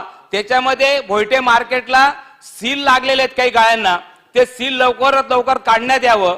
अध्यक्ष महोदय, अजून एक विनंती. उद्योग मंत्री पण आहेत साहेब. आमच्या जळगाव शहरामध्ये उद्योग येण्यासाठी त्यांनी आम्हाला आश्वासन दिले मागच्या वेळेला आणि एक मीटिंग पण झालेली. मी मुख्यमंत्री साहेब असतील, उपमुख्यमंत्री साहेब असतील, उद्योग मंत्री साहेब असतील किंवा बांधकाम मंत्री असतील त्यांनी सुद्धा मला वाटतं ग्रामीण भागाला शहरात जोडणाऱ्या रस्त्याला मोठा निधी दिला. आदरणीय नामदार गिरीभाऊच्या माध्यमातून, पालकमंत्री गुलाबभाऊच्या माध्यमातून आमच्या जळगाव महापालिकेमध्ये मला वाटतं महापालिकेचे टॅक्स सुद्धा खूप वाढलेले आणि जनता फक्त अशी त्रस्त झालेली आहे की महापालिका फक्त टॅक्स वसूल करते पण सुविधा देत नाही. तर माझे जे प्रश्न आहेत त्याचे उत्तर मिळत असताना माझी मंत्री महोदयांना विनंती राहील की आपल्या दालनामध्ये एक बैठक लावून, कारण सर्व प्रश्न जर आपण मार्गी लावले, कारण विद्युतचा सारखा एक प्रस्ताव आपल्या जळगाव MSCB कडून तिथे आलेला आहे, तो जर दिला तर जळगाव शहर वाढीव भागात असल्यामुळे बरेच इलेक्ट्रिक पोल तिथे नाहीयेत आणि त्याच्यामुळे मला वाटतं लोकांची गैरसोय होते. अशा प्रश्नाची आम्हाला अपेक्षा आहे. अध्यक्ष महोदय. अध्यक्ष महोदय बैठक लावण्यात येईल. बैठक लावण्यात येईल. चला अध्यक्ष महोदय, पुढे पुढे संजय सावकार. जळगाव मध्ये अमृत योजनेचं काम सुरू आहे अध्यक्ष महोदय. या अमृत योजनेमुळे अध्यक्ष महोदय रस्त्यांची कामं झाली नाही जळगावमध्ये. तोच प्रॉब्लेम मला भुसावळमध्येही आला. म्हणजे ही योजना सुरू झाली अध्यक्ष महोदय, आणि जोपर्यंत पाईपलाईन टाकली जात नाही, कनेक्शन दिले जात नाही, तोपर्यंत रस्त्याची कामं करायची नाही. म्हणून अध्यक्ष महोदय निर्देश दिलेले आहे. आपण राज्यमंत्री होता, मी आपल्याला विनंती केली होती की असं जर होईल 2-2 वर्ष जर योजनेचे काम होणार नाही तर मग रस्त्याचे कामं कशी होतील. त्याच्यामुळे तातडीने या रस्त्यांच्या कामांना मंजुरी दिली पाहिजे होती. त्याचा रोष आमच्यावर लोकप्रतिनिधी म्हणून आमच्यावर आला अध्यक्ष महोदय की रस्त्यांची कामं होत नाही. म्हणून अशा योजनेला देताना तातडीने रस्त्यांची कामं मार्गी लावण्यासाठी आपण सूचना देणार का, आणि अमृत योजनेसाठी स्पेशली मुख्यमंत्र्यांकडे भुसावळ आणि जळगावची दोन्हीची बैठक लावणार का? बैठकीमध्ये संजय सावकारे साहेबांना देखील बोलवलं जाईल. हा राजू मामा काय ते थोडं चुकीचं रेकॉर्डवरती आलेलं आहे असं पारंदर सांगतायत की बाबा कर जे वाढलेत बाबा मंत्री महोदय असं आलेलं आहे ते काढून टाकण्यात यावं. व आमची मागणी अशी होती की जे टॅक्स वाढलेले आहे महापालिकेने, कुठलीही सुविधा देत नसताना कर वाढतायत आणि ते कर सुद्धा कसे कमी करता येतील याच्यासाठी मंत्री महोदयांनी दखल देण्यात यावी विनंती. बैठकीत अध्यक्ष महोदय, या सविस्तर प्रश्नाबाबत आता बैठकीचं आयोजन केलेलं आहे. या बैठकीमध्ये सगळ्याची संगोपन चर्चा केली जाईल. चला लक्षवेधी क्रमांक 15 लक्षवेधी क्रमांक 15 सुनील शेळके सभागृहात उपस्थित नाही. लक्षवेधी क्रमांक 19 सीमाताई हिरे. बापू कुठली लक्षवेधी विचारतायत? लक्षवेधी क्रमांक 21. किती? सोलापूर. 21 नंतर विचारा. आता 19 हे या मंत्र्यांचे आहेत. उदय सामंत साहेबची जी लक्षवेधी आहे ते पूर्ण करतोय ना आपण करतोय. मी घेतोय. लक्षवेधी क्रमांक 20 डॉक्टर राहुल पाटील सभागृहात उपस्थित नाही. चला घेतो लक्षवेधी सगळे उपस्थित मंत्र्यांची घेत आहे. लक्षवेधी क्रमांक 21. हा अध्यक्ष महोदय, सगळे घेतो. सोलापूर महानगरपालिकेची उजनी ते सोलापूर पाईपलाईनचं काम गेल्या 2018 पासून सुरू आहे. 2018ला ठेकेदार नियुक्त केला. पहिला ठेकेदार नियुक्त केला सप्टेंबर 2019ला. मध्यंतरीच्या काळामध्ये त्या ठेकेदारानं कामाची असमर्थता दाखवली म्हणून ते ठेकेदाराचं काम रद्द केलं. रद्द करून दुसऱ्या ठेकेदाराला बोलावलं. दुसरे निविदा रद्द केलीचं त्याला फक्त पत्र दिलेलं आहे. मला असं वाटतं अशा एखाद्या ठेकेदाराला काम देऊन तात्काळ रद्द करणं, त्याची कुठलीही मागणी नसताना काय नसताना ते कितपत योग्य आहे हे एक चौकशी करावी. दुसरं, 24 नोव्हेंबर 22ला मुख्य कार्यकारी अधिकाऱ्यांनी परत म्हणजे नवीन टेंडर 27/10/22ला नवीन काम करण्याचा आदेश दिला आणि आदेश दिल्यानंतर परत 24/11/22ला परत काम थांबवण्याचा आदेश दिलेला आहे. मंत्री महोदयांना माझी विनंती आहे की आदेश द्यायचे 1 महिन्याच्या आत परत घ्यायचे. हे मुख्य कार्यकारी अधिकारी मनमानी कारभार करतात का ह्याची जरा मला असं वाटतं की आपण जरा तात्काळ चौकशी करण्याची गरज आहे. चौकशी बरोबर सोलापूर महानगरपालिकेमध्ये माननीय पंतप्रधान महोदयाचं स्वप्न आहे हर घर नळ म्हणून. गेली 10 वर्षापासून ही योजना चालू आहे, म्हणजे मान्यता आहे. NTPCनं पैसा दिलेला आहे, निधीची उपलब्धता आहे. केवळ अधिकाऱ्यांच्या दुर्लक्ष बेजबाबदारपणामुळे ही योजना सुरू होत नाही. माझी मंत्री महोदयांना विनंती आहे ह्याच्यात दोषी कोण आहे त्याची चौकशी करणार का, आणि तात्काळ काम हे काम ज्या असमर्थता दाखवलेली आहे तोच टेंडर एकीकडे सांगतात की असमर्थता दाखवली टेंडरनं आणि तोच ठेकेदार लवादाकडे कसा जातो. मग ह्याला मार्गदर्शन सुद्धा मुख्य कार्यकारी अधिकारी किंवा संबंधित अधिकारी करतात का ह्याची सुद्धा आपण चौकशी करायला पाहिजे. आणि सदरील काम केव्हापर्यंत आपण पूर्ण करणार आणि सोलापूर शहराला पाणी पुरवठा केव्हापर्यंत करून देणार.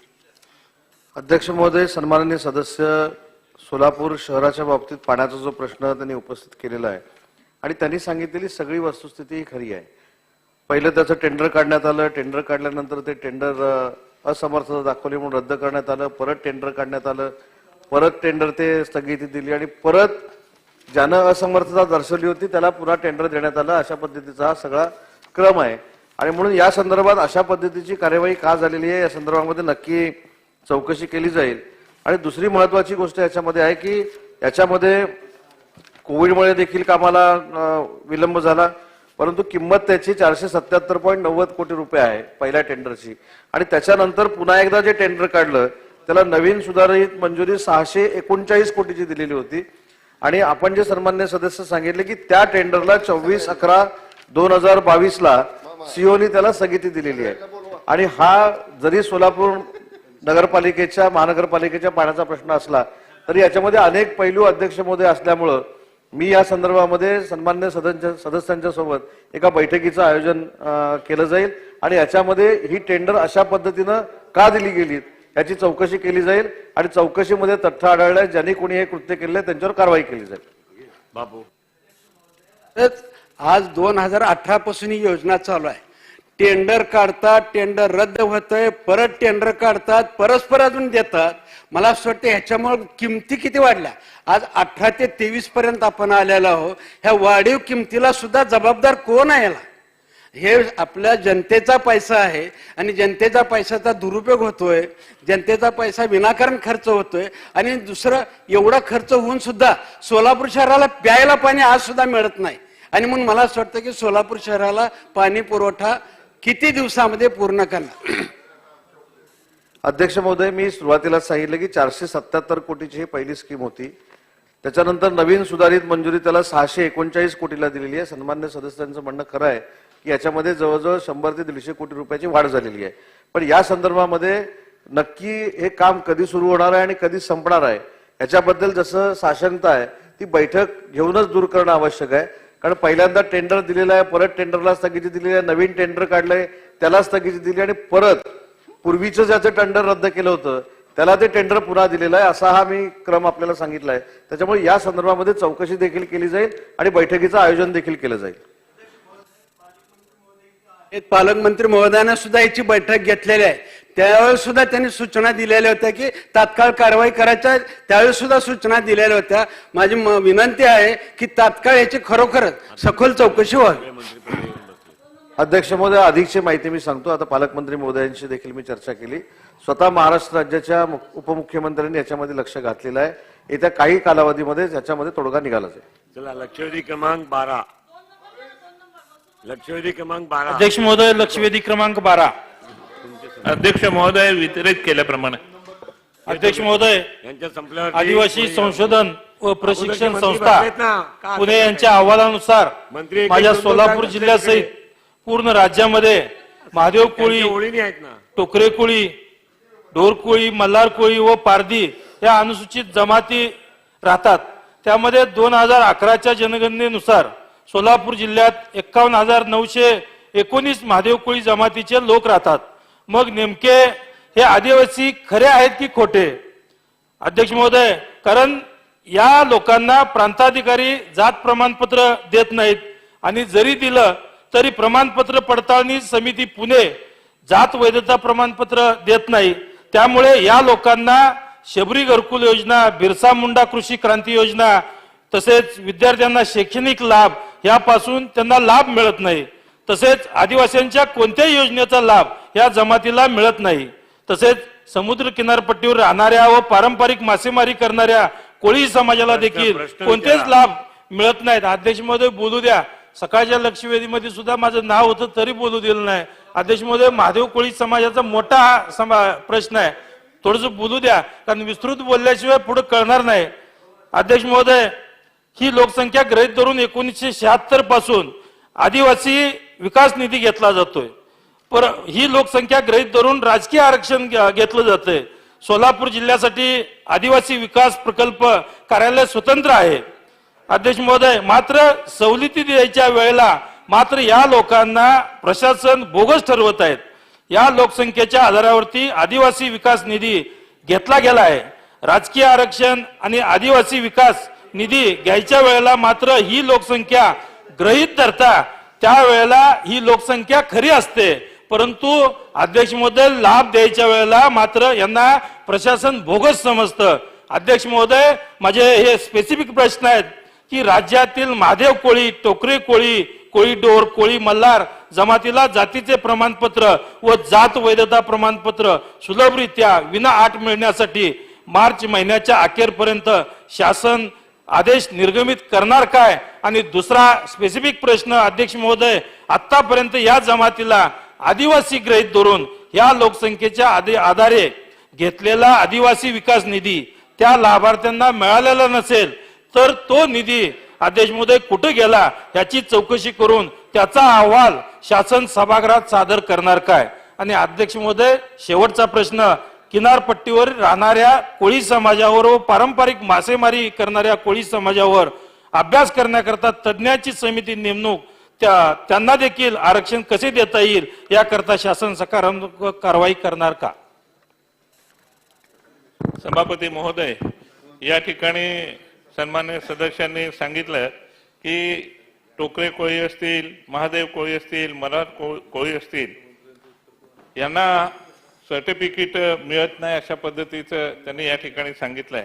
आपल्याला सांगू इच्छितो की सोलापूर मध्ये प्रामुख्यानं पुणे समितीने जवळजवळ 26,932 सर्टिफिकेट दिलेली आहे आणि राज्यामध्ये 1,08,759 सर्टिफिकेट दिलेली आहे.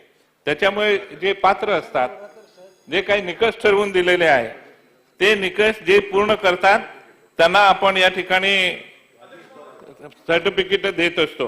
प्रामुख्यानं त्यांचे प्रिमिटिव्ह ट्रेड्स असेल, भिन्न संस्कृती, भौगोलिक वेगळेपणा आणि सर्वसाधारण समाजाशी संपर्क ठेवण्यातील बुजरेपणा व मागासलेपणा हे निकष जे जे पात्र करतात त्यांना आपण त्या ठिकाणी देत असतो. पूर्वी या ठिकाणी कमी समित्या होत्या, आता आपण समित्या वाढवलेल्या आहे जेणेकरून त्यांना त्या ठिकाणी सर्टिफिकेट दिले जाईल. या ठिकाणी सन्मान्य सदस्यांनी सांगितलं की या ठिकाणी वैयक्तिक निधी आहे, ओटीएसपी एरियामध्ये राहतात त्यांना आपण वैयक्तिक निधी देतो, घरं देतो, न्यूक्लियस बजेट मधून वैयक्तिक जितक्या योजना आहे त्या सर्व योजना आपण राबवत असतो. आता त्या ठिकाणी असलेल्या लोकसंख्येच्या प्रमाणामध्ये आपण ठक्कर बाप्पा योजना सुरू केले, त्याच्यामधून जे काही बेसिक कम्युनिटीज त्या ठिकाणी गरज असते ते सुद्धा त्याच्यामधून द्यायला तयार आपण सुरू केलेलं आहे. सन्मान्य सदस्यांचं म्हणणं आहे की त्या ठिकाणी सकल चौकशी करून सर्वे करून त्या ठिकाणी हे सर्टिफिकेट देण्याच्या बाबतीमध्ये आपण सांगितलं पाहिजे. आपण TRTIच्या मार्फत अशा पद्धतीचे सर्वे करायचे आपण निर्देश दिलेले आहे. ते सर्वे आल्याबरोबर त्याच्यामध्ये निश्चितपणानं योग्य ती कारवाई करूया. राजेश पवार.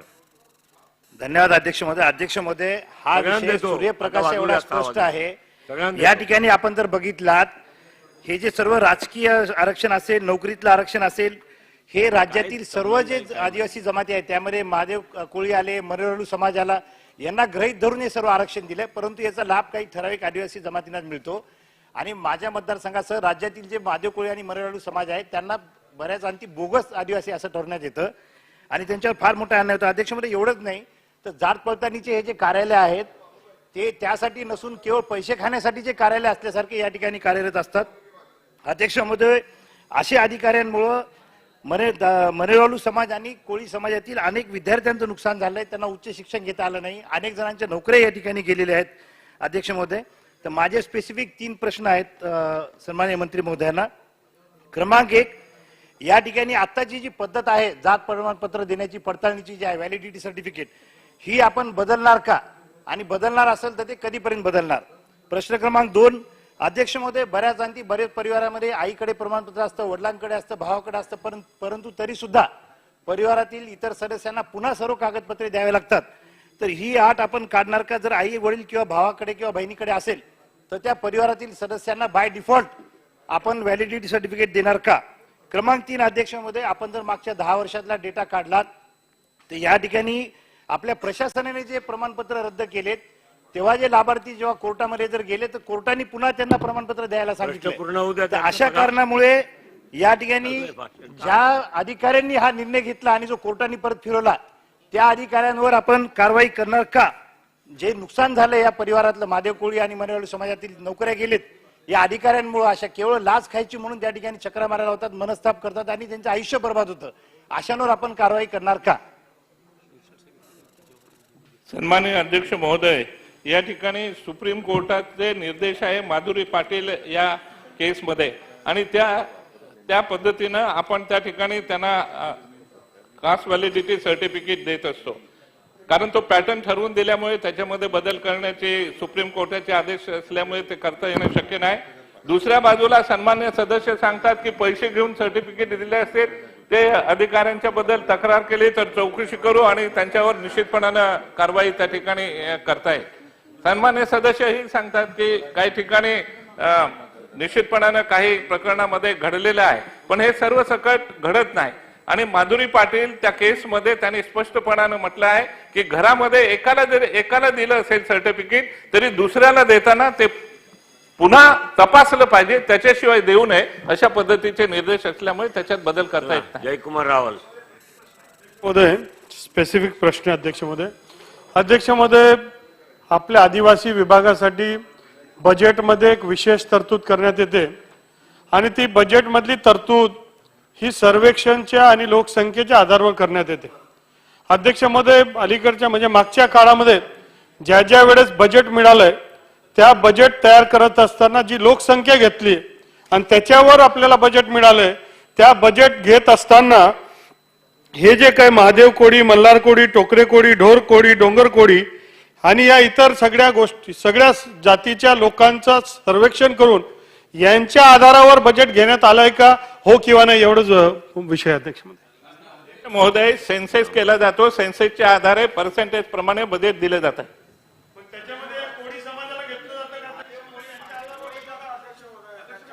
संपवा काय चाललंय, कुठला प्रश्न बोला. अध्यक्ष महोदय, सन्माननीय मंत्री महोदयांनी आणि त्याच्यामुळे सेन्सेस मध्ये जे दिलेले आहेत, नंतर त्याच्यामध्ये ज्यांना कास्ट व्हॅलिडिटी मिळाली आहे ते बसतात, त्यांना त्या पद्धतीचा निधी दिला जातो. हे जे कोळी समाज ज्यांचं नाव घेतलं मी, त्यांचं नाव त्या यादीमध्ये त्यांच्या आधारावर बजेट घेतला जातो का, हो किंवा नाही? अध्यक्ष महोदय, मी स्पष्टपणानं सांगितलं, सेन्सेस मध्ये जे समाज दाखवलेले आहेत त्यांच्या याच्याप्रमाणे निधी दिला जातो. अध्यक्ष महोदय, महाराष्ट्रामध्ये जे विधानसभेचे मतदारसंघ एसटीला रिझर्व्ह केलेले आहेत, हे रिझर्वेशन करत असताना सेन्सेक्स मधला आकडा गृहीत धरून आपण रिझर्व्ह करतो, परंतु जेव्हा सर्टिफिकेशन करायचं असतं, जेव्हा आदिवासींच्या योजनांचा लाभ द्यायचा आहे, त्यावेळेस ठराविक आदिवासी जमातींनाच मूळ आदिवासी समजून किंवा त्यांना ओरिजिनल समजून हा लाभ दिला जात आहे. कोळी जातीमधल्या मल्हार कोळी, महादेव कोळी, टोकरा कोळी या सर्व कोळी जाती आणि माझ्या मतदारसंघातली मनेर वारलू जात, या लोकांना याचा कुठलाही लाभ भेटत नाही. मला या ठिकाणी मंत्री महोदयांना प्रश्न विचारायचा आहे की आपण आपल्या उत्तरामध्ये सांगितलं की आपण निकषामध्ये असलेले सर्टिफिकेशन आपण त्या ठिकाणी लाभ देत आहोत, परंतु मंत्री महोदय, औरंगाबाद येथील जात पडताळणी कार्यालयाकडे 11,000 पेक्षा अधिक प्रकरणं प्रलंबित आहेत आणि ही सर्व प्रकरणं आदिवासी कोळी महादेव आणि आदिवासी मनेरवालू समाजाची आहेत.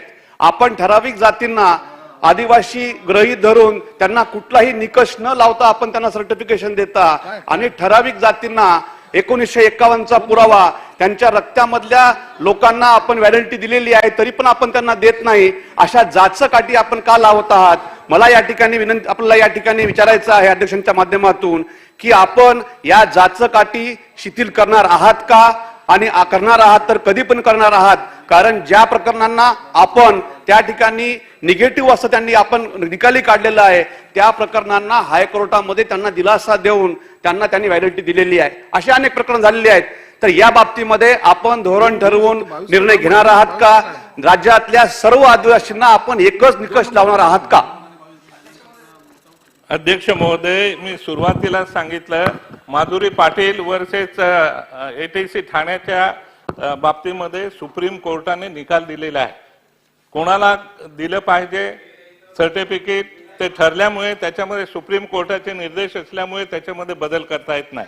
सन्मान्य सदस्य म्हणतात की काहींना न तपासता दिलं जातं, हे संपूर्ण खोटं आहे. तपासल्याशिवाय कोणालाही दिलं जात नाही. चला शेवटचा.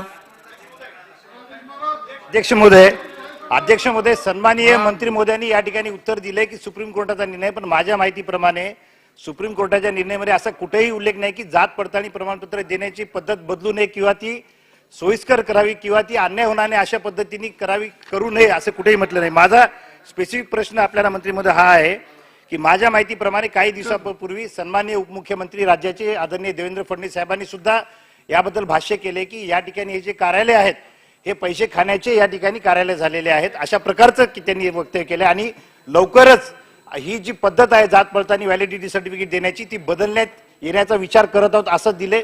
ही वस्तुस्थिती खरी आहे का, या बाबतीत आपल्याला माहिती आहे का आणि शासन याबाबत विचार करत आहे का, हा प्रश्न क्रमांक 1.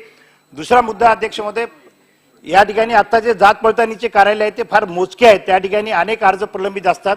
त्यामुळे माझा दुसरा प्रश्न हा आहे की या ठिकाणी प्रत्येक जिल्ह्यामध्ये ज्या जिल्ह्यामध्ये हे सर्व आदिवासी लोकसंख्या आहे त्या प्रत्येक जिल्ह्यामध्ये आपण असे कार्यालय उघडण्याचा विचार करणार का? अध्यक्ष महोदय, मी सुरुवातीला सांगितलं पॅटर्न ठरवून दिलेला आहे, व्हॅलिडिटी द्यायचा, त्याच्यामध्ये बदल करण्याची गरज आहे असं वाटत नाही. आणि सन्मान्य सदस्यांनी जे सांगितलं, आताच नगदीच्या काळात दोन वर्षापूर्वी आपण याच्यामध्ये वाढ केलेली आहे. लोकसंख्येच्या प्रमाणामध्ये जिथे जिथे देण्याची गरज होती तिथे त्या ठिकाणी आपण या जात पडताळणीचे कार्यालय उघडली आहेत. अध्यक्ष महोदय, जो कोळी समाज आहे, माझ्या विधानसभेमध्ये पण मोठ्या प्रमाणावर कोळी समाज आहे आणि कोळी महादेव आणि महादेव कोळी या याच्यामध्ये त्यांना एसटीचं सर्टिफिकेट मिळण्यासाठी प्रचंड त्रास होतो. आणि ज्या वेळेस 2017 मध्ये महापालिका मुंबई महानगरपालिकेचं इलेक्शन लागलं त्यावेळेला अख्ख्या कोळीवाड्यामध्ये मला एसटी समाजाचा एकही कोळी मिळाला नाही. म्हणजे त्या ठिकाणी कुणाकडेही एसटीचे सर्टिफिकेट नव्हते आणि त्यांना ह्या जाचकाठींमुळे त्या ठिकाणी ते, मी नाव घेत नाही, ज्या व्यक्तीसाठी ते नेहमी तक्रार करतात की त्यांच्यामुळे आमच्या समाजाला एसटी सर्टिफिकेट मिळत नाही. गावित साहेब आपल्याला त्याची जाणीव आहे, मी काही जास्त बोलत नाही. परंतु ह्या संदर्भामध्ये आपण काही मार्ग काढणार आहात का? कारण ते वंचित राहतात अशा सगळ्या ज्या योजना आहेत त्यापासून आणि ते मागासलेले आहेत. अध्यक्ष महोदय, सन्मान्य सदस्यांनी सांगितलं निश्चितपणानं सोपं करण्याच्या दृष्टीने काय मार्ग काढता येईल त्याच्यावर विचार करण्यात येईल.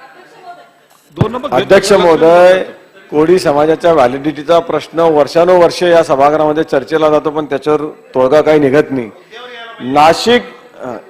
नाशिक डिव्हिजन मध्ये अध्यक्ष महोदय व्हॅलिडिटीचं सर्टिफिकेट पुरी नाशिकला मिळायचं, पूर्ण सगळ्या जिल्ह्याचं.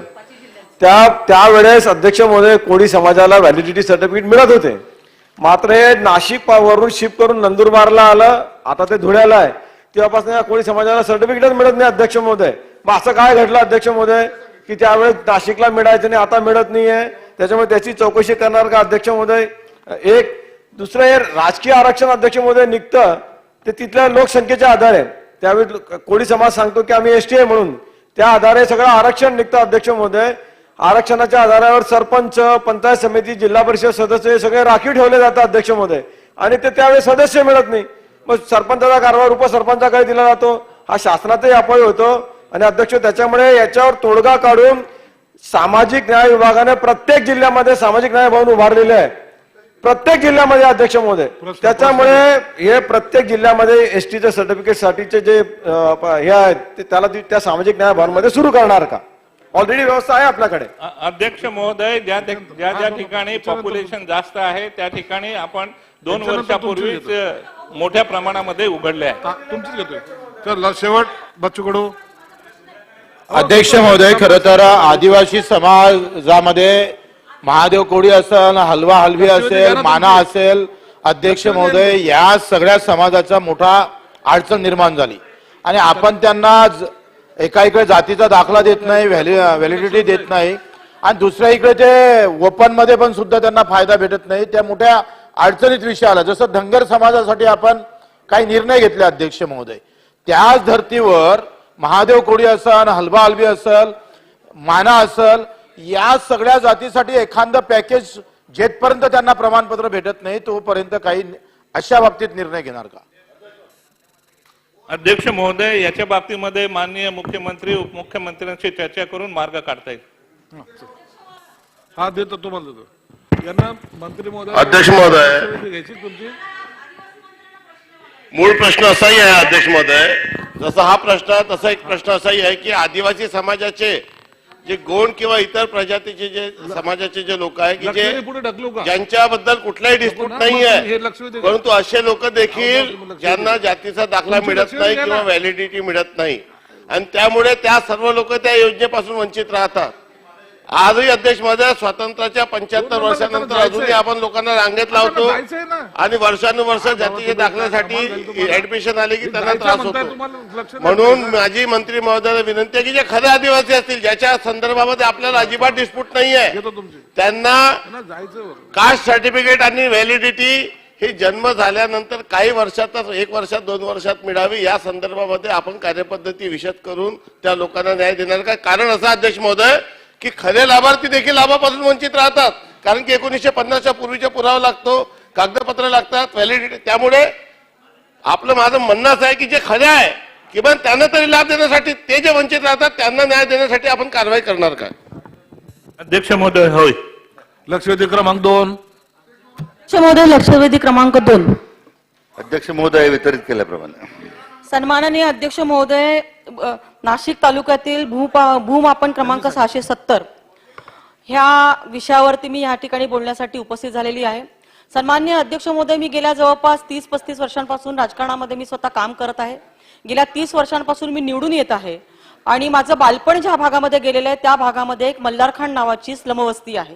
ह्या माझ्या मल्हारखान मधली जी स्लमवस्ती आहे त्या ठिकाणी ते लोक 125 वर्षांपासून राहतात. सन्माननीय अध्यक्ष महोदय, तर ह्या विषयाच्या बाबतीमध्ये सदरची जागा शासनाची असताना म्हणजे आपण ज्याला म्हणतो की जे नाही ललाटी तो लिही तलाठी, हा अतिशय महत्वाचं वाक्य ह्या विषयाला लागू पडतंय. आणि शासनाची जागा असताना माझ्या गोर गरीब शोषित दलित वंचित समाजातील घटकाला न्याय देण्यापासून त्यांच्यावरती अन्याय करण्यात आलेला आहे. तर माझा मंत्री महोदयांना पहिला प्रश्न असा आहे की सन्माननीय अध्यक्ष महोदय, 1923 साली त्या मेसर्स भागवत यांना शासनाची जी जागा 670 ही जी आहे ही 7 एकर 28 गुंठे ही ND भागवत यांना शासनाने त्या ठिकाणी Nashik city electric scheme power house करण्यासाठी उपलब्ध करून दिलेली होती. सन्माननीय अध्यक्ष महोदय, त्या जागेवरती ते 7 वर्षामध्ये करू शकले नाही. तत्कालीन ब्रिटिशकालीन कमिशनरांनी 1930 मध्ये त्यानंतर ही जागा भागवतांकडे दिली. परंतु भागवतांकडे देत असताना त्यांनी काही अटी शर्ती घातल्या की त्या ठिकाणी शेती करायला पाहिजे. परंतु त्या ठिकाणी सन्माननीय अध्यक्ष महोदय आपण जर बघितलं तर ही जागा भागवत यांनी परस्पर विक्री केलेली आपल्याला लक्षात येत आहे. त्या ठिकाणी पूर्ण अटी शर्तीचा भंग झालेला आहे, त्या ठिकाणी शेती केलेली नाहीये. आणि त्यामुळे सन्माननीय अध्यक्ष महोदय, त्या ठिकाणी आधी म्हणजे त्या ठिकाणी अजून 770चा जो क आहे ती जागा PWD कडे होती आणि त्याच्यामध्ये दगडखाण होती. आणि त्या दगडखाणीमध्ये माझे हे मल्हारखान मधले जे लोक आहेत त्या ठिकाणी काम करत होते. सन्माननीय अध्यक्ष महोदय, 1 मिनिटामध्ये डेव्हलप करते आणि प्रश्न विचारते म्हणजे आपल्या लक्षात येईल गांभीर्य. आणि त्या ठिकाणी दगडखाणीमध्ये काम करत असताना ते लोक 125 वर्षांपासून आज तिथं राहत आहेत. जवळपास 400 कुटुंब त्या ठिकाणी राहतात. सन्माननीय अध्यक्ष महोदय, 770 आणि 770 च्या विषयाच्या बाबतीमध्ये सन्माननीय अध्यक्ष महोदय, तहसीलदारांचा कलेक्टर साहेबांचा ह्या ठिकाणी रिपोर्ट आहे की प्रथमदर्शनी अटी शर्तींचा भंग झालेला आहे. महसूल मंत्री महोदयांना माझा प्रथम स्पेसिफिक प्रश्न असा आहे की ह्या अटी शर्तींचा भंग झालेला असल्या कारणाने गेल्या 100 पेक्षाही अधिक वर्षांपासून त्यांच्याकडे जागा आहे. त्यांनी कुठल्याही पद्धतीची त्या ठिकाणी शेती केलेली नाहीये, परस्पर विक्री केलेली आहे. तर ही जागा जी आहे त्यांनी केलेल्या अटी शर्तीच्या भंगाच्या बाबतीमध्ये भागवतांच्यावरती सरकार कारवाई करणार का. दुसरा प्रश्न सन्माननीय अध्यक्ष महोदय, त्यांच्यावरती कारवाई करून ह्याच्यामध्ये 5 नंबरचा मुद्दा त्यांच्यावरती अटी शर्ती करत असताना असं सांगितलेलं होतं की सरकारला जर सार्वजनिक कामासाठी किंवा दुसऱ्या कामासाठी जर लागली तर सरकार ही जमीन त्यांच्याकडनं वर्ग करून घेऊ शकते. आणि त्यामुळे दुसरा माझा मंत्री महोदयांना प्रश्न स्पेसिफिक असा आहे की लँड रेव्हेन्यू कोडाप्रमाणे सदरची जागा महसूल मंत्री महोदय शासनाकडे जमा करून घेणार का. आणि तिसरा प्रश्न, सदरची जागा किती दिवसांमध्ये ही महसूल मंत्री महोदय शासनाकडे वर्ग करून घेणार. आणि शेवटचा 4था प्रश्न, ज्या माझ्या मल्हारखाणीतील नागरिकांना 125 वर्षांपासून सन्माननीय अध्यक्ष महोदय दलित शोषित वंचित घटकातील लोक त्या ठिकाणी राहतात आणि खासगी स्लम दाखवण्यात आली आणि त्यामुळे त्या ठिकाणी आजपर्यंत घरकुल योजना राबवता आली नाही. त्यामुळे मंत्री महोदय, ह्या ठिकाणी देखील घरकुल योजना पंतप्रधानांच्या धोरणाप्रमाणे राबवण्यासाठी आम्हाला मंजुरी देणार का? अध्यक्ष महोदय, सन्मान्य सदस्य देवेनीताई यांनी 4 प्रश्न उपस्थित केलेले आहेत. खरं म्हणजे या सगळ्या विषयामध्ये मुख्य जो मुद्दा आहे की जे सर्वे नंबर त्यांनी जो त्याचा उल्लेख केला आहे 670 आणि ब अध्यक्ष महोदय, ते पूर्वी 2000 म्हणजे 1924 मध्ये ही पॉवर हाऊस त्या ठिकाणी इलेक्ट्रिसिटी स्कीम पॉवर हाऊस करता श्री ND भगत अध्यक्ष महोदय त्यांना देण्यात आली होती. इतक्या वर्षापूर्वी खरं म्हणजे हा भूखंड त्यांना देत असताना त्यामध्ये कोणत्या ज्या कामासाठी ती जागा देण्यात आली होती अध्यक्ष महोदय, त्या ठिकाणी कोणत्या प्रकल्प ते सुरू करू शकले नाही. नंतरच्या काळामध्ये याच्यामध्ये अध्यक्ष महोदय त्यांनी मग त्या काही जमिनी परस्पर विकल्याची आता माहिती पुढे आलेली आहे. शासनाची त्याला परवानगी घेतलेली नाही आहे. आणि यामध्ये शासनाच्या ज्या अटी आणि शर्ती होत्या किंवा त्याच्यामध्ये काही बदल करत असेल, बिगर शेतीच्या कडे जाण्याचा, शेतीकडे बिगर शेती करण्यात असेल तर शासनाची परवानगी घेणं आवश्यक आहे, अशा 2-3 ज्या अटी शासनाने अध्यक्ष महोदय दिल्या त्याच्यामध्ये घालून दिल्या होत्या. किंबहुना मान्य जिल्हाधिकाऱ्यांना त्याच्यामध्ये अधिकारी प्रदान करण्यात आले होते की शासनाला आवश्यक वाटेल त्यावेळी जागा शासन ती परत घेईल, अशा पद्धतीचा आहे अध्यक्ष महोदय त्याच्यात उल्लेख करण्यात आला होता. अध्यक्ष महोदय, यामध्ये जी काही माहिती सन्मान्य सदस्यांनी दिलेली आहे ती बरोबर आहे. आणि त्यांनी श्री भागवत यांनी या एकूण 7 हेक्टर जमिनीपैकी 52 जमीन आता विकून आता फक्त 66 गुंठे जमीन त्यांच्याकडे शिल्लक राहिलेली आहे. एवढी मोठी अनियमितता अध्यक्ष महोदय झालेली आहे.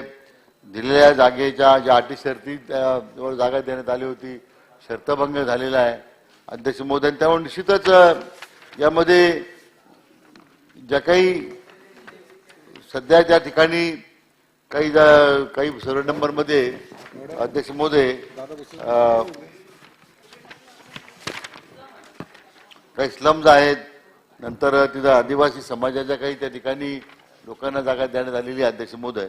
परंतु श्री भगत यांची जो 670 आणि ब या बाबतीमध्ये जो विशेष करून जी अनियमितता झालेली आहे, जी सन्मान्य सदस्यांनी मागणी केली अध्यक्ष महोदय, यामध्ये या बाबतीमध्ये तात्काळ मान्य जिल्हाधिकारी यांना सूचना देऊन या संपूर्ण जागा शासनाकडे परत घेण्यासंदर्भात सूचना देण्यात येतील अध्यक्ष महोदय. आणि त्यानंतर जी काही शासनाकडे जागा जमा झाल्याच्या नंतर जी सन्मान्य सदस्यांनी मागणी केली अध्यक्ष महोदय, त्याप्रमाणे कार्यवाही करण्यात येईल. ती जागा जी आहे सन्माननीय अध्यक्ष महोदय, आपण शासन दरबारी ती जमा करून घेणार आणि त्या ठिकाणी आमच्या घरकुल म्हणजे त्या लोकांवरती ज्यांच्यावरती 125 वर्षांपासून अन्याय झालाय त्यांना आपण न्याय देणार का? महसूल मंत्री महोदय, आपण खूप चांगलं उत्तर दिलं, त्याबद्दल मी आपल्याला खूप खूप धन्यवाद देते. पण आमच्या ह्या 2 प्रश्नांना देखील उत्तर द्या आणि आपण न्याय द्यावा. धन्यवाद. महोदय, खरं म्हणजे यामध्ये आता एक विशिष्ट कालावधीचा, कारण याच्यामध्ये कायदेशीर गुंतागुंती आहेत. कारण दिलेल्या जमिनी त्यांनी परस्पर जमिनीची विक्री करणं, त्या जमिनी काढून घेणं अध्यक्ष महोदय, या सगळ्या प्रक्रियेत जो कालावधी लागेल. परंतु मी सन्मान्य सदस्यांना आश्वासित करू इच्छितोय की शासन या विषयामध्ये तात्काळ जिल्हाधिकाऱ्यांना सूचना देऊन जितक्या लवकरातल्या लवकर आम्हाला कारवाई पूर्ण करता येईल ते आपण करू. आणि मग जागा उपलब्ध झाल्यानंतर मग जी घरकुलाची योजना प्रधानमंत्री आवास योजनेच्या संदर्भात त्यांची मागणी आहे, निश्चितपणे अध्यक्ष महोदय त्यासाठी जागा ती उपलब्ध करून द्या. लक्षवेधी क्रमांक 13. अध्यक्ष महोदय, लक्षवेधी क्रमांक 13. नाही, 22 ची याला हस्तांतर केले. मंत्री उपस्थित नाहीत. 22 घ्यायची का? 13 मंत्री नाहीत संबंधित खात्याचे.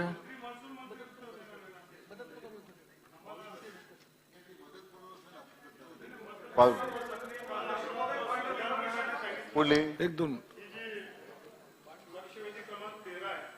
उत्तर मिळालं नाही अध्यक्ष महोदय. नाही अध्यक्ष महोदय, मी विधानमंडळाला सकाळीच विचारलं, त्यांनी उत्तर दिलेलं आहे की महसूल मंत्री आणि महसूल मंत्री तुम्ही सिनियर आहात, सक्षम आहात, तुम्ही महत्वाची भूमिका वाले, उत्तर देता येईल ना तुम्हाला, काय फार मोठा विषय नाही अध्यक्ष महोदय. नाही अध्यक्ष महोदय, अनेक वर्ष अनेक वेळानंतर हे योग आलेला अध्यक्ष महोदय. महसूल मंत्री सरकारचा हिस्सा जर अध्यक्ष महोदय देऊ शकतात. सिनियर अध्यक्ष महोदय माझी विनंती आहे. मला मी सकाळी मंत्री महोदयांचं म्हणणं अध्यक्ष महोदय, सन्मान्य ज्येष्ठ सदस्य रावळ साहेबांची मागणी बरोबर आहे. शेवटी अनेक वर्षाचा प्रलंबित प्रश्न आहे, पण मला वाटतं याच्या एकूण विषयाचं गांभीर्य लक्षात घेऊन माननीय मुख्यमंत्री आणि माननीय उपमुख्यमंत्री यांच्या स्तरावर बैठक घेऊन अध्यक्ष महोदय या विषयात अधिक मला वाटतं चर्चा करून निर्णय करणं सुलभ जाईल अशी माझी आपल्या माध्यमातून सन्मान्य सदस्यांना विनंती आहे. उत्तर महसूल मंत्र्यांनी दिलेलं आहे. अध्यक्ष महोदय तुम्ही सगळे मागासलेल्या भागांकडे बघणारे काय आपण आदेश करावा अध्यक्ष महोदय. समर्पक असं अध्यक्ष महोदय समर्पक समाधान होईल. नसेल तर पुढच्या काळात मला अपेक्षा अशा आहे अध्यक्ष महोदय. अध्यक्ष महोदय फार वर्षानंतर हा विषय लागला अध्यक्ष महोदय. अध्यक्ष महोदय, माननीय अध्यक्ष महोदय, आपल्याकडनं अपेक्षा आहे आपण तिथे न्यायाधीशाच्या जागेवर आहे, आपण न्याय द्या अध्यक्ष महोदय. मान्य ज्येष्ठ मंत्री आहेत, प्रश्नाचे काय प्रश्न तर मांडू द्या अध्यक्ष महोदय. अध्यक्ष महोदय, ही खरं म्हणजे लक्षवेधी राज्याच्या प्रमुखांकडे माननीय मुख्यमंत्र्यांकडे वर्ग झालेली आहे. आता अध्यक्ष महोदय त्यांच्याशी माझी चर्चा झालेली नाही आहे, कारण लक्षवेधी त्यांच्या समोर दर्शवण्यात आल्यामुळे अध्यक्ष महोदय मी त्यांच्या संबंधी उत्तर देणं उचित होणार नाही. पण माझी विनंती आहे की मला त्यांची चर्चा करू दे. शासन उत्तर द्यायला तयार आहे, परंतु त्यांच्याशी मला चर्चा अध्यक्ष आपण सभागृहातील ज्येष्ठ मंत्री रावळजी आपण सभागृहातले ज्येष्ठ मंत्री असल्यामुळे आपल्याला विनंती आहे की संबंधित सदस्यांनी जो काही प्रश्न उपस्थित केलेले किंवा लक्षवेधी लावलेले या संदर्भामध्ये आपण सीएम आणि डेप्युटी सीएमच्या नेतृत्वाखाली एक बैठक आयोजित करावी आणि संबंधित आमदारांना सुद्धा त्यात पाचारण करावं. चला ठीक आहे. लक्षवेधी क्रमांक 14 आता दिली रुलिंग दिली. चला बस. अध्यक्ष महोदय, लक्षवेधी नंबर 14 माननीय अध्यक्ष महोदय वितरित केल्याप्रमाणे. अध्यक्ष महोदय, मंत्री जी का जवाब आया लेकिन जवाब बड़ा गोलमोल है. अध्यक्ष महोदय, मैं हमारे मुस्लिम समाज में अपनी जमीनें लोग वक्फ बोर्ड को देते हैं, मस्जिद के लिए, यतीम खाने के लिए, मकबरे के लिए, दरगाहों के लिए. अध्यक्ष महोदय, मामला ये अहमदनगर की 2 बोटी चीरा मस्जिद, हुसैनी मस्जिद. अध्यक्ष महोदय, इसी तरह से अल्लाह खान उर्फ कल्लन मस्जिद, रोमी खान मस्जिद, बहुत सारी मस्जिदें, 1-2 मस्जिद नहीं. इन सारी मस्जिदों पर कहीं पुलिस स्टेशन बना हुआ है, कहीं कोतवाली बनी हुई है, कहीं कारपोरेशन का ऑफिस बना हुआ है. अध्यक्ष महोदय, हुसैनी मस्जिद की जगह जो सीटीएस नंबर 3849 और 3850 में जवाब दिया गया है, वक्फ की जगह इस पे जो है हाई कोर्ट ने पुलिस अधीक्षक अहमदनगर को वहां पुलिस स्टेशन बनाने के लिए ऑर्डर दिया था. 3 माले का पुलिस स्टेशन बन गया, लेकिन जगह अभी तक वापस नहीं दी गई. अध्यक्ष महोदय, इसी तरह से मैं मौजूद धरल गांव में एक वहां पे एक मकबरा है. उस मकबरे को जो है जलगांव के अंदर 1248/2 दरगाह हजरत अहमद शाह कमाली डोंगरी बाबा 600 साल पुरानी मस्जिद, उसको परमिशन मिला बनाने के लिए और अभी जिसने परमिशन दिया उसने उसको तोड़ दिया. अध्यक्ष महोदय, इस तरह से राहुरी अहमदनगर में कनोबा देव उर्फ हजरत बाबा रमजान दरगाह पुरानी 800-1200 साल पुरानी, वक्फ बोर्ड में वह रजिस्टर्ड है, लेकिन वहां कुछ लोग जाकर जबरदस्ती पूजा कर रहे हैं. अल्पसंख्यक कमजोर है, आप कमजोर को जरा मदद मिलना चाहिए. अध्यक्ष मैं पूछ रहा हूं, मेरा कहना है इसी तरह से बीबी का मकबरा है. अध्यक्ष बीबी के मकबरे के नीचे कहते हैं इसका मंदिर है, वहां पर नमाज नहीं हो रही. मेरा कहना है कि इन सारी जो मस्जिदें, जो मकबरे कब्जा किए जा रहे हैं, इनको इंसाफ का तकाजा ये है कि इनको तुरंत जो है ये उनके ट्रस्टीज के हवाले किया जाए. मैं मंत्री जी से कहना चाहता हूं कि आज देखिए हम मुस्लिम समाज में नमाज घर में पढ़ना मना है, मस्जिद में पढ़ने की कोशिश करो. मस्जिदें कम है, ये सब मस्जिदें. बीबी का मकबरा में बहुत बड़ी मस्जिद है, वहां लोग जाके चरस पीते हैं, लड़के बैठते हैं, गंदी है. बीबी के मकबरे में भी मस्जिद नमाज पढ़ने की आज्ञा दी जाए. मंत्री महोदय, जो मस्जिदें दूसरे कब्जे में है सो खाली करा जाए. एक जो अल्पसंख्यक मंत्री जो है वो और वक्फ बोर्ड के चेयरमैन और दरगाहों के जो मस्जिदों जो इसके ट्रस्टीज हैं इनकी एक हाई कमेटी बनाई जाए, हाई पावर कमेटी बना करके इन चीजों का जल्द से जल्द खुलासा कर दिया जाए। और जिन दरगाहों पर इलीगल जाकर झंडे लगा रहे हैं, वहां पे गिरुआ रंग पोत रहे हैं, इस पे आप जरा पुलिस स्टेशन से बोल करके कानून के मुताबिक चलना चाहिए। ये जो झगड़े हो रहे हैं इसको बंद करा दिया जाए। अध्यक्ष महोदय, मैं इसके आपसे स्पष्टीकरण चाहता हूं। माननीय अध्यक्ष महोदय, सन्मान्य सदस्य अबू आझमी साहेबांनी या ठिकाणी 4 महत्वाच्या जागांच्या बाबतीतला किंवा मशिदींच्या बाबतीतला या ठिकाणी प्रश्न उपस्थित केला। अहमदनगर शहरामधल्या 2 बोटी चिरा मशीद जी या ठिकाणी सन्मान्य अध्यक्ष महोदय सिटी सर्वे क्रमांक 5029 अ तसेच 5030 अ या ठिकाणी सिटी सर्वे क्रमांक 5007 मध्ये सरजा खान पॅलेस न्यायालयाची इमारत आहे। सन्मान्य अध्यक्ष महोदय, हुसैनी मस्जिद या बाबतीत मध्यंतरीच्या काळात न्यायालयाकडे काही बाबी प्रलंबित होत्या। न्यायालयातला न्यायाधिकरणाकडचा दावा प्रलंबित होता, परंतु त्या दाव्याचा निकाल जो काही लागेल तो निकाल त्या निकालाच्या अधीन राहून माननीय उच्च न्यायालयाने सन्मान्य अध्यक्ष महोदय सदर सीटीएस क्रमांक 3839 वर बांधकाम करायला उच्च न्यायालयाने या ठिकाणी परवानगी दिलेली। त्या ठिकाणी आपण ज्याचा उल्लेख केला त्याप्रमाणे पोलिसांचं कार्यालय या ठिकाणी आपले आहे। सन्मान्य अध्यक्ष महाराज, बाबा बंगाली दर्गा हा वक्फ बोर्डाकडे नोंदणीकृत झालेला आहे, तथापि त्याच्यामधल्या जे काही 2 सिटी सर्वे नंबर आहेत त्याच्यात मूळ मालक सदरी या ठिकाणी कलेक्टर अशा आणि त्यांच्याकडील कर्मचारी अशा पद्धतीची नोंद त्या मूळ दस्तऐवजामध्ये आहे आणि त्याप्रमाणे जिल्हाधिकाऱ्यांच्या कार्यालयाचा त्या ठिकाणी ताबा आहे। आणि राहिला प्रश्न रुमी खान दर्गा जो या ठिकाणी आहे त्याच्या बाबतीतलं वक्फ बोर्डामार्फत त्यांचं न्यायाधिकरणाकडे संस्थेनं नोंदणीकृत करण्यासाठीचा या ठिकाणी प्रस्ताव दर्ग्याचा दिलेला आहे। त्याची सुद्धा पडताळणी त्या स्तरावरती सन्मान्य अध्यक्ष महाराज सुरू आहे। सरकारी इमारतींनी किंवा पोलीस अधीक्षक असतील, जिल्हाधिकारी कार्यालय असेल, यांनी कुठेही त्या ठिकाणी सन्मान्य अध्यक्ष महाराज अतिक्रमण केलेलं नाही, परंतु हद्दी जवळजवळ असल्यामुळं कदाचित दर्ग्यातल्या ट्रस्टी लोकांची आणि शेजारी असणाऱ्या शासकीय कार्यालयांच्या इमारतींची काही ठिकाणी थोडंसं तक्रारी किंवा अडचणी असू शकतात। या बाबतीत सन्मान्य अध्यक्ष महोदय, आवश्यकता जर तशी असेल तर मोजणी करून घेतली जाईल, हद्दी नक्की केल्या जातील आणि मग मशिदीची हद्द कुठली पोलीस अधीक्षक असेल किंवा सरकारी कार्यालय असतील त्यांची हद्द कुठली या हद्दी निश्चित केल्या जातील। अल्पसंख्याक समाज भीतीमध्ये आहे किंवा असुरक्षित आहे असं जे सन्मान्य सदस्य अबू आझमी साहेब म्हटले तसं बिलकुल नाही। त्या समाजाला सुद्धा निश्चितपणाने सुरक्षित राहण्यासाठी ज्या काही उपाययोजना करायच्या त्या आम्ही करू। सन्मान्य सदस्य अबू आझमी साहेब म्हटले की दर्ग्यामध्ये जाऊन मशिदीमध्ये जाऊन लोक चरस पितात, गांजा पितात, नशापान करतात। खरं वास्तविक त्या दर्ग्यांचं देखभाल दुरुस्तीचं काम ज्या ट्रस्टच्या हातामध्ये आहे त्यांची ही जबाबदारी आहे की आपल्या ठिकाणी सुरक्षित असलं पाहिजे, कंपाऊंड असलं पाहिजे, दरवाजा असला पाहिजे, काही वेळ उघड ठेवणं, बाकीच्या वेळी त्या बंद ठेवणं, जे काही तुमचे नियम असतील ते। पण तरी सुद्धा ट्रस्टीच्या जर मॅनेजमेंटनी स्थानिक पोलिसांकडे तक्रार दिली की अशा पद्धतीने नशाबाज करणारे लोक येतात, दारू पिणारे, गांजा ओढणारे लोक तिथं येतात, ट्रस्टनी जर तक्रार आमच्याकडे पोलिसांकडे दिली तर चौकशी करून अशा लोकांवर सुद्धा कारवाई केली जाईल। लक्षवेधी क्रमांक 22 अध्यक्ष महाराज, लक्षवेधी क्रमांक 22 अध्यक्ष महोदय वितरित केल्याप्रमाणे। अध्यक्ष महोदय, या ठिकाणी मंत्री महोदयांनी उत्तर दिलेलं आहे ते उत्तर काही समाधानकारक नाही आहे।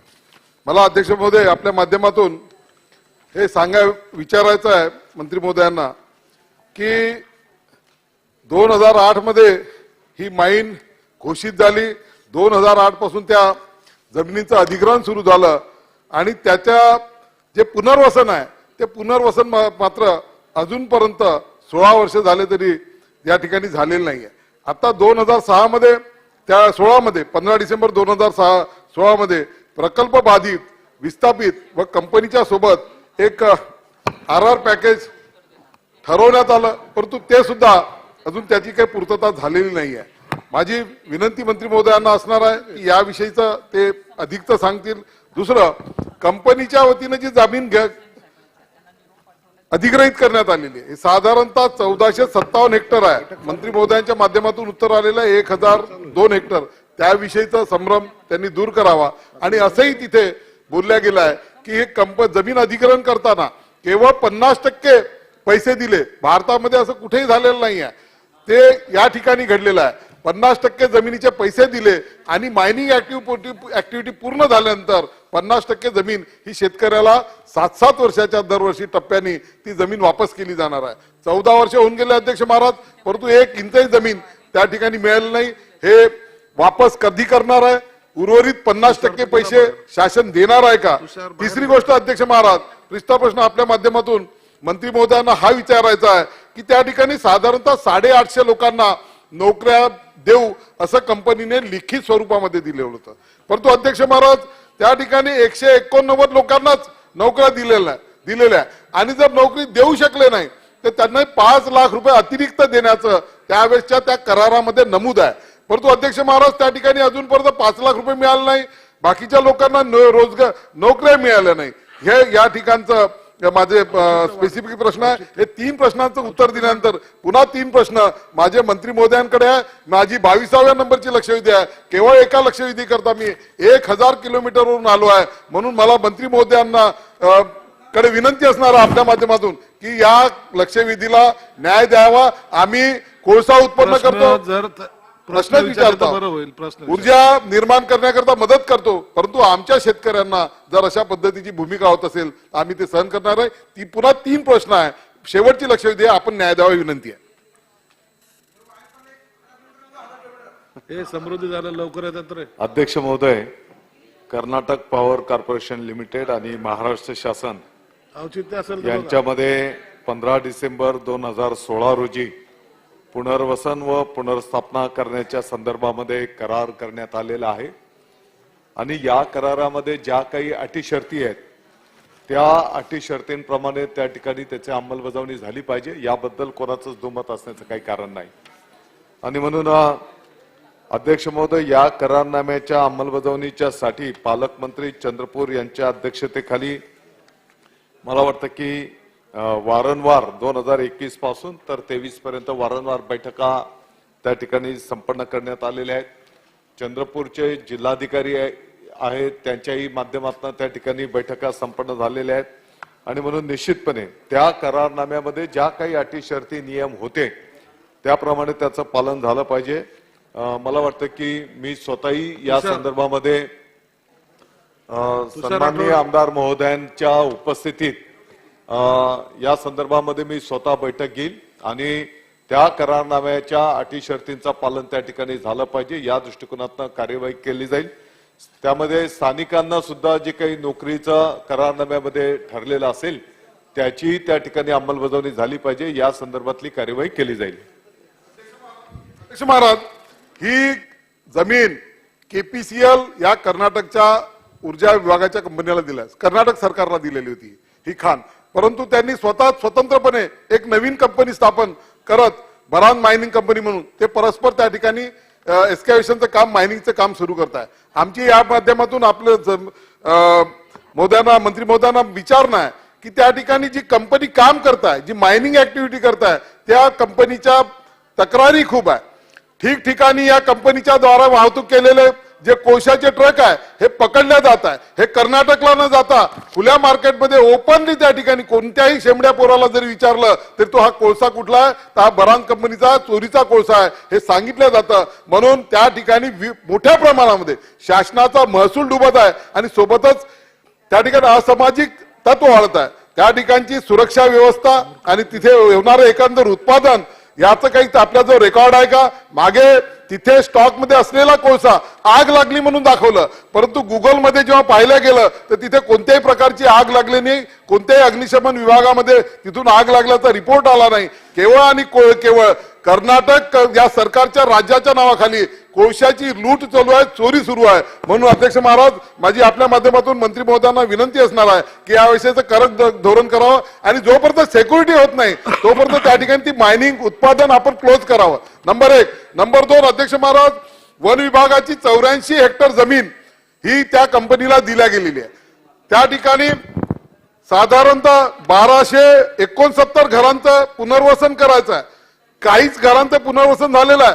जोपर्यंत 100% घरांचं पुनर्वसन होत नाही तोपर्यंत ती मायनिंग ऍक्टिव्हिटी सुरू करू नये अशी त्या ठिकाणची कंडिशन आहे. वन विभागाने सुद्धा जी 84 हेक्टर जमीन दिलेली आहे ती 84 हेक्टर जमीन केंद्र शासनाने सांगितलं की जोपर्यंत आणि ती त्या 84 हेक्टर जमिनीवर गावकऱ्यांचे निस्ताराचे हक्क आहे, ज्यामध्ये त्यांची स्मशानभूमी आहे, ढोरफोडी आहे, गुरे चराईसाठी ती जागा आहे.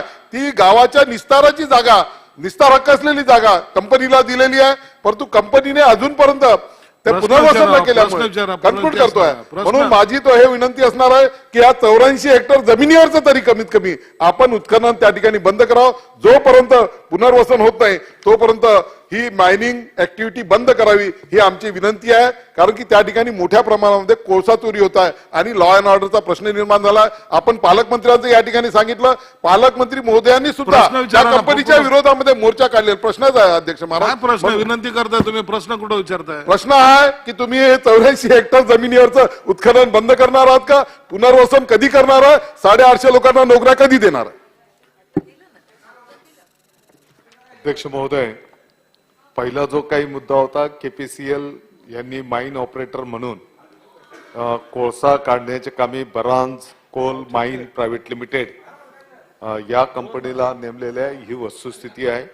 आपण जो काही दुसरा मुद्दा उपस्थित केला की घरांचे पुनर्वसन, त्याच्यासोबतच तिथली सुरक्षा, निश्चितपणे आपण ज्या काही सूचना या ठिकाणी केलेल्या आहेत की आतापर्यंत त्या ठिकाणावरनं किती उत्खनन झालंय, त्याच्या पोटी सरकारला किती महसूल रॉयल्टीच्या पोटी जमा झालेला आहे, या संदर्भातली चौकशी केली जाईल. आणि आपण म्हणता त्या पद्धतीने जर काही चुकीचा कोळसा त्या ठिकाणावरनं बाबत दुसरीकडे जात असेल, जास्तीची क्वांटिटी काढली गेलेली असेल तर निश्चितपणे या संदर्भातली चौकशी करून त्या ठिकाणी कारवाई केली जाईल. धन्यवाद. मी सभागृहाच्या निदर्शनात आणून देतो की सभागृहात चर्चेकरिता न आलेल्या म20 नियम 105 अन्वय लक्षवेधी सूचनाचे जोडपत्र अमुद्रित स्वरूपात सभागृहाच्या पटलावर ठेवण्यात येत आहे. सत्र समाप्तीनंतर सन्मानित सदस्यांना जोडपत्र वितरित करण्यात येईल. औचित्याचे मुद्दे तुषार राठोड. संपला विषय. सन्माननीय अध्यक्ष महोदय, पॉइंट ऑफ इन्फॉर्मेशनच्या माध्यमातून मला या ठिकाणी सभागृहाचं लक्ष वेधायचं आहे. अध्यक्ष महोदय, या सभागृहाच्या सन्माननीय सदस्या श्वेता महाले यांनी अर्थसंकल्पावरील चर्चेमध्ये सहभाग घेऊन या ठिकाणी एक मागणी केलेली आहे की राज्यातील राजपूत भामटा या जमातीच्या नावातील भामटा हा शब्द कमी करावा अशी त्यांनी मागणी केलेली आहे. अध्यक्ष महोदय, सन्माननीय सदस्यांनी जी मागणी केलेली आहे त्या मागणीचा त्यांचा उद्देश, याबद्दल मला कुठलाही आक्षेप या ठिकाणी नोंदवायचा नाही किंवा कुठल्या जमातीचं जातीचं भावना दुखेल असे मला या ठिकाणी, या उद्देशाने मला या ठिकाणी बोलायचं नाही. परंतु पॉइंट ऑफ इन्फॉर्मेशनच्या माध्यमातून मला या सभागृहाला अवगत करून द्यायचं आहे की राजपूत आणि राजपूत भामटा या दोन वेगळ्या जाती आहेत. राजपूत भामटा या जातीला महाराष्ट्रामध्ये विमुक्त जाती व्हीजे या प्रवर्गातून आरक्षण देण्यात आलेलं आहे. 1931च्या देशातल्या पहिल्या जनगणनेनुसार या जातीची संख्या या संबंध देशभरामध्ये 6500 होती व आता ही संख्या 22 ते 25,000 आहे. ज्याप्रमाणे मॉर्टॅलिटी इंडेक्स असतं त्या प्रमाणामध्ये हे कॅल्क्युलेशन आपण केलेले आहेत. 1871च्या ब्रिटिशांच्या क्रिमिनल ट्रायबल ऍक्ट नुसार या जमातीला नोटिफाईड असं त्यांनी ठरवलेलं होतं. स्वातंत्र्यानंतर 1952 साली त्यांना डिनोटिफाईड केलं गेलं आणि त्यांना व्हीजेएनटी या संवर्गामध्ये 1961 पासून राज्यामध्ये आपण त्यांना आरक्षण दिलेलं आहे. जर आपण यांच्या नावामध्ये बदल केला तर संख्येनं कमी असलेली भामटा राजपूत ही जमात ही मेन स्ट्रीम असलेल्या राजपूत समाजासोबत ती गणली जाईल आणि या सर्व राजपूत जमातीचं किंवा या जातीचं व्हीजेएनटीच्या या आरक्षणावरती त्यांचा दावा त्या ठिकाणी येईल. आणि असं जर झालं तर या संवर्गामध्ये असलेल्या 14 जाती, ज्याच्यामध्ये बंजारा, कैकाडी, वडार, रामोशी, छप्परबंद इत्यादी 14 जातींच्या आरक्षणाला त्या ठिकाणी धोका निर्माण होऊ शकतो. म्हणून मी आपल्या माध्यमातून या ठिकाणी सभागृहाची विनंती करतो की असा कुठलाही बदल या नावामध्ये आपण करू नये. जशास तसा आपण या ठिकाणी ठेवावा अशी या ठिकाणी विनंती करतो. सन्मान सदस्य भारती लवेकर. अध्यक्ष महोदय, पॉइंट ऑफ इन्फॉर्मेशनच्या माध्यमातून मी आपल्या समोर विषय मांडत आहे की माझ्या वर्सोवा विधानसभेमध्ये एसव्हीपी नगरमध्ये सेंट मेरी हायस्कूल जवळ कारा वाईन्स म्हणून एक दुकान आहे आणि त्या ठिकाणी ते दारूची विक्री करतं. अध्यक्ष महोदय, रूल असा आहे उत्पादन शुल्क विभागाचा की शाळेच्या 50 मीटरच्या आतमध्ये जर दारूचं दुकान असेल तर ते त्या ठिकाणी नाकारलं जातं. म्हणून मागच्या वेळेला मी त्या संदर्भामध्ये तक्रार केली, कारण दारू पिऊन लोक तिथेच बसतात, तिथेच दारू पितात, त्या ठिकाणी झोपतात, बायकोला घरी जाऊन मारतात, अशा अनेक घटना त्या ठिकाणी घडतायत. मग मी उत्पादन शुल्क विभागाचे अधिकारी तिथं मोजमाप करायला आले असताना त्यांनी त्याचं गेट बदललं अध्यक्ष महोदय, सेंट मेरी हायस्कूलचं, आणि तिथून ती 50 मीटरच्या आत कसं दिसत नाही याची त्यांनी जुळवाजुळव केली. त्या अधिकाऱ्यांवर तर माझा आक्षेप आहेच, पण अध्यक्ष महोदय, हे दुकान शिफ्ट करण्याच्या दृष्टीने उत्पादन शुल्क विभागाला आणि त्या मंत्री महोदयांना माझी विनंती आहे की ते दुकान या ठिकाणाहून शिफ्ट करावं.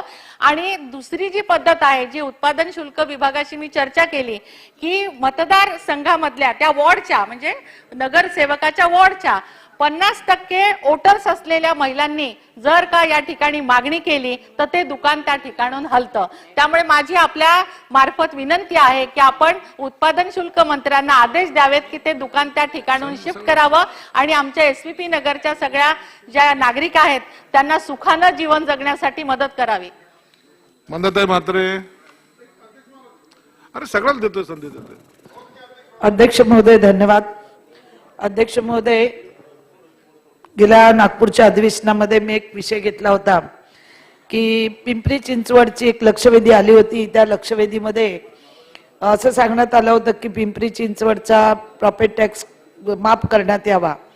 त्याचप्रमाणे मी नवी मुंबई बेलापूर मतदारसंघाचा 3 पट वाढवलेला प्रॉपर्टी टॅक्स कमी करण्यात यावा याच्यासाठी मी सातत्याने प्रयत्न करत आहे. आपल्या माध्यमातून पुन्हा एकदा मी माननीय मुख्यमंत्र्यांना आता निवेदन दिलेलं आहे, युडीकडे दिलेलं आहे. तर अजून 2 महिने झाले तरी त्याच्यावर कुठलीही कारवाई होत नाही आहे. आपल्या माध्यमातून एकच विनंती आहे की जो 2 पट प्रॉपर्टी टॅक्स लावलेला आहे तो ग्रामस्थांना लवकरात लवकर माफ करावा अशी माझी आपल्याला या माध्यमातून विनंती आहे. धन्यवाद. ठाकूर मॅडम. हा, नाही यांना. अध्यक्ष महोदय, मैं आपके माध्यम से सदन को ये बताना चाहती हूँ कि गोरेगांव और मलाड में इस समय गोरेगांव और मलाड विधानसभा क्षेत्र जो आसपास का जो एरिया है वहाँ पे मंगलसूत्र, चैन ये सब का चोरी बहुत, चैन स्नैचिंग बहुत बढ़ गया है. तो मैं ये कहना, और इस वहाँ पे Goregaon police station, Malad police station में कई मामले दर्ज हुए हैं. तो मेरा ये कहना है कि जो पुलिस ने 4-5 साल पहले जो कैमरे लगाए थे वो कैमरे अब सीसी कैमरे लगभग बंद हो चुके हैं. तो ये शासन को बताना चाहती हूँ कि जो नए टेक्नोलॉजी के कैमरे हैं उसको लगाना चाहिए, जिसके कारण ये जो महिलाओं के साथ जो अन्याय हो रहा है वो बंद होना चाहिए. ये मैं शासन को बताना चाहती हूँ. धन्यवाद.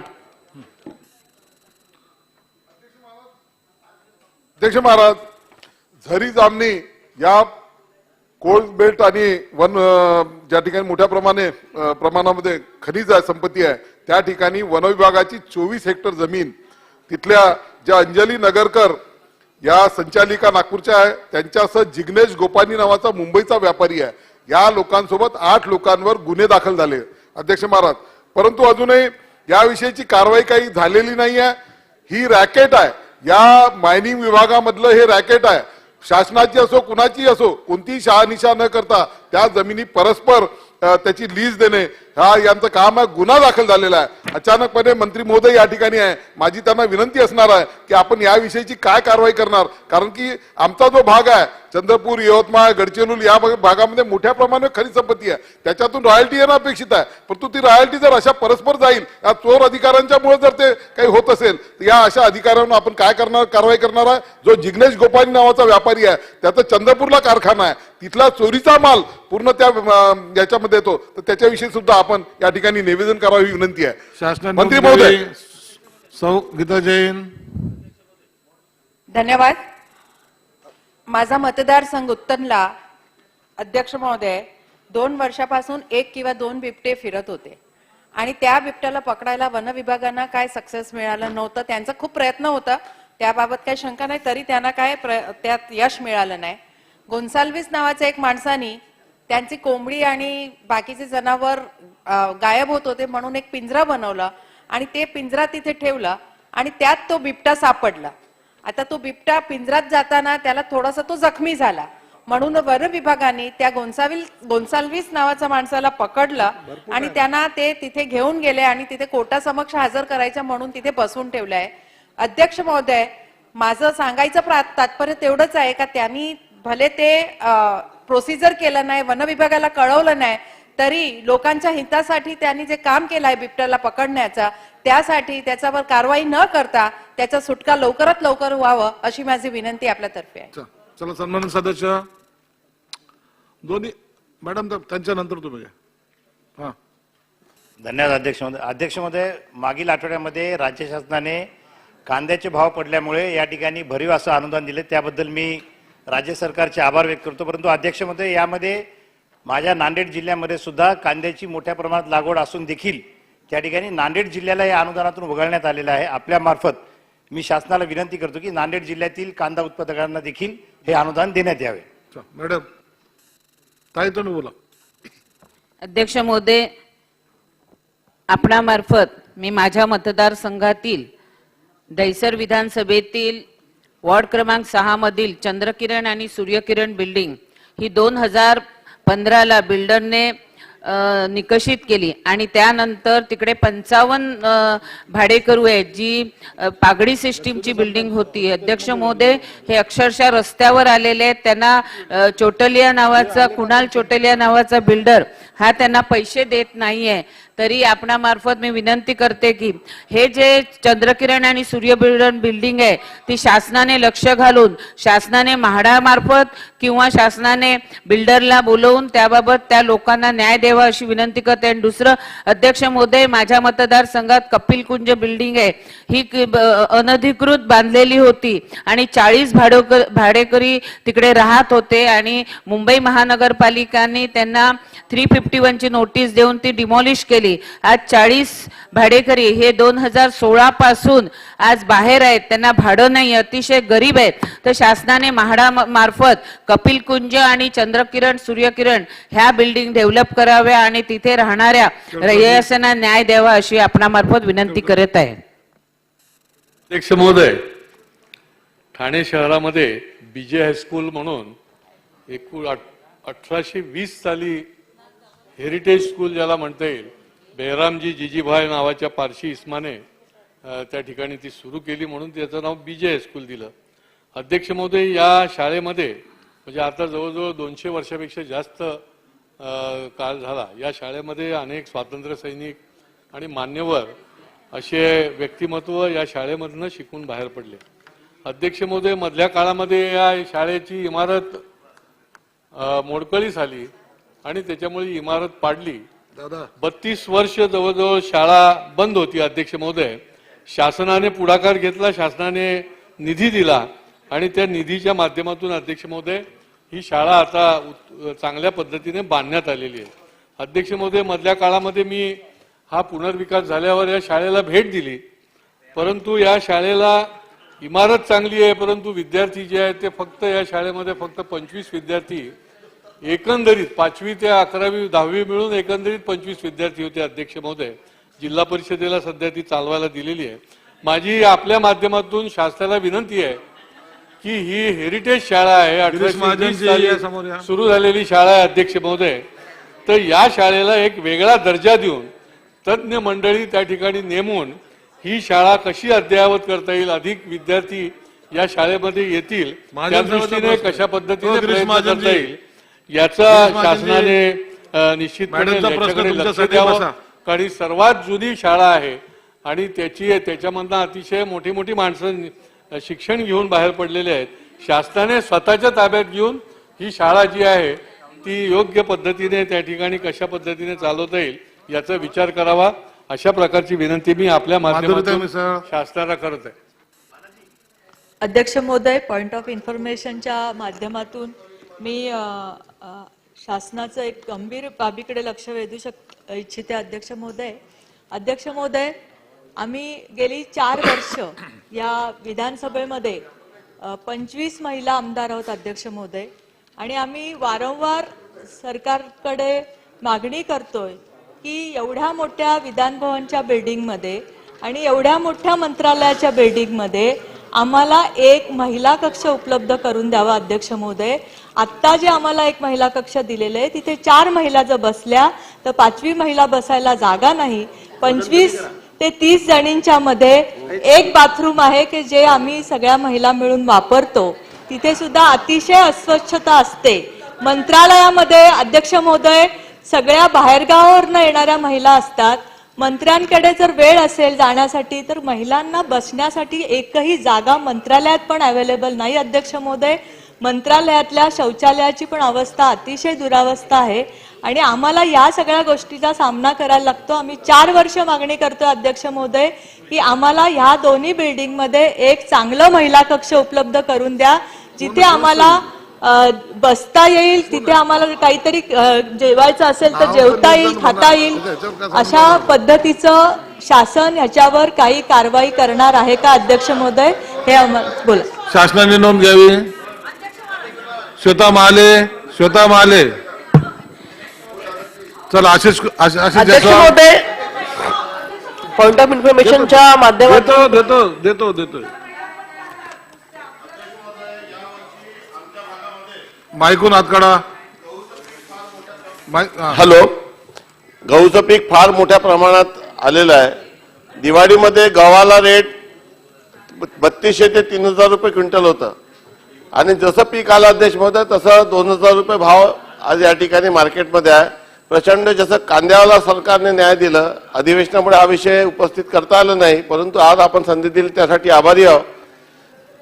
विदर्भात मोठ्या प्रमाणात गहू उत्पादक शेतकऱ्यांच्या समोर खूप मोठं संकट आलेलं आहे. या संदर्भात शासनाने दखल घेऊन कारवाई करावी आणि शेतकऱ्याला न्याय द्यावा अशी माझी या माध्यमातून विनंती आहे. चला मॅडम. अध्यक्ष महोदय, पॉइंट ऑफ इन्फॉर्मेशनच्या माध्यमातून मी या ठिकाणी सभागृहाचं लक्ष वेधू इच्छिते. अध्यक्ष महोदय, पीक पेरा भरण्याची जी अंतिम तारीख आहे ही त्या ठिकाणी शासनाने 15 मार्च केली होती. ती तारीख निघून गेलेली आहे. शेतकऱ्यांना अजूनही मोबाईलवर पीक पेरा भरता येत नाही. शेतकरी अजूनही डिजिटली अज्ञानी आहेत. ज्या शेतकऱ्यांनी ई पीक पाहणी या ऍपवर पीक पेरा भरला परंतु सुट्ट्या आणि संपामुळे तलाठी यांनी तो स्वीकारला नाही, त्यामुळे 7/12 व हरभरा या रब्बी हंगामातील पिकांचा पीक पेरा न आल्याने शेतकऱ्यांना हरभरा नाफेडला देताना नोंदणी करता येत नाही. दरवर्षी पीक पेरा भरण्याची अंतिम तारीख ही मे महिन्यापर्यंत असते, त्यामुळे माझी विनंती आहे ही तारीख त्या ठिकाणी वाढवून देण्यात यावी. आणि सोबतच अध्यक्ष महोदय, ई पीक पाहणी या ऍपवर रब्बी हंगाम असे दिसत होते परंतु आता त्यावरती उन्हाळा हरभरा असे दिसत आहे. त्यात सुद्धा बदल करून उन्हाळा हरभरा ऐवजी त्या ठिकाणी रब्बी हंगाम अशी सुधारणा करण्यात यावी. अध्यक्ष महोदय, अजून एक विषय आहे. आता सन्माननीय सदस्य तुषारजी राठोड यांनी या ठिकाणी माझं नाव घेऊन मी जी काही मागणी त्या ठिकाणी राजपूत समाजाबद्दल केली होती त्यावरती त्यांनी आक्षेप घेतलाय. अध्यक्ष महोदय, मला इथे क्लिअर करायचं आहे, कुठल्याही समाजाच्या आरक्षणाच्या संदर्भामध्ये मी त्या ठिकाणी बोलले नव्हते. राजपूत समाजाच्या आधी जो भामटा शब्द वापरला जातो हा शब्द योग्य नसल्यामुळे त्या ठिकाणी भामटा हा शब्द काढून टाकावा अशी एकमेव माझी मागणी त्या ठिकाणी होती. आणि सोबतच कुठल्याही एका समाजाला किंवा समाजाच्या भावना सुद्धा अध्यक्ष महोदय मला त्या ठिकाणी दुखवायच्या नव्हत्या. त्याच्यामुळे माझी विनंती आहे अध्यक्ष महोदय, आपण त्याच्यावरती योग्य तो न्याय द्यावा. धन्यवाद. अध्यक्ष महोदय, माननीय ग्रामविकास मंत्री तथा वैद्यकीय मंत्री या ठिकाणी उपस्थित आहे, त्यामुळे पॉइंट ऑफ इन्फॉर्मेशनच्या माध्यमातून मी त्यांचं एका महत्त्वाच्या विषयाकडे लक्ष वेधते. सन्माननीय अध्यक्ष महोदय, महाराष्ट्र परिचर्या परिषदेच्या निवडणुकीमध्ये म्हणजे अध्यक्ष, उपाध्यक्ष आणि अन्य काही सदस्यांच्या निवडणुकीमध्ये नियमांचं उल्लंघन केल्याप्रकरणी मुंबई उच्च न्यायालयामध्ये केस दाखल केली आहे. सन्माननीय अध्यक्ष महोदय, न्यायालयाने शासनाकडे अहवाल मागितला होता. त्या अहवालामध्ये देखील काही तथ्य आढळलेलं आहे. सन्माननीय अध्यक्ष महोदय, मात्र ती केस प्रलंबित आहे. परंतु सन्माननीय अध्यक्ष महोदय, ह्या पदावरती असलेले जे काही अध्यक्ष, उपाध्यक्ष, काही सदस्य जे आहेत सन्माननीय अध्यक्ष महोदय, यांच्या माध्यमातून काही अनियमितता, भ्रष्टाचार हा सगळ्या विषयांमध्ये होतो आहे. काही भरती प्रक्रिया देखील ते राबवत आहेत. ते स्मार्ट कार्ड जे देत आहेत त्याची बाजारभावापेक्षा खूप मोठ्या प्रमाणामध्ये किंमत ते आपल्या नर्सेसकडून कर्मचाऱ्यांकडून आखतायत. सन्माननीय अध्यक्ष महोदय, मंत्री महोदय इथे उपस्थित आहे म्हणून माझी आपल्याला विनंती राहील की आपण मंत्री महोदयांना जरी पॉईंट ऑफ इन्फॉर्मेशन असेल तर त्यांना आपण विनंती करावी आणि ह्या विषयाचं उत्तर द्यावं की जोपर्यंत हायकोर्टाचा निकाल लागत नाही तोपर्यंत हे जे सगळे पदाधिकारी जे आहेत, अध्यक्ष, उपाध्यक्ष किंवा काही सदस्य, यांना शासनाच्या कामकाजापासून लांब ठेवणार का. नंबर 2, ते जे काही अनियमितता आणि भ्रष्टाचार झालेला आपल्याला आढळतंय त्या विषयाची आपण चौकशी करून सदर अहवाल जो आहे हा देखील आपण न्यायालयामध्ये लवकरात लवकर देणार का. सन्मान्य अध्यक्ष महोदय, अतिशय महत्वाचा प्रश्न आहे. नर्सिंग कॉलेजच्या बाबतीमध्ये, परिचारिका परिषदेच्या बाबतीमध्ये अनेक तक्रारी खूप मोठ्या प्रमाणात नियमितच्या या संदर्भामध्ये या ठिकाणी आलेल्या आहेत. ही वस्तुस्थिती आहे आणि म्हणून मी या ठिकाणी यांनी जो प्रश्न विचारलेला आहे त्याला सांगतो की न्यायालयाच्या अधीन राहून, पण निश्चित जोपर्यंत याचा निकाल लागत नाही किंवा न्यायालय आपल्याला काही सांगत नाही तोपर्यंत हे जे सगळे पदाधिकारी आहेत त्यांना आपण त्या ठिकाणून पदावरून ते बाजूला ठेवू. न्यायालयाचा कुठे अपमान होईल याचे सगळं आपण तपास करून चौकशी अधीन राहूनच सगळा हा निर्णय घेऊ. पण निश्चित या संदर्भामध्ये ही तक्रार खूप गंभीर आहे, अनेक वर्षापासून आहे, मोठी आहे आणि म्हणून या सगळ्या पदाधिकाऱ्यांना आपण कामकाजापासून बाजूला ठेवण्याच्या संदर्भामध्ये मी सूचना देतो. संपलं उत्तर.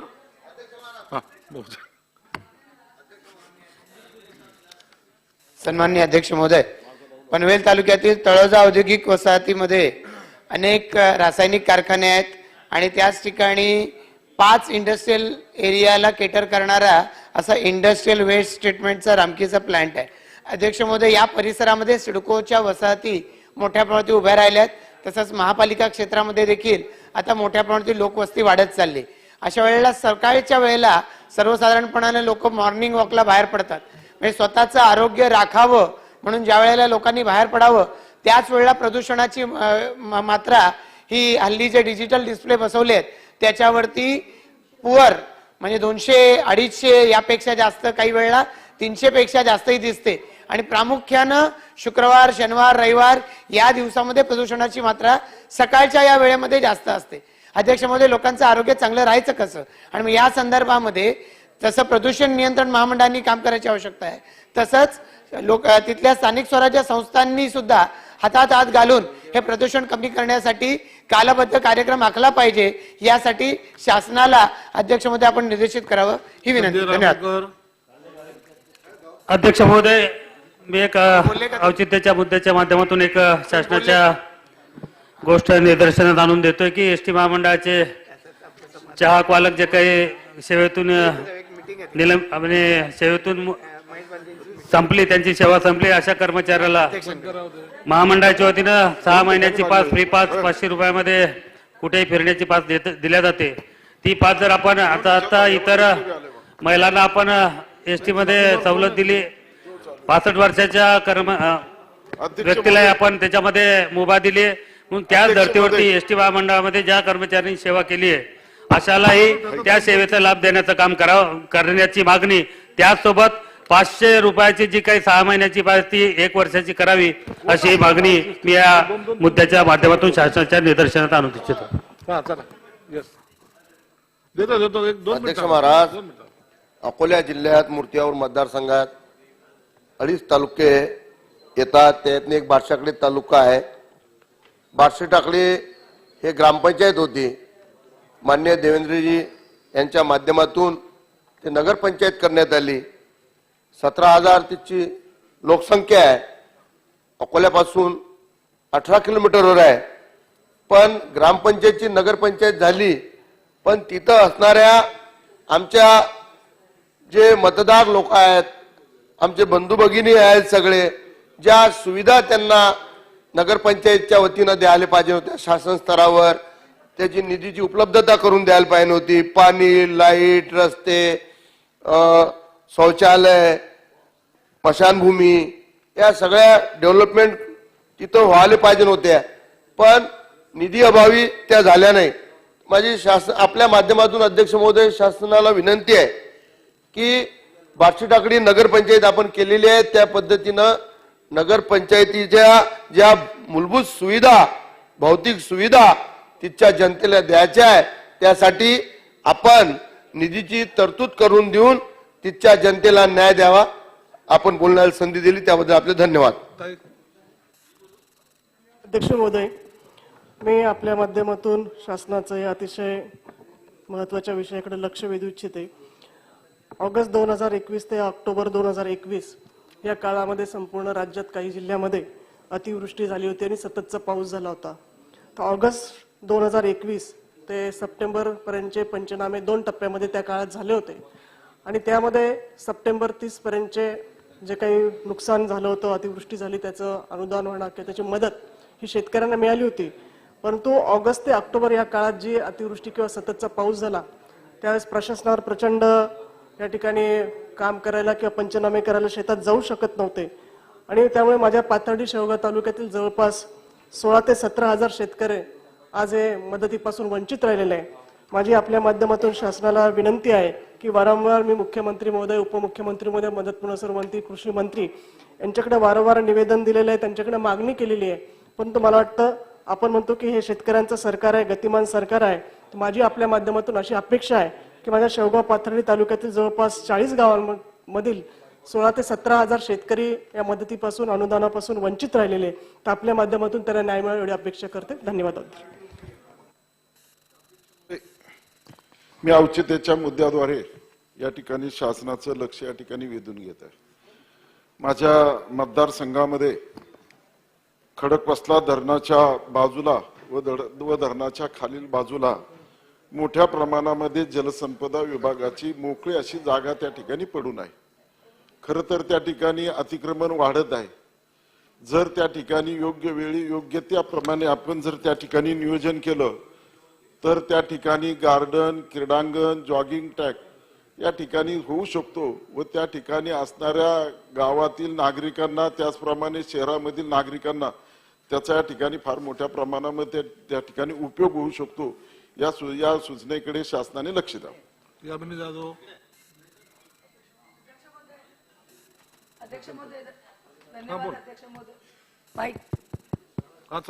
अध्यक्ष महोदय धन्यवाद.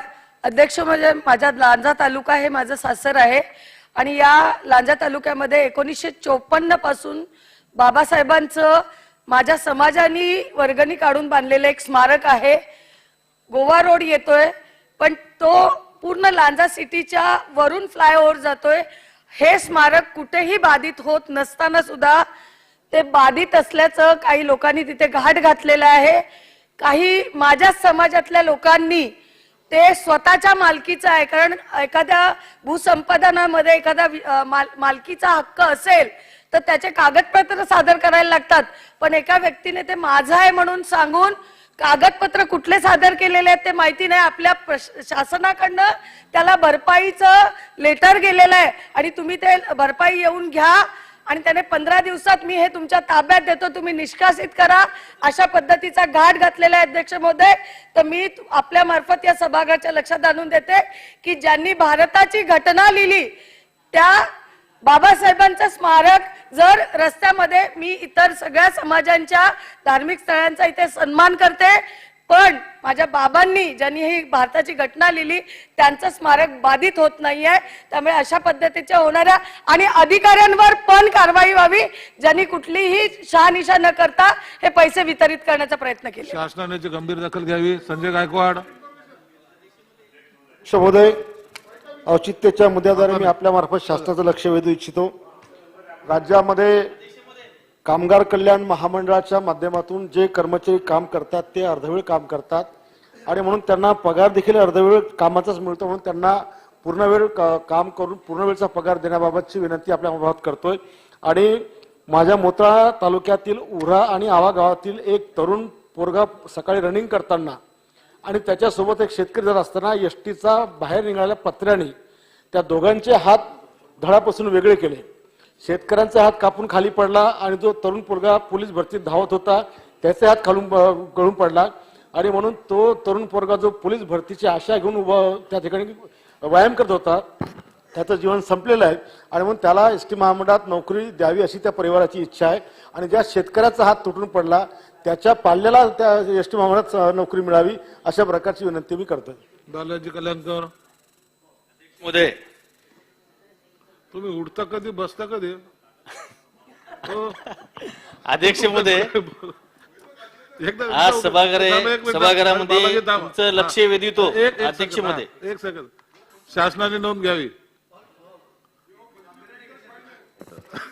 माईक चालू व्हायच्या पहिलेच बसून जातात.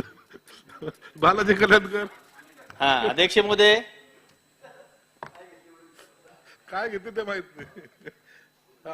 अध्यक्ष महोदय तुमचं लक्ष इकडे वेधितो महत्वाचा विषय. अध्यक्ष महोदय मराठवाडा मुक्ती संग्राम दिन हे 75वा आपल्याला शासनाला करायचं आहे. आज सभागृहामध्ये अध्यक्ष महोदय इकडे बघा. अध्यक्ष महोदय लक्ष द्या. मराठवाडा एक मुक्ती संग्राम दिन आहे 75वा आपल्याला करायचा आहे शासनाला. अध्यक्ष महोदय सकाळी सभागृहामध्ये बऱ्याच सदस्यांनी हा प्रश्न उपस्थित केला. आपले मुख्यमंत्री साहेब होते, उपमुख्यमंत्री साहेब होते. तर त्यावेळेस बऱ्याच सदस्यांनी प्रश्न उपस्थित केला की बाबा प्रस्ताव मराठा मुक्ती संग्राम दिन हे 75वा आपल्याला साजरा करायचा शासनाला. तर ते प्रस्ताव आणायला पाहिजे होता. म्हणजे आता हे मी शासनाला विनंती करतो की हा प्रस्ताव महत्वाचा आहे. हे प्रस्ताव आला पाहिजे. मराठवाड्याचे 8 जिल्हे आहेत. अध्यक्ष महोदय इकडे बघा 8 जिल्हे आहेत. बोला. अध्यक्ष महोदय मराठवाड्याचे 8 जिल्हे आहेत. 8 जिल्हे आपल्याला 75वा करायचा मुक्ती संग्राम दिनचा. आणि स्वातंत्र्य सैनिकांनी बरेच जे बलिदान दिलेलं आहे अध्यक्ष महोदय. त्यासाठी तुम्ही मराठवाड्याचेच आहे अध्यक्ष महोदय. 75 काय करायचं आहे? 75 काय करायचं आहे? 75 विशेष कार्यक्रम घ्यायचे शासनाने. विशेष कार्यक्रम राबवायचे. कारण आपल्याला मराठवाडा दिन साजरा करायचा अध्यक्ष महोदय. म्हणजे तुम्ही बी मराठवाड्याचे अध्यक्ष महोदय. कारण आपल्याला हे आवश्यक आहे. मराठवाडा एक विकास मराठवाड्यासाठी. ऐका ना अध्यक्ष महोदय मी काय म्हणतो. पहिलं कसं अध्यक्ष महोदय कॅबिनेट आपल्या मराठवाड्या औरंगाबादला होत होती. आता सध्या कॅबिनेट नाही. आपल्याला मुक्ती संग्राम दिन निमित्त मी विनंती करतो की आपल्या औरंगाबाद येथे कॅबिनेट झाली पाहिजे. कॅबिनेट मीटिंग झाली पाहिजे. बालाजी संभाजीनगर अध्यक्ष महोदय सॉरी. अध्यक्ष महोदय सॉरी काय ऐका ना अध्यक्ष महोदय फार महत्वाचा विषय आहे. कारण मराठवाडा मुक्ती दिन आहे. त्याच्यासाठी मी शासनाला विनंती करते की आपण तात्काळ हे प्रस्ताव आणून आपल्याला विशेष कार्यक्रम राबवायचे औरंगाबाद येथे आणि संभाजीनगर. अध्यक्ष महोदय सॉरी. आणि अध्यक्ष महोदय एक मिनिट कार्यक्रम राबवायचे ही विनंती करतो शासनाला. अलग वेगळे कार्यक्रम आपल्याला मराठवाड्यामध्ये घ्यायचे. त्यासाठी हे प्रस्ताव तात्काळ या सभागृहामध्ये आणून हे मंजूर केला पाहिजेत. आणि संभाजीनगर येथे आपल्याला विशेष कॅबिनेट मीटिंग दरवर्षी अगोदर एक बरेच मागच्या वेळेस मीटिंग होत होती. यावेळेस सुद्धा मराठवाडा मुक्ती दिन निमित्त हे आपली कॅबिनेट दरवर्षी एक वेळेस कॅबिनेट आपल्या संभाजीनगरला झाली पाहिजे. अध्यक्ष महोदय तुम्ही लक्ष द्या. अध्यक्ष महोदय तुम्ही संभाजीनगरचे अध्यक्ष महोदय तात्काळ हे लक्ष घेऊन हे प्रस्ताव आणायला पाहिजे. आपल्याला विशेष मराठवाड्या कार्यक्रम राबवायचे आहे अध्यक्ष महोदय. ही विनंती करतो शासनाला. हा प्रश्न मराठवाड्याचा अत्यंत महत्वाचा असल्यामुळे शासनाने याची नोंद घ्यावी. अध्यक्ष महोदय अतिशय महत्वाचा प्रश्न सन्मान्य सदस्य बालाजी यांनी या ठिकाणी उपस्थित केलेला आहे. हा मराठवाड्याचा म्हणजे मुक्ती संग्राम आणि 75वा आपण त्या ठिकाणी साजरा करतो. आपण काही प्रस्ताव दिलेला आहे का पाठवला आहे का बालाजी? कुठे आहे तो? सीएम कडे दिलेला आहे. आपण त्याची अंमलबजावणी करावा. आपण जर तसा प्रस्ताव दिलेला असेल नक्की सांगा. पण 8 जिल्ह्यामध्ये आपण तसे प्रस्ताव मागवलेले आहेत. प्रत्येक जिल्ह्यामध्ये आपण वेगवेगळे कार्यक्रम त्या ठिकाणी साजरे करतो आहोत. तशा सूचना त्या ठिकाणच्या अधिकाऱ्यांना दिलेल्या आहेत. आणि अतिशय मोठ्या प्रमाणामध्ये उत्साहामध्ये आपण आता 75वा आपला जो वाढदिवसच म्हणू आपण त्याला मुक्ती संग्रामाचा आपण तो त्या ठिकाणी साजरा करतो. धन्यवाद. चला सन्मान सदस्य महाराज ऐकलं बरं का तुमचं? अध्यक्ष महोदय कल्याण पश्चिम मतदारसंघातील 2 प्रश्नावरती आपलं लक्ष वेधू इच्छितो. कल्याणचं डम्पिंग ग्राउंड हे आधारवाडी इथे होतं आधी. तिथं पूर्णपणे ते भरलेलं आहे. मोठे मोठे डोंगर तयार झाले. त्याच्यानंतर ते डम्पिंग ग्राउंड उंबर्डे ह्या गावी हलविण्यात आलं. तिथे असं होतं की डम्पिंग ग्राउंड कचऱ्यावर प्रक्रिया करून तो कचऱ्याची विल्हेवाट लावण्याचा प्रकल्प होता. त्यामुळे गावकऱ्यांनी त्यासाठी परवानगी दिली होती. तेव्हाचे पालकमंत्री आणि आताचे मुख्यमंत्री माननीय एकनाथजी शिंदे साहेब यांनी गावकऱ्यांना विनंती केली होती की इथे फक्त प्रकल्प चालेल, कचरा डंप होणार नाही, त्यामुळे आपण परवानगी द्यावी. त्या हिशोबाने गावकऱ्यांनी माननीय शिंदे साहेबांच्या सांगण्यानुसार परवानगी दिली होती. परंतु कल्याण डोंबिवली महानगरपालिका 300 टनाची कॅपॅसिटी असताना 450 टन कचरा तिथे टाकतं आणि 300 टनाची फक्त कचऱ्याची विल्हेवाट होते, 150 टन तसंच होतं आणि त्यामुळे त्या गावामध्ये पुन्हा कचऱ्याचे डोंगर उभे राहत आहेत. तिथल्या स्थानिक नगरसेवकांनी महापालिकेला आंदोलनाचा इशारा दिलेला आहे. ते डम्पिंग ग्राउंड बंद करण्याचा इशारा दिलेला आहे आणि त्याचे दिवस सुद्धा 15 दिवस दिलेले, त्याची मुदत उद्या पूर्ण होते. तर आपल्या मार्फत शासनामार्फत महापालिकेला ते निर्देश द्यावे. आणि दुसरा महत्त्वाचा रस्ता, कल्याण डोंबिवली महानगरपालिका ही स्मार्ट सिटी होत आहे, परंतु ह्या स्मार्ट सिटी होणाऱ्या कल्याण शहरामध्ये सापाडे नावाचं एक असं गाव आहे जे 25,000 लोकवस्तीचं गाव आहे, परंतु तिथे अजून जो रस्ता आहे तो फक्त 8 फुटीचा रस्ता आहे. केवळ एका व्यक्तीने रस्ता अडवल्यामुळे एवढ्या 25,000 लोकवस्तीच्या लोकांना जाण्यासाठी रस्ता बनत नाही. गेले कित्येक दिवस झाले गावकरी संघर्ष करतात, पेपरमध्ये बातम्या येतात, नगरसेवक संघर्ष करतो, मी स्वतः संघर्ष करतो, परंतु महापालिकेचं पूर्णपणे दुर्लक्ष होतं आणि केवळ एका व्यक्तीने एवढ्या मोठ्या 25,000 लोकवस्तीच्या एवढा मोठा रस्ता अडवून तो रस्ता न होणं देणं म्हणजे हा स्मार्ट सिटी होणाऱ्या कल्याणला काळीमा फासणारी गोष्ट आहे. आपल्या मार्फत या दोन्ही गोष्टी केडीएमसीच्या लक्षात आणून देतो. धन्यवाद. सदस्य जयकुमार गोरे. अध्यक्ष महोदय, आपल्या माध्यमातून मी शासनाच्या कडे एक मागणी किंवा शासनाला लक्षात आणून देण्यासाठी आपल्यासमोर उभा आहे. अध्यक्ष महोदय, एक खूप चांगलं बजेट आदरणीय फडणवीस साहेबांनी या राज्याला दिलं. एक ऐतिहासिक असं बजेट होतं आणि ज्या बजेटमध्येच या राज्यातल्या सर्व समाज घटकांसाठी, समाजाच्या अनेक समाज बांधवांच्या समस्यासाठी काम करण्याचा निर्णय शासनाने घेतला.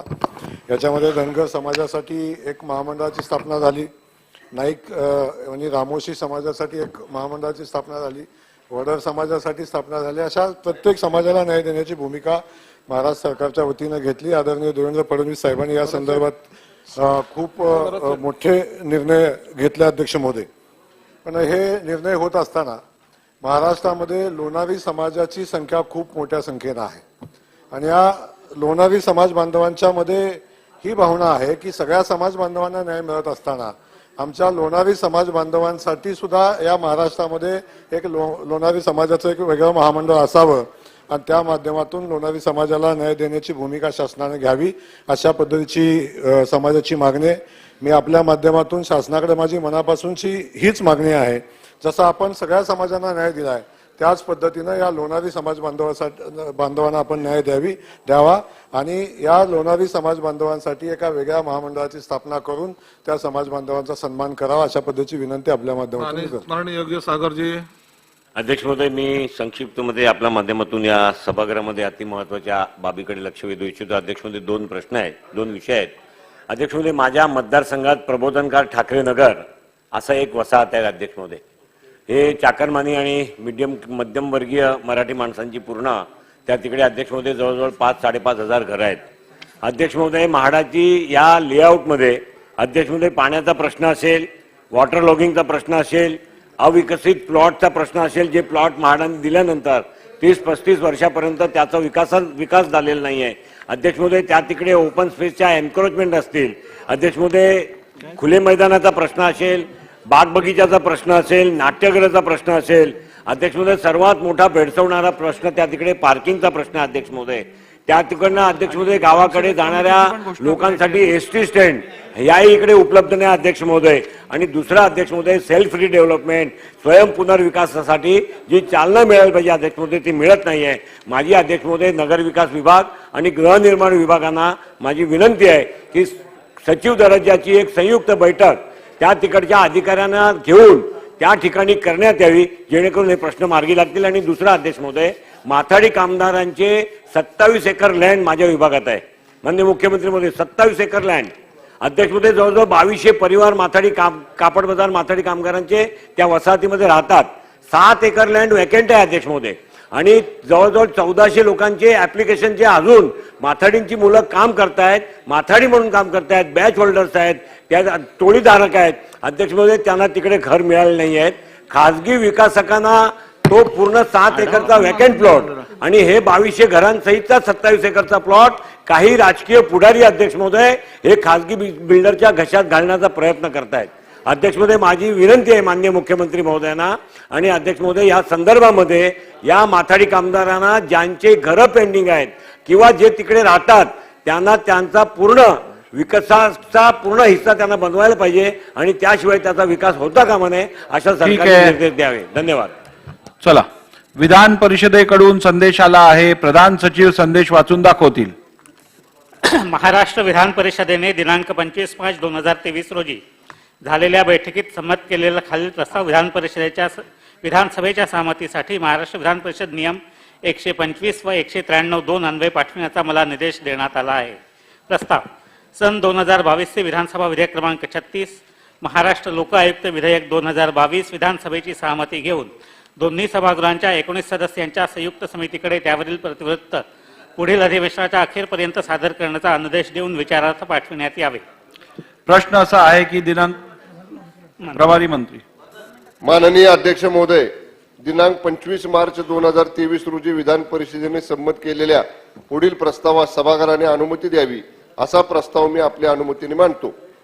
सन 2022 चे विधानसभा विधेयक क्रमांक 36 महाराष्ट्र लोकसेवा आयुक्त विधेयक 2022 विधानसभेची संमती घेऊन दोन्ही सभागृहाच्या 19 सदस्यांच्या संयुक्त समितीकडे त्यावरील प्रतिवृत्त पुढील अधिवेशनाच्या अखेरपर्यंत सादर करण्याचा अनुदेश देऊन विचारार्थ पाठवण्यात यावे. प्रश्न असा आहे की दिनांक 25 मार्च 2023 रोजी विधान परिषदेने संमत केलेल्या पुढील प्रस्तावाचा सभागृहाने सहमती द्यावी काय? सन 2022 चे विधानसभा विधेयक क्रमांक 36 महाराष्ट्र लोक आयुक्त विधेयक 2022 विधानसभेची सहमती घेऊन दोन्ही सभागृहाच्या 19 सदस्यांच्या संयुक्त समितीकडे त्यावरील प्रतिवृत्त पुढील अधिवेशनाच्या अखेरपर्यंत सादर करण्याचा अनुदेश देऊन विचारार्थ पाठवण्यात यावे. अनुकूल असतील त्यांनी होय म्हणावे, प्रतिकूल असतील त्यांनी नाही म्हणावे. होयचे बहुमत आहे, होयचे बहुमत आहे. प्रस्ताव संमत झाला. प्रश्न असा. माननीय अध्यक्ष महोदय, विधान परिषदेने नियुक्त करावयाच्या संयुक्त समितीवर या सभागृहाचे पुढील सदस्य नामनिर्देशित करण्यात यावेत असा मी आपल्या अनुमतीने प्रस्ताव मांडतो. ॲडव्होकेट श्री आशिष शेलार विधानसभा सदस्य, श्री संजय कुटे, श्रीमती माधुरी मिसाळ, श्री संभाजी निलंगेकर, श्री हरिभाऊ बागडे, श्री अनिल बाबर, श्री संजय शिरसाट, श्री प्राध्यापक रमेश बोरनारे, श्री दिलीप वळसे पाटील, श्री छगन भुजबळ, श्री अशोकराव चव्हाण, श्री पृथ्वीराज चव्हाण विधानसभा सदस्य. प्रश्न असा आहे की विधान परिषदेने नियुक्त करावयाच्या संयुक्त समितीवर या सभागृहाचे पुढील सदस्य नामनिर्दिष्ट करण्यात यावेत काय? ॲडव्होकेट आशिष शेलार विधानसभा सदस्य, श्री संजय कुटे विधानसभा सदस्य, श्रीमती माधुरी मिसाळ विधानसभा सदस्य, श्री संभाजी निलंगेकर विधानसभा सदस्य, श्री हरिभाऊ बागडे विधानसभा सदस्य, श्री अनिल बाबर विधानसभा सदस्य, श्री संजय शिरसाट विधानसभा सदस्य, प्राध्यापक श्री रमेश बोरनारे विधानसभा सदस्य, श्री दिलीप वळसे पाटील विधानसभा सदस्य, श्री छगन भुजबळ विधानसभा सदस्य, श्री अशोकराव चव्हाण विधानसभा सदस्य, श्री पृथ्वीराज चव्हाण विधानसभा सदस्य. अनुकूल असतील त्यांनी होय म्हणावे, प्रतिकूल असतील त्यांनी नाही म्हणावे. होयचे बहुमत आहे, होयचे बहुमत आहे. प्रस्ताव संमत झाला. निर्णय. सन्मान्य सदस्य श्री अतुल भातखळकर व श्री भरत गोगावले यांच्याद्वारे श्री संजय राऊत राज्यसभा सदस्य तसेच दैनिक सामनाचे कार्यकारी संपादक यांनी विधिमंडळ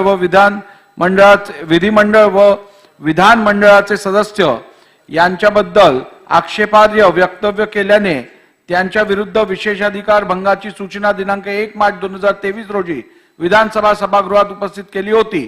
या प्रकरणाचे गांभीर्य विचारात घेता मी श्री संजय राऊत राज्यसभा सदस्य व दैनिक सामनाचे कार्यकारी संपादक यांचा खुलासा 2 दिवसात प्राप्त करून घेऊन पुढील निर्णय सभागृहास अवगत करेन असे मी सभागृहास सांगितले होते.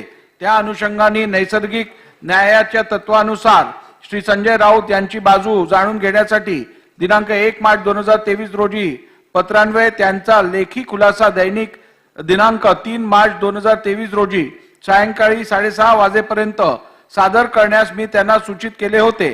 त्या अनुषंगाने दिनांक 5 मार्च 2023 रोजीच्या पत्रान्वये त्यांनी या प्रकरणी सविस्तर खुलासा सादर करण्याबाबत मुदतवाढ देण्याची विनंती केली होती.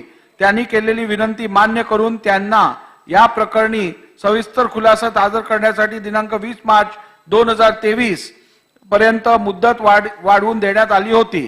त्यानुसार दिनांक 20 मार्च 2023 रोजीच्या पत्रान्वये त्यांनी खुलासा सादर केला आहे.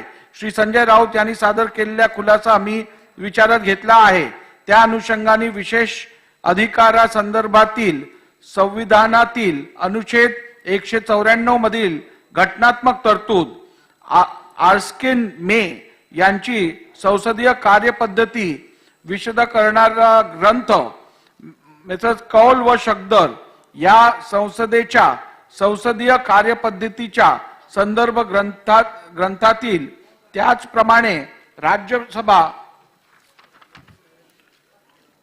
ऍट वर्क या राज्यसभेच्या संसदीय कार्यपद्धतीच्या संदर्भ ग्रंथ पुष्ट क्रमांक 233 234 वर विशद केलेली संसदीय कार्यपद्धती याचा मी सर्वक्ष विचार केला. त्यावरून या प्रकरणात प्रथम दर्शनी सभागृहाचा व सभागृहाच्या सन्माननीय सदस्यांचा विशेष अधिकार भंग व अवमान झाला या निर्णयाप्रत मी आलो आहे. त्या अनुषंगाने श्री संजय राऊत हे राज्यसभा सभागृहाचे सदस्य आहेत व अशा प्रकारे ज्यावेळी विधानसभेच्या एखाद्या सदस्याद्वारे राज्यसभेच्या सदस्याविरुद्ध विशेष अधिकार भंग व अवमानाची बाब विधानसभेकडे सभागृहात उपस्थित करण्यात येते त्यावेळेस अवलंबविण्यात याबाबतची कारवाई संसदीय कार्यपद्धती विशद करणाऱ्या कौल व शकदर या संदर्भ ग्रंथातील पुष्ट क्रमांक 227 7वी आवृत्ती मधील परिच्छेदात तपशिलावर नमूद करण्यात आली असून ती खालील प्रमाणे आहे. Accordingly, when a question of breach of privilege or contempt of the House is raised in either House in which a member, officer or servant of the House is involved, the procedure followed is that the presiding officer of the House in which the question of privilege is raised refers the case to presiding officer of the House only if he is satisfied on hearing the member who raises the question or on pursuing any document where the complaint is based on document that a breach of privilege has been committed. Upon the case being so referred, it is the duty of the presiding officer of the other house to deal with the matter in the same way as if it were a case of breach of the privilege of that house or of a member thereof. Thereafter, the presiding officer communicates to the presiding officer of the house where the question of privilege was originally raised, a report about the inquiry, if any, and the action taken on the reference. When a contempt or breach of privilege has been committed by a member of parliament against the state legislature or by a member of the state legislature against parliament or the legislature of another state, a convention is being developed to the effect that when a question of breach of privilege is raised in any legislature in which a member of another legislature is involved, the presiding officer refers to the case to the presiding officer of the legislature to which the member belongs, and the latter deals with the matter in the same way as if it were a breach of privilege of that house, unless on hearing the member who raises the question or pursuing any document where the complaint is based on a document, the presiding officer is satisfied that no breach of privilege has been committed or that matter is too trivial to be taken notice of, in which case he may disallow the motion for breach of privilege. या अनुषंगाने लोकसभेच्या तसेच राज्यसभेच्या विशेष अधिकार समितीने दिनांक 23 August 1954 रोजी एकत्रितरित्या संसदेच्या दोन्ही सभागृहांना सादर केलेल्या अहवालात नमूद केलेली व संसदेच्या दोन्ही सभागृहांनी मान्य केलेली कार्यपद्धती त्याचप्रमाणे दिनांक 27 सप्टेंबर 1956 रोजी सर्व राज्यांच्या पीठासीन अधिकारी परिषदेमध्ये स्वीकारण्यात आलेल्या अहवालाच्या अनुषंगाने अशी संसदीय प्रथा रूढ झाली आहे की जर राज्य विधिमंडळातील एका सभागृहाच्या सदस्यांनी दुसऱ्या सभागृहाच्या सदस्याविरोधात किंवा संसद व अन्य राज्य विधिमंडळाच्या सदस्यांविरोधात विशेष अधिकार भंग व अवमान केल्याची बाब उपस्थित केल्यानंतर प्रथमदर्शनी त्यात तथ्य दिसून येत असल्यास ज्या सदस्याविरोधात विशेष हक्कभंग सूचना दाखल करण्यात आली आहे तो सदस्य ज्या सभागृहाचा सदस्य असेल त्या सभागृहाच्या पीठासीन अधिकाऱ्याकडे त्यावरील निर्णयासाठी अशी बाब पाठवण्यात येते. उपरोल्लिखित सुप्रस्थापित रूढ संसदीय प्रथा व कार्यपद्धतीचा विचार करून मी श्री संजय राऊत यांनी सादर केलेल्या खुलाशावर विचार केला. त्यावरून मला असे दिसून आले आहे की श्री संजय राऊत यांनी सभागृहाच्या नेमण्यात आलेल्या विशेषाधिकार समितीवर समितीच्या निपक्षपातीपणाबद्दल व एकूण समितीच्या कार्यवाही व प्रक्रियेवरून प्रश्नचिन्ह निर्माण केला आहे. संसदेच्या वरिष्ठ सभागृहाचे म्हणजेच राज्यसभेचे ज्येष्ठ सदस्य असूनही विधानसभेच्या विशेष अधिकार समितीच्या कार्यवाहीबद्दल त्यांनी संशय निर्माण करणे अपेक्षित नाही. या पार्श्वभूमीवर त्यांच्याद्वारे सादर करण्यात आलेल्या खुलाशामध्ये व्यक्त करण्यात आलेल्या मताशी मी सहमत होऊ शकत नाही. त्यामुळे त्यांचा खुलासा मला उचित व समाधानकारक वाटत नाही. सबब या प्रकरणी रूढ संसदीय प्रथा व परंपरा याचा विचार करता तसेच भारतीय संसदेची दोन्ही सभागृहे व राज्य विधानसभा सभागृह यांच्यातील संसदीय समन्वय राखण्याचे माझे उत्तरदायित्व याचा विचार करून श्री संजय राऊत राज्यसभा सदस्य तसेच दैनिक सामनाचे कार्यकारी संपादक यांच्या विरुद्ध उपस्थित विशेष अधिकार भंग व अवमानाची सूचना मी राज्यसभेचे माननीय सभापती तथा माननीय उपराष्ट्रपती यांच्याकडे पुढील योग्य त्या कारवाई करिता पाठवित आहे.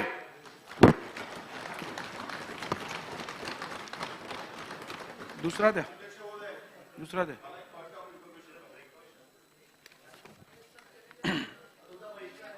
सन्मान्य सदस्यांच्या विधानसभा सभागृहातील तसेच सभागृहाच्या परिसीमा व सभागृहाच्या बाहेरील वर्तनाबाबत मला काही सूचना द्यावयाच्या आहेत. त्या संदर्भात आज विधानसभेचे गटनेते प्रतोद विरोधी पक्षनेते तसेच माननीय उपमुख्यमंत्री यांच्या समवेत बैठक घेण्यात आली.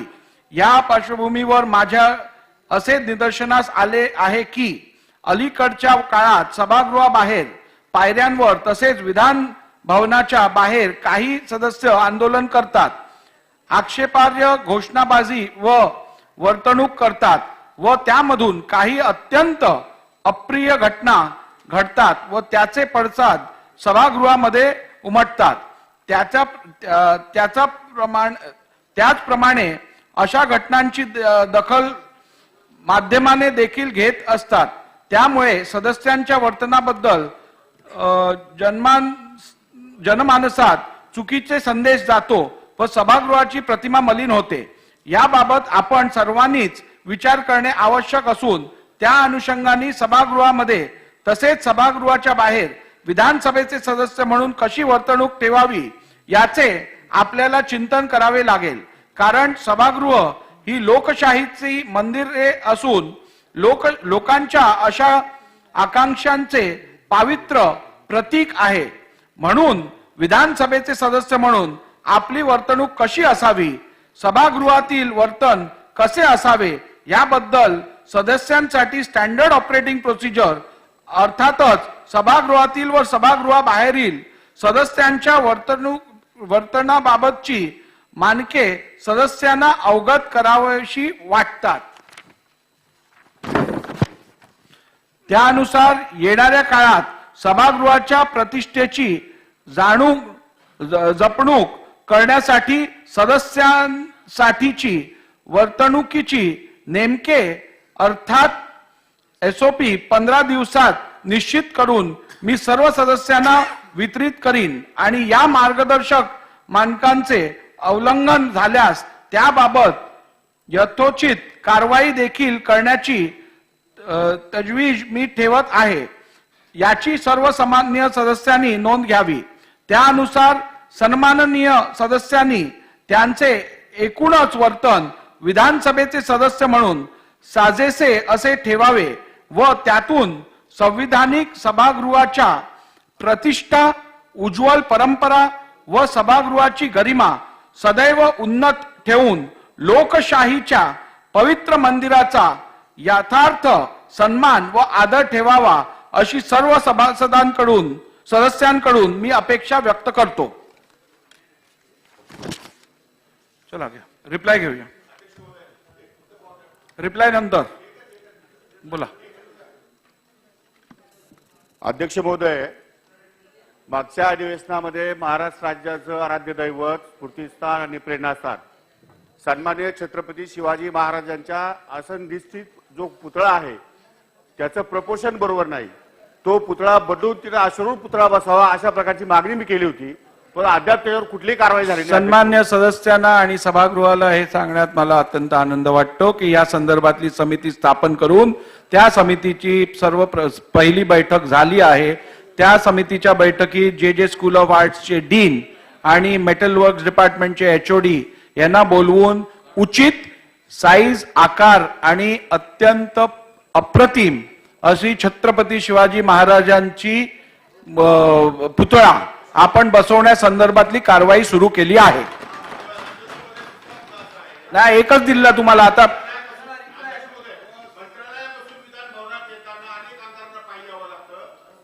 खूप प्रॉब्लेम होतो. एक ओव्हरब्रिज द्यायला काय अडचण आहे अध्यक्ष महोदय? एक ओव्हरब्रिज देऊन मंत्रालयातून इथं डायरेक्ट तुम्हाला येता येईल. आमदारांना अनेक कार्यकर्त्यांनी ऑर्डर दिली, त्यांची दखल घ्यावी अध्यक्ष महोदय. ठीक, चांगली आहे. अध्यक्ष महोदय, महाराष्ट्र विधानसभा नियम 292 अन्वये अंतिम आठवडा प्रस्ताव चर्चेमध्ये सहभागी झालेले मान्य सदस्य सगळ्यांची नावं नाही, आपल्या लोकांचे सर्व सदस्य आणि त्याचबरोबर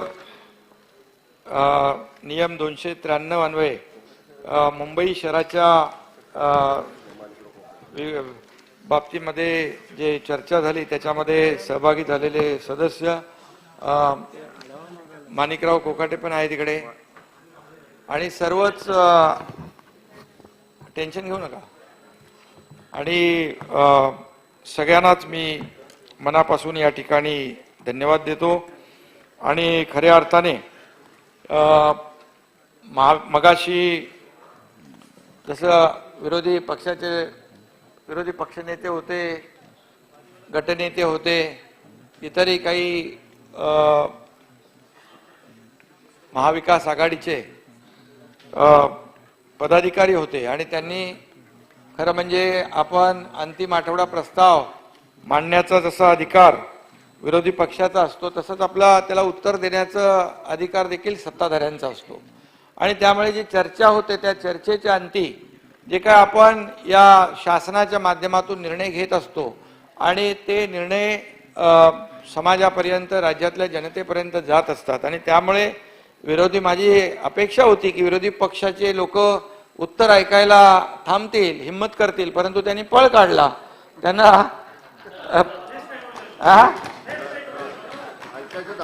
ऐकायचं त्यांना धाडस नाही. तुमचं आहे टेन्शन नाही. हा, बिलकुल. आणि त्यामुळे मी मनापासून अध्यक्ष महोदयांना धन्यवाद देतो, कारण काही लोक आपल्याकडे आले होते सस्पेन्शन करून घ्यायला आणि खरं म्हणजे आपण खऱ्या अर्थाने अध्यक्ष आणि या सभागृहाचं जे काही पावित्र्य आहे आणि अध्यक्षाची जी काही परंपरा आहे, जे काम आहे आणि आपला जो काही गेल्या आपल्या अधिवेशनापासून म्हणजे आपण अध्यक्ष झाल्यापासून जो आपला परफॉर्मन्स आहे, जे कामकाज झालेला आहे हे कामकाज खरं म्हणजे आतापर्यंतच्या इतिहासामध्ये खरं म्हणजे गेल्या 2.5 वर्षाचं कामकाज आपण पाहिलं आणि हे आपल्या 7-8 महिन्याचं कामकाज जर पाहिलं तर प्रत्येक अधिवेशनामध्ये इतक्या लक्षवेधी प्रश्नोत्तर आणि इतर आयुधांच्या माध्यमातून जे काही कामकाज झालेलं आहे हे कामकाज अगदी विक्रमी आहे आणि त्यामुळे या सभागृहातल्या सदस्यांना देखील त्या माध्यमातून न्याय मिळालेला आहे. आज किती लक्षवेधी होत्या? 42 लक्षवेधी होत्या आणि अशाच लक्षवेधींची जी काही संख्या आपण पाहिली तर खऱ्या अर्थाने जो सदस्य लक्षवेधी मांडतो, त्याचा प्रश्न लागतो, इतर आयुधांच्या माध्यमातून प्रश्न उपस्थित करतो, त्याच्या मतदारसंघात देखील त्या चांगला संदेश जात असतो आणि त्या ठिकाणी सगळी जी काही यंत्रणा आहे यंत्रणा देखील कार्यान्वित होत असते. त्यामुळे नक्कीच लोकप्रतिनिधी म्हणून त्याचा फायदा होत असतो आणि म्हणून मी आपलं मनापासून अभिनंदन करतो. आपण या ठिकाणी जी काही मगाशी जी SOP आपण आचारसंहिता जी आपण या ठिकाणी लावणार आहोत या आचारसंहितेप्रमाणे भविष्यामध्ये सगळेच लोक आपण वागणार आहोत. परंतु या ठिकाणी आपण पाहिलं की गेले अनेक दिवस किती अधिवेशनं झाली आपली. या अधिवेशनामध्ये खरं म्हणजे या सभागृहामध्ये आल्यानंतर आपलं कामकाज होतं, आपल्या प्रश्नांना न्याय मिळतो आणि त्यानंतर या ठिकाणी त्या सदस्याला देखील आपल्या मतदारसंघातल्या प्रश्नांना न्याय देण्याची संधी मिळते. परंतु काही लोकांना या ठिकाणी फक्त सभागृहामध्ये कामकाजामध्ये भाग न घेता पायऱ्यांवर थांबून या ठिकाणी काहीतरी वेगळं करायचं आणि स्टंट करायचा याच्यामध्येच काही लोक मशगूल असतात आणि त्यामुळे खऱ्या अर्थाने या ठिकाणी आपण जर पाहिलं तर गेले अनेक दिवस आपण पाहिलं, अनेक अधिवेशन आपण पाहिली. या ठिकाणी त्यांच्याकडे काही दुसरे मुद्देच नाही आहेत. मला वाटतं 2-3 मुद्दे आहेत आणि त्या 2-3 मुद्द्यांच्या व्यतिरिक्त चौथा मुद्दाही नाही. आणि इतके दिवस आपण हे जे काही आम्ही आपल्या सगळ्या सदस्यांनी अतिशय पेशन्स ठेवले, संयम ठेवला. शेवटी आपण सरकार म्हणून आपली जबाबदारी आहे, परंतु शेवटी प्रत्येक विषयाला एक काहीतरी मर्यादा असते आणि ही मर्यादा शेवटी कुणी मर्यादा एक टॉलरेट करण्याची सीमा असते. मर्यादा संपल्यानंतर या ठिकाणी आपण ते सहन करता येत नाही आणि म्हणून तुम्ही जो काही निर्णय घेतलेला आहे तो निर्णय अतिशय चांगला आहे आणि त्यासाठी इतके दिवस त्यांनी जे केलं आणि त्याला फक्त 1 दिवस आपल्या लोकांनी उत्तर दिलं.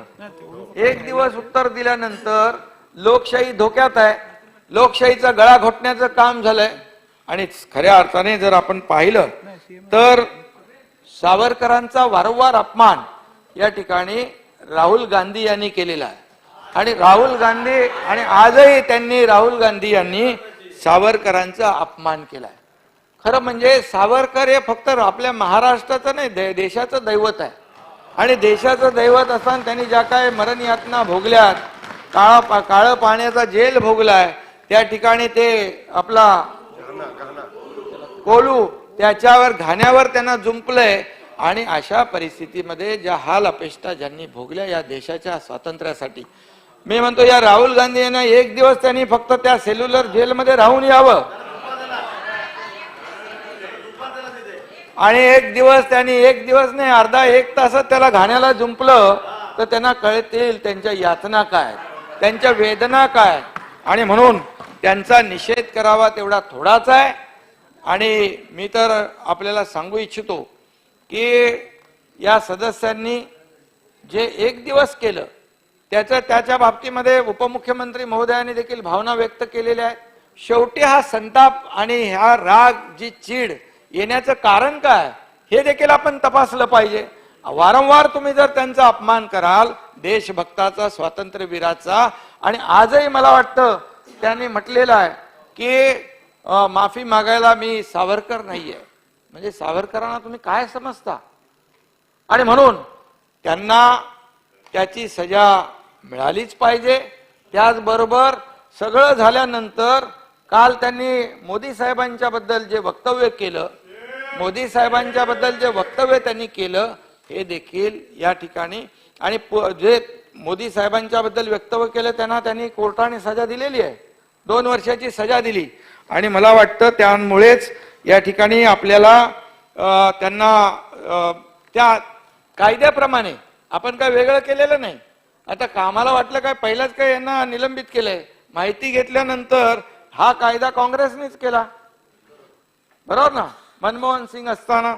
आणि यानंतर सर्वोच्च न्यायालयामध्ये 10 जुलै 2013च्या निकालानुसार तो कायदा झाल्यानंतर या कायद्यामुळे आणि या नियमामुळे खासदार लालू प्रसाद यादव निलंबित झालेत, त्यांना डिस्क्वालिफिकेशन झालंय. तामिळनाडूच्या मुख्यमंत्री जयललिता झाल्यात, काँग्रेसचे खासदार रशीद मसूद झालेत, जदयूचे खासदार जगदीश शर्मा झालेत, राष्ट्रपतीचे लक्षद्वीपचे खासदार मोहम्मद फैजल झालेत, भाजपच्या आपल्या आमदार आशा राणी झाल्यात, सुरेश हळवणकर, बरेचसे लोक झाले त्याच्यामध्ये, घोलप.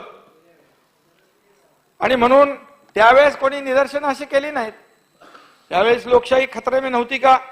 आणि म्हणून आज आपण ज्या राहुल गांधी यांनी फक्त पंतप्रधानांचा अपमान नाही केला अध्यक्ष महोदय, त्यांनी समस्त ओबीसी समाजाचा अपमान केलेला आहे, ओबीसी समाजाचा अपमान केलाय.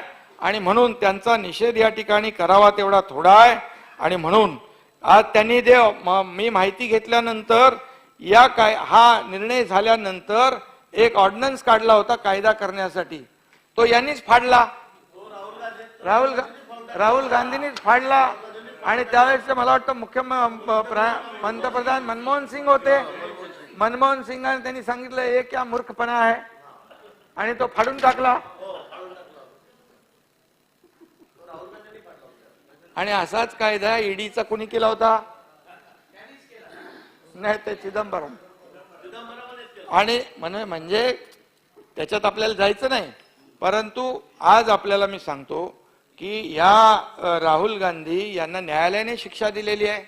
आणि न्यायालयाने शिक्षा दिल्याप्रमाणे जे कायद्यामध्येच आहे त्याची अंमलबजावणी लोकसभेने केलेली आहे.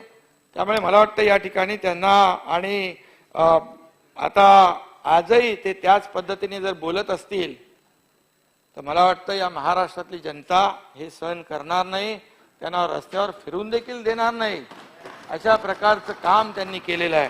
आणि म्हणून मी या सभागृहामध्ये त्यांच्या बाहेर मी आणखी बोलू शकतो, पण या सभागृहामध्ये सभागृहाचं पावित्र्य परंपरा राखून त्यांनी या आदरणीय प्रधानमंत्री महोदय आणि समस्त ओबीसी समाजाचा अपमान केल्याबद्दल पुन्हा एकदा त्यांचा जाहीर निषेध या ठिकाणी अध्यक्ष महोदय करू इच्छितो.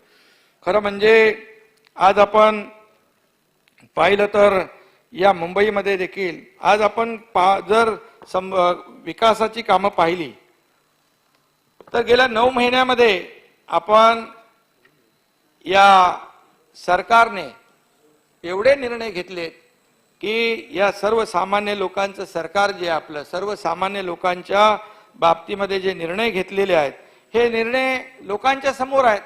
आणि म्हणूनच जो आपला अर्थमंत्री आणि उपमुख्यमंत्री महोदयांनी आपला अर्थसंकल्प मांडला पंचामृत, आणि पंचामृताच्या माध्यमातून आपण शेवटच्या घटकापर्यंत आपला जो काही निर्णय घेतलेला आहे अर्थसंकल्पामधून ज्या ज्या घटकांना फायदा होणार आहे ते शेवटच्या घटकापर्यंत पोहोचवण्याचं लक्ष आपलं ठेवलेलं आहे. आणि म्हणून या ठिकाणी अध्यक्ष महोदय समृद्धी महामार्गाद्वारे आपण या राज्याचा विकास पथ प्रशस्त केला. ठराविक लोकांच्या अट्टहासामुळे रखडलेल्या मेट्रोच्या कामाला देखील आपण गती दिली आहे. त्याही वेळेस आपण पाहिलं आरेचं कारशेड असेल, त्याचबरोबर मेट्रो 3चा विषय असेल, हे कुणामुळे थांबले होते, परंतु आपण आल्यानंतर त्यामध्ये तात्काळ निर्णय घेतला आणि हे दोन्ही प्रकल्प आपण सुरू केलेले आहेत. ज्यामुळे हजारो कोटी, मुंबईकरांना माहित आहे, हजारो कोटी रुपये आपल्या सरकारचे लोकांचे त्याच्यामध्ये जास्तीचे लागले असते, वेळ किती वाढला असता. ह्या सगळ्या गोष्टी ज्या आहेत आपण त्याला ब्रेक दिला आणि आपण पुढे मेट्रोला गती दिलेली आहे. ज्येष्ठांना मोफत तर सन्मान योजनेतून आपण महिला भगिनींना एसटी मध्ये सवलत दिली, तो देखील 7 दिवसात GR काढला, आपण थांबलो नाही. आणि म्हणून याला गतिमान सरकार जे आपण म्हणतो त्याचं कारणच हे आहे की लोकांच्या अपेक्षा पूर्ण करणारं हे सरकार आहे आणि अशा धडाकेबाज निर्णयामुळेच या ठिकाणी त्यांच्या पायाखालची वाळू सरकलेली आहे, त्यांच्या छातीत धडकी भरलेली आहे. त्याचबरोबर फक्त बोलून आपण थांबलो नाही तर सणावारांना देखील आपले सण आहेत, उत्सव आहेत, त्यामध्ये लोकांचे सण उत्सव गोड झाले पाहिजे यासाठी आनंदाचा शिदा आपण हा तो निर्णय घेतला. आपण अगोदर दिवाळीला घेतला, त्यानंतर आता पुन्हा आपण घेतला की पाडवा ते बाबासाहेब आंबेडकर जयंतीपर्यंत त्या शिद्याचं वाटप होईल. आता त्यांनी तात्काळ सांगितलं पाडव्याला मिळालं नाही, आपण त्याच्यात निर्णय घेताना सांगितलं की पाडवा ते बाबासाहेब आंबेडकरांच्या जयंती निमित्त आपण करतो आणि त्या तोपर्यंत सगळ्यांना आनंदाचा शिदा नक्की पोहोचेल. आणि त्याचबरोबर आज आपण पाहतोय की बळीराजावर जे संकट आलेलं आहे, या संकटात देखील आपलं हे सरकार त्या बळीराजाच्या पाठीशी खंबीरपणे उभा आहे आणि हा विश्वास देखील शेतकरी लोकांना आहे, शेतकरी बांधवांना आहे. आणि अडचणीच्या काळामध्ये मदतीसाठी हे सरकार मागे पुढे बघणार नाही. आणि त्यामुळे कांदा उत्पादकांपासून अवकाळी पावसांच्या जे काही नुकसान झालं त्या सगळ्यांना या ठिकाणी सरकारवर विश्वास आहे, कारण त्यांना सरकारने वाऱ्यावर सोडणार नाही. त्यांना आपण सगळे नियम बदलले, एनडीआरएफचे नियम बदलले, 2 हेक्टरचे 3 हेक्टर केले आणि त्याचबरोबर सततच्या पावसामुळे होणारं नुकसान त्याचे देखील आपण त्यांना मोबदला नुकसान भरपाई देतोय. जे त्यांनी 50,000 पर्यंतची मदतचा निर्णय घेतला तो आपण सुरू केलाय. आणि म्हणून या सगळ्या जर बाबी पाहिल्या तर हे सर्वसमावेशक विकासाची संकल्पना घेऊन आपलं हे काम करणारं सरकार आहे. आणि या सरकारने अध्यक्ष महोदय पायाभूत सुविधा, कृषी, आरोग्य, सामाजिक न्याय, महिला, आदिवासी विकास, शिक्षण अशा विविध क्षेत्रासाठी भरीव तरतूद केलेली आहे. आणि खऱ्या अर्थाने आपली विकासाची संकल्पना जी आहे, प्रगतीचा विचार हा सर्वसमावेशक आहे. आपलं सरकार महाराष्ट्राच्या विकासाचा ध्यास घेऊन काम करणारं सरकार आहे. कुणाची खासगी मालमत्ता किंवा फॅमिली प्रायव्हेट लिमिटेड कंपनी म्हणून आपण सरकार चालवत नाहीये.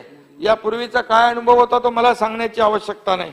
आणि त्यामुळेच आपण सगळे घराबाहेर पडतो, फील्डमध्ये जातो, जनतेमध्ये जातो. आणि म्हणूनच या सरकारच्या बाबतीमध्ये या महाराष्ट्रातल्या 12-12.5 कोटी जनतेच्या मनामध्ये एक विश्वास निर्माण झालेला आहे. कारण आपण त्यांच्यात जातो, त्यांचं ऐकतो, त्यांच्याशी बोलतो, त्यांचे प्रश्न समजून घेतो. आणि म्हणूनच आज पाहिलं आपण की लोकांच्या भावना ज्या आहेत या सरकारच्या बद्दल त्यांच्या अपेक्षा वाढल्यात आणि आपण त्यांना कुठेही वाऱ्यावर सोडत नाही, आपण त्यांना देखील न्याय देण्याचं काम या ठिकाणी करतोय. आणि त्याचबरोबर अध्यक्ष महोदय, मी या सभागृहाला देखील सांगू इच्छितो की गेल्या 2.5 वर्षापासून मुंबईच्या विकासाचं जे विमान आहे यांच्या आडमुट्या आणि अहंकारी धोरणामुळे जे निर्णय क्षमतेच्या अभावाने खऱ्या अर्थाने मी म्हणेन या मुंबईच्या एअरपोर्टच्या रनवेवर रुतलं होतं. परंतु आपण आल्यानंतर या विमानाचा जो काही विकासाच्या विमानाचा टेक ऑफ घेतलेला आहे आपण, आणि आपण आता पुढे चाललेलो आहे. आणि म्हणूनच यांच्या पोटात पोटदुखी सुटलेली आहे. आणि म्हणूनच आपल्या या रखडलेल्या प्रकल्पांना दुप्पट वेगाने आपण गती देतोय आणि हाच आपल्या सरकारचा अजेंडा आहे.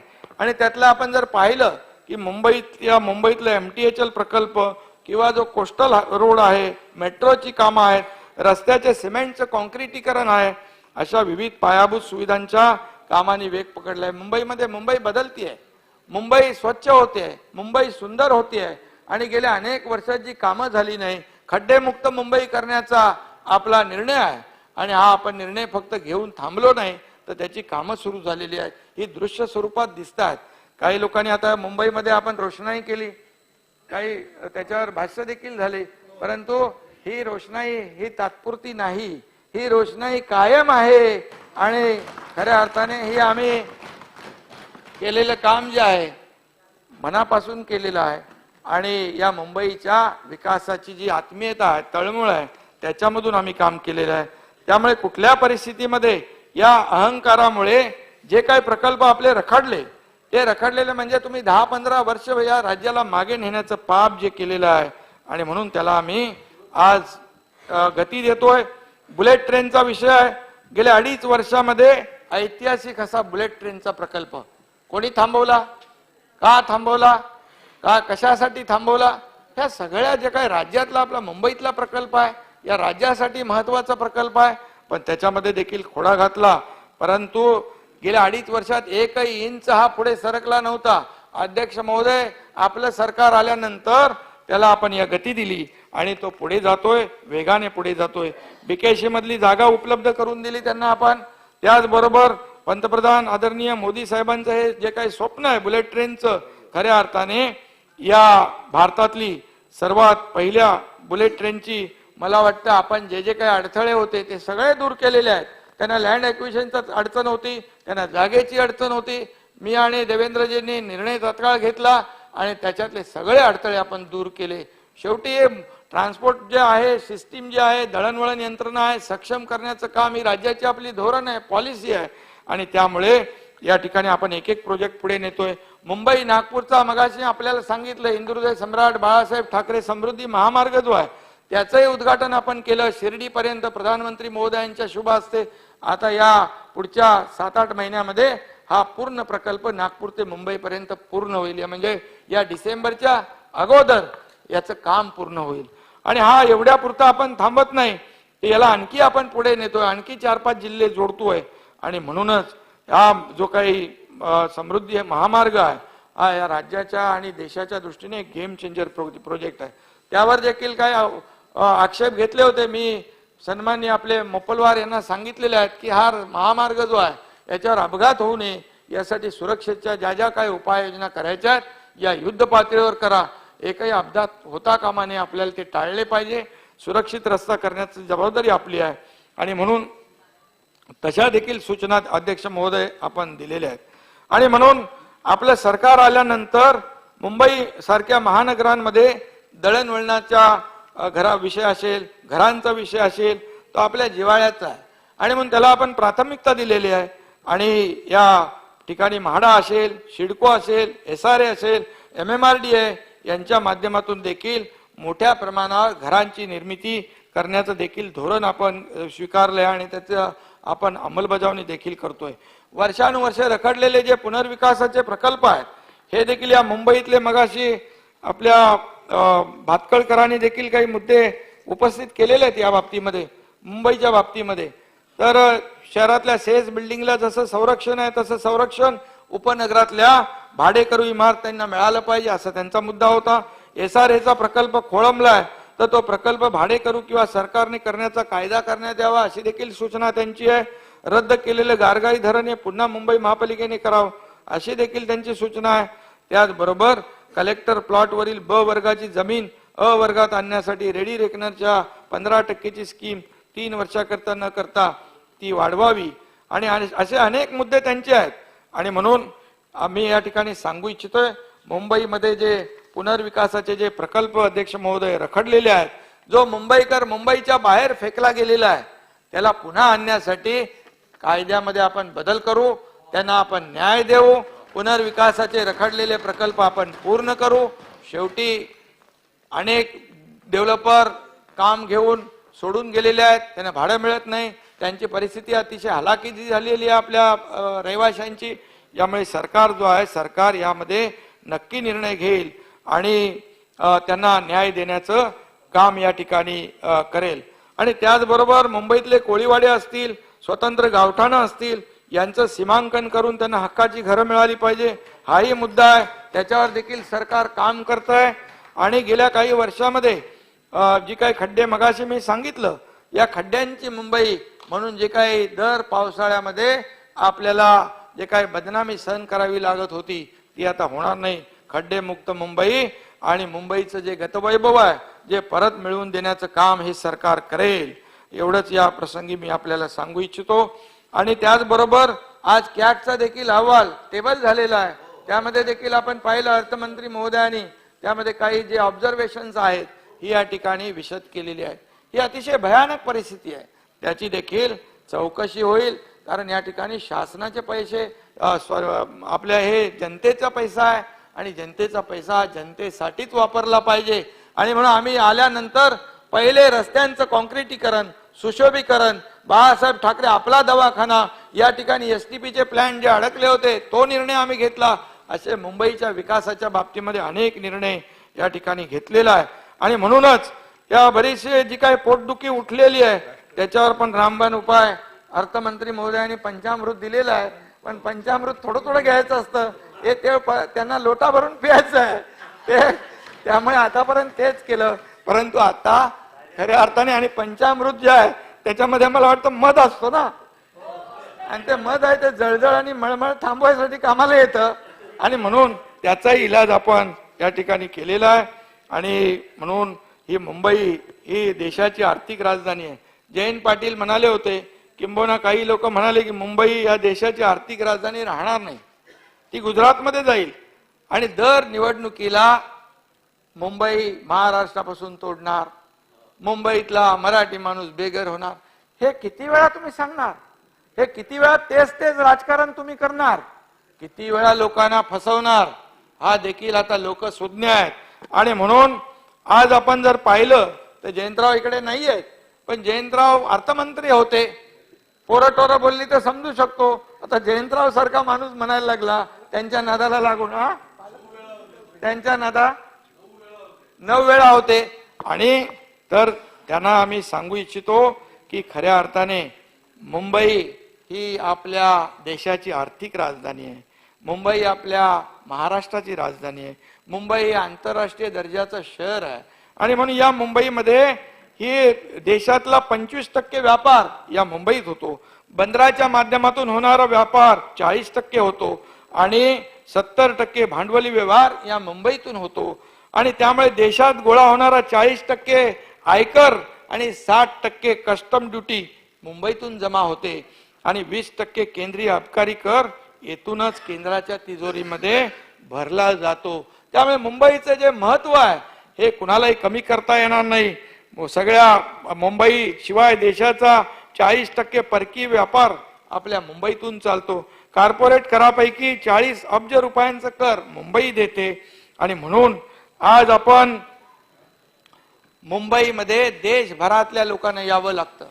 मुंबईचं महत्व आगळं वेगळं आहे. त्यामुळे मुंबई महाराष्ट्रापासून तोडणार अशी भावनिक आव्हान मगाशी म्हटल्याप्रमाणे या ठिकाणी उठवली जाते. तर एकच टोपी मुंबईकरांना किती वेळा घालणार आपण? आता मुंबईकर टोपी घालून घेणार नाही. तो सुज्ञ आहे, तो समजदार आहे. आणि म्हणून तुम्ही जे काही केलेलं आहे त्याचं तुम्हाला उत्तर निवडणुकीमध्ये नक्की द्यावं लागेल. या ठिकाणी अमित साटम यांनी देखील काहीतरी मुद्दे उपस्थित केले होते. त्यांचं कुठे गेलं बाबा?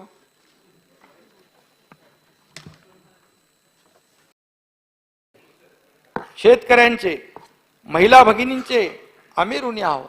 आम्ही त्यांचे बांधील आहोत. आणि त्यांचे आम्हाला मिंदे म्हटलं तरी चालेल, परंतु सत्तेसाठी आणि खुर्चीसाठी मिंदेपणा कोण करणार, केलंय, कुणी केलंय हे अख्ख्या महाराष्ट्राने पाहिलेलं आहे. आणि म्हणून सत्तेसाठी आम्ही कधीही तडजोड करणार नाही, खुर्चीसाठी कधी तडजोड केली नाही आणि करणार नाही.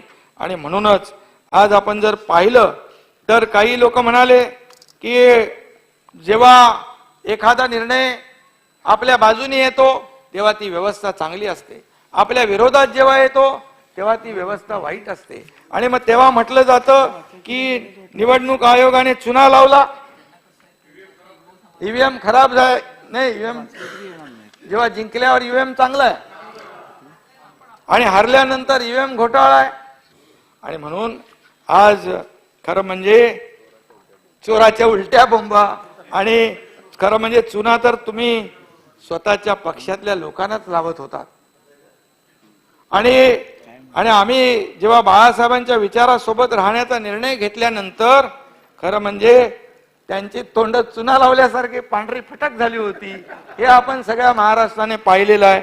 आणि म्हणून मी जास्ती काय मर्यादा सोडून आणि लेवल सोडून, पात्रता सोडून कधी मी कुठलाही आरोप कधी करत नाही, आणि माझा तो स्वभाव नाही आहे. अजित दादांनी देखील, अजित पवारांना मी सांगितलं होतं, तुमचं विरोधी पक्षनेत्याचं भाषण ऐकायला मी स्वतः थांबतो इकडे मुख्यमंत्री म्हणून, पण ते त्यांची इच्छा असताना देखील त्यांच्या बरोबर त्यांना जावं लागलं, आपण समजू शकतो. परंतु आज आपण त्यांना पाहिलेलं आहे की अजितदादा काम करणारे आहेत, वेळेवर भेटणारे आहेत. त्यांचा जो काही अधिकाऱ्यांशी आणि कार्यकर्त्यांशी जो काही संवाद होतो तोही आपण पाहिलेला आहे. त्यांची स्टाईल देखील आपण पाहिली आहे. परंतु अधिवेशनाच्या निमित्ताने त्यांची नवीन आपण स्टाईल पाहिली, डोळा मारणारी. आता त्यांनी कोणाला, मी विचारलं त्यांना खासगीमध्ये, कोणाला डोळा मारला तुम्ही? ते म्हणाले जाऊ द्या ना एकनाथराव. आता तुम्ही आपण समजून घेऊया. आणि खरं म्हणजे कुणाला मारलाय ते नक्की सगळ्यांना माहित आहे.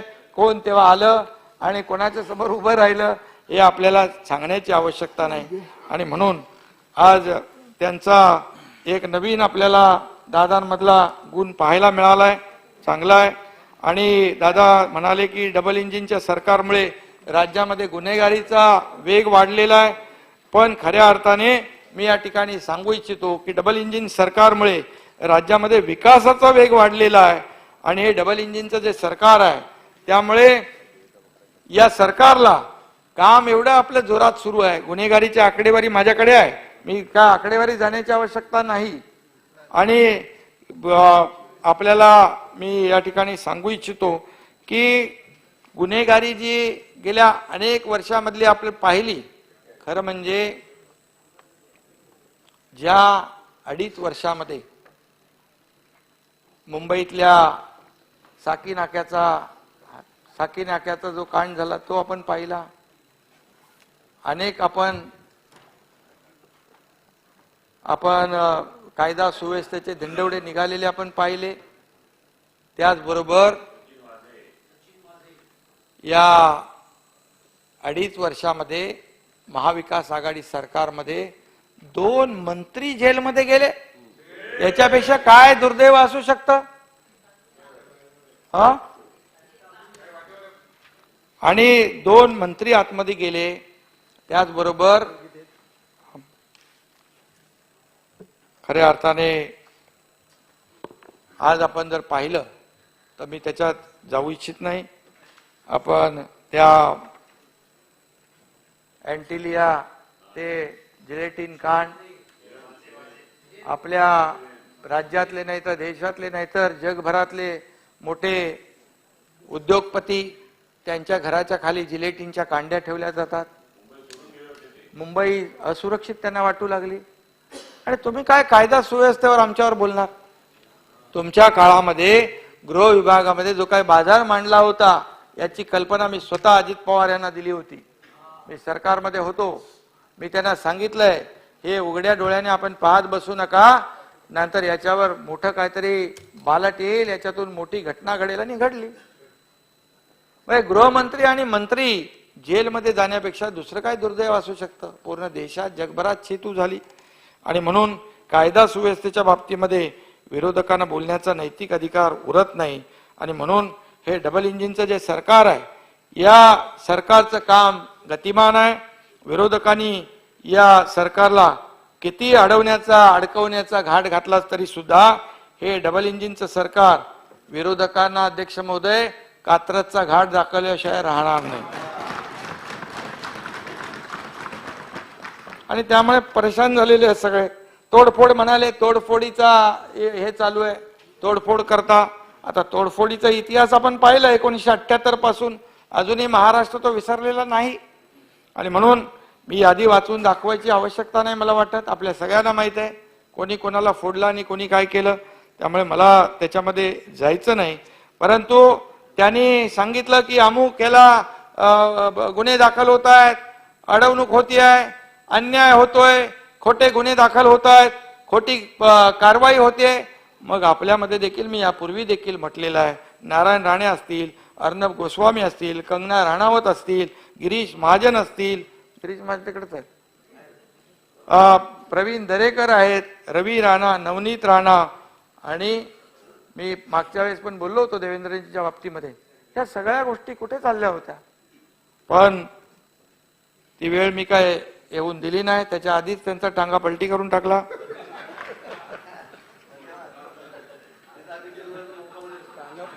शंभर 100% मोकामध्ये असता तुम्ही, खोट्या नाही. पण तुम्हाला जाऊनच दिलं नाही ना आपण आतमध्ये. आणि म्हणून जे खरं म्हणजे जे आवश्यक होतं ते आवश्यक आम्ही केलं आणि योग्य वेळेला आम्ही केलं. त्याच्यामध्ये आम्ही घेतलेली भूमिका जी आहे ही सर्वसामान्यांच्या मनातली भूमिका आहे. मला खूप लोक चांगले भेटतात, मोठे मोठे म्हणजे विविध क्षेत्रामध्ये ज्यांची कीर्ती आहे, काम, मी त्यांचं नाव घेऊ इच्छित नाही, मी कुणालाही आपल्यामुळे अडचणीत आणू इच्छित नाही, परंतु त्यांनी मला नेहमी सांगतात, ज्या ज्या कार्यक्रमामध्ये मी जातो तिकडे सांगतात, फार एकनाथराव तुम्ही धाडसी काम केलं, जे राज्याच्या हिताचं काम होतं आणि योग्य वेळी केलं. काही त्यांचा राजकारणाशी संबंध नसतो, परंतु जे केलं ते आम्ही छाती ठोकपणे केले, उघडपणे केलं, लपून छपून केलं नाही. डंके की चोट पे केलं. काही लोक म्हणतात की आजारपणाचा फायदा घेतला. साफ झूठ आहे. स्वतः फोनवर बोलत बोलत हा एकनाथ शिंदे गेलेला आहे मोहिमेवर, असं लपून छपून गेलेलं नाही. पण तुम्ही काय केलं? तुम्ही तर ज्या लोकांचे माणसं नगरसेवक फोडले 7, त्यांच्या घरामधली काय परिस्थिती होती त्यावेळेस? माझ्या माहितीप्रमाणे त्यांच्या घरात देखील मोठा मुलगा आणि त्यांचा पुतण्या. अशा वेळेमध्ये तुम्ही जे 7 नगरसेवक त्यांचे फोडले तेव्हा तुम्हाला काय वाटलं नाही? आणि आम्ही जे केलं बोलून छाती ठोकपणे या राज्याच्या हिताचं, या सर्वसामान्य लोकांच्या मनातलं काम केलं. या शिवसेना भाजप युतीच्या मतदारांचं मॅन्डेट होतं ते आम्ही काम केलं. हिंदुत्वाशी जे बेईमानी केली त्यांच्या विरोधात आम्ही काम केलं. आम्ही लपून छपून अध्यक्ष महोदय केलेले नाही. आणि म्हणून तर लोक आज आपल्या बाजूने का उभे आहेत? आज आपल्या भूमिकेचं समर्थन लोक का करतायत? याचं कारण एकच आहे, जे करण्याची आवश्यकता होती 2019 साली ते न केल्यामुळे या ठिकाणी त्याची दुरुस्ती आम्ही जेव्हा केली त्यावेळेस सर्वसामान्य लोकांच्या मनातलं या ठिकाणी आपण निर्णय घेतला. मला त्याही वेळ अनेक लोकांनी फोन केले होते, जे करताय ते चुकीचं आहे. म्हणजे आपण केलं ते नाही 2019ला, पण तेव्हा आपल्याला माहित आहे, मी त्या खोलात जाऊ इच्छित नाही, पण माझ्याकडे भरपूर आहे. आता मी जे बोलत होतो, आम्ही का एवढे नारायण राणे, राज ठाकरे, बाकी पण गणेश नाईक असतील, इतर लोक आहेत, 50 लोक, 13 खासदार, लाखो कार्यकर्ते, शेकडो हजारो नगरसेवक, जिल्हा परिषद सदस्य, हे सगळे का गेले? याचा विचार करण्याची आवश्यकता आहे, आत्मपरीक्षण करण्याची आवश्यकता आहे, आत्मचिंतन करण्याची आवश्यकता आहे. याच्यावर शिक्कामोर्तब पाडव्याच्या सभेमध्ये झालं. पाडव्याच्या सभेमध्ये त्यांनी उल्लेख केला, काय त्यांच्यावर देखील ज्या काही जी बितली होती त्यांनी ते सांगितलं. त्यामुळे मला जास्ती काही बोलायचं नाही, फक्त एवढंच आहे, माझ्याकडे भरपूर आहे, मला फक्त बोलायला लावू नका, एवढीच माझी अपेक्षा आहे. नाहीतर आम्ही बोलत नाही याचा अर्थ आम्ही बोलू शकत नाही असा अर्थ कोणी काढण्याची आवश्यकता नाहीये. आणि म्हणून आणि दादा म्हणाले की कौटुंबिक पातळीवर घसरू नये. कौटुंबिक पातळीवर घसरू नये तर किती हे जे काय गेल्या 8-9 महिन्यामध्ये जे आमचे आमदार आहेत, आमचे खासदार आहेत, त्यांना कुटुंब नाही आहे, त्यांना परिवार नाही, त्यांना मुलं नाही आहेत. आणि मग तो विचार तुम्ही जे आम्हाला सांगता तो जरा तिकडे सांगा.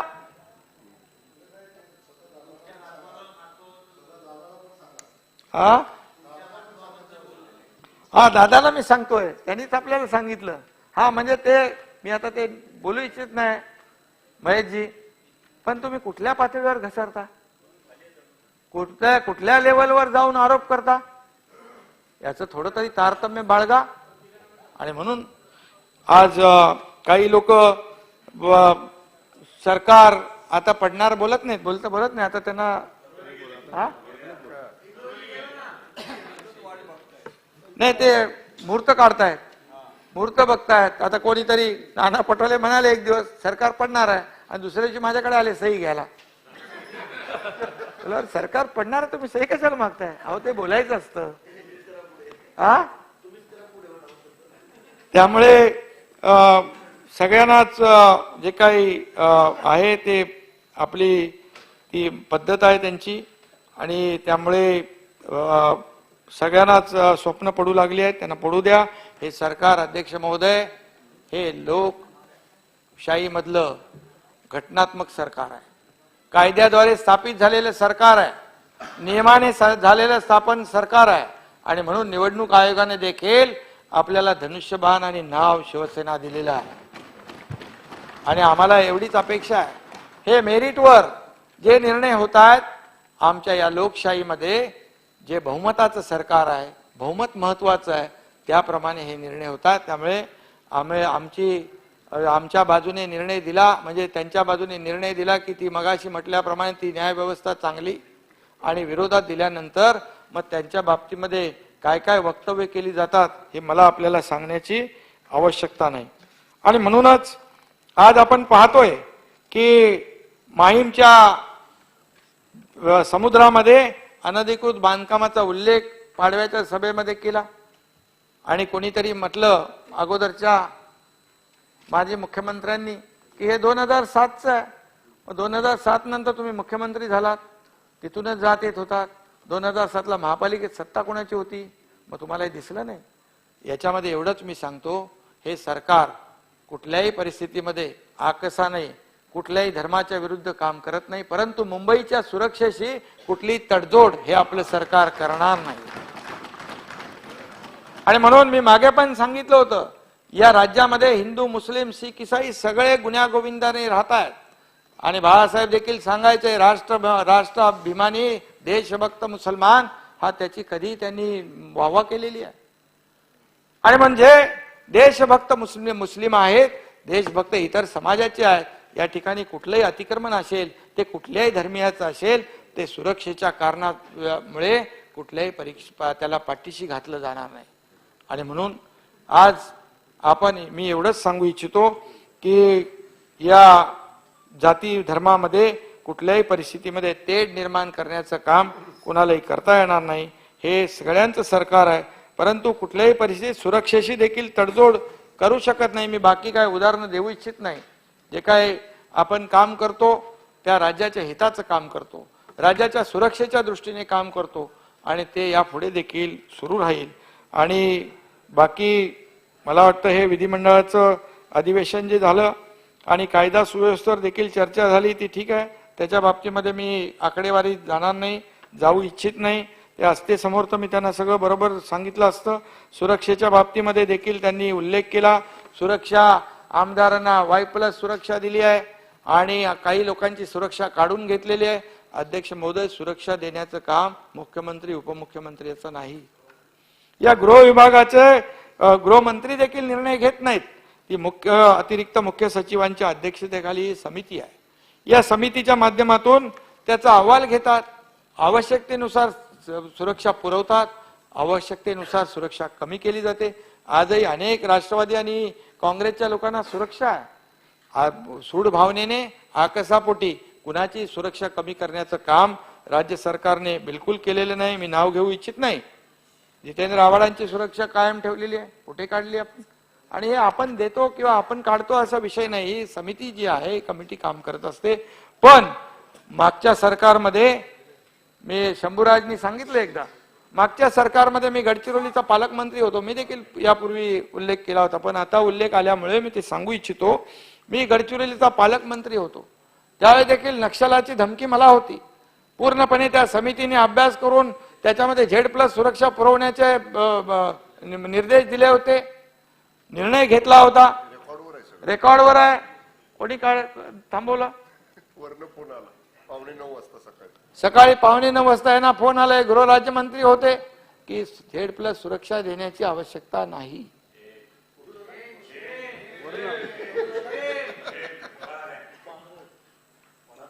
मला शंभूराज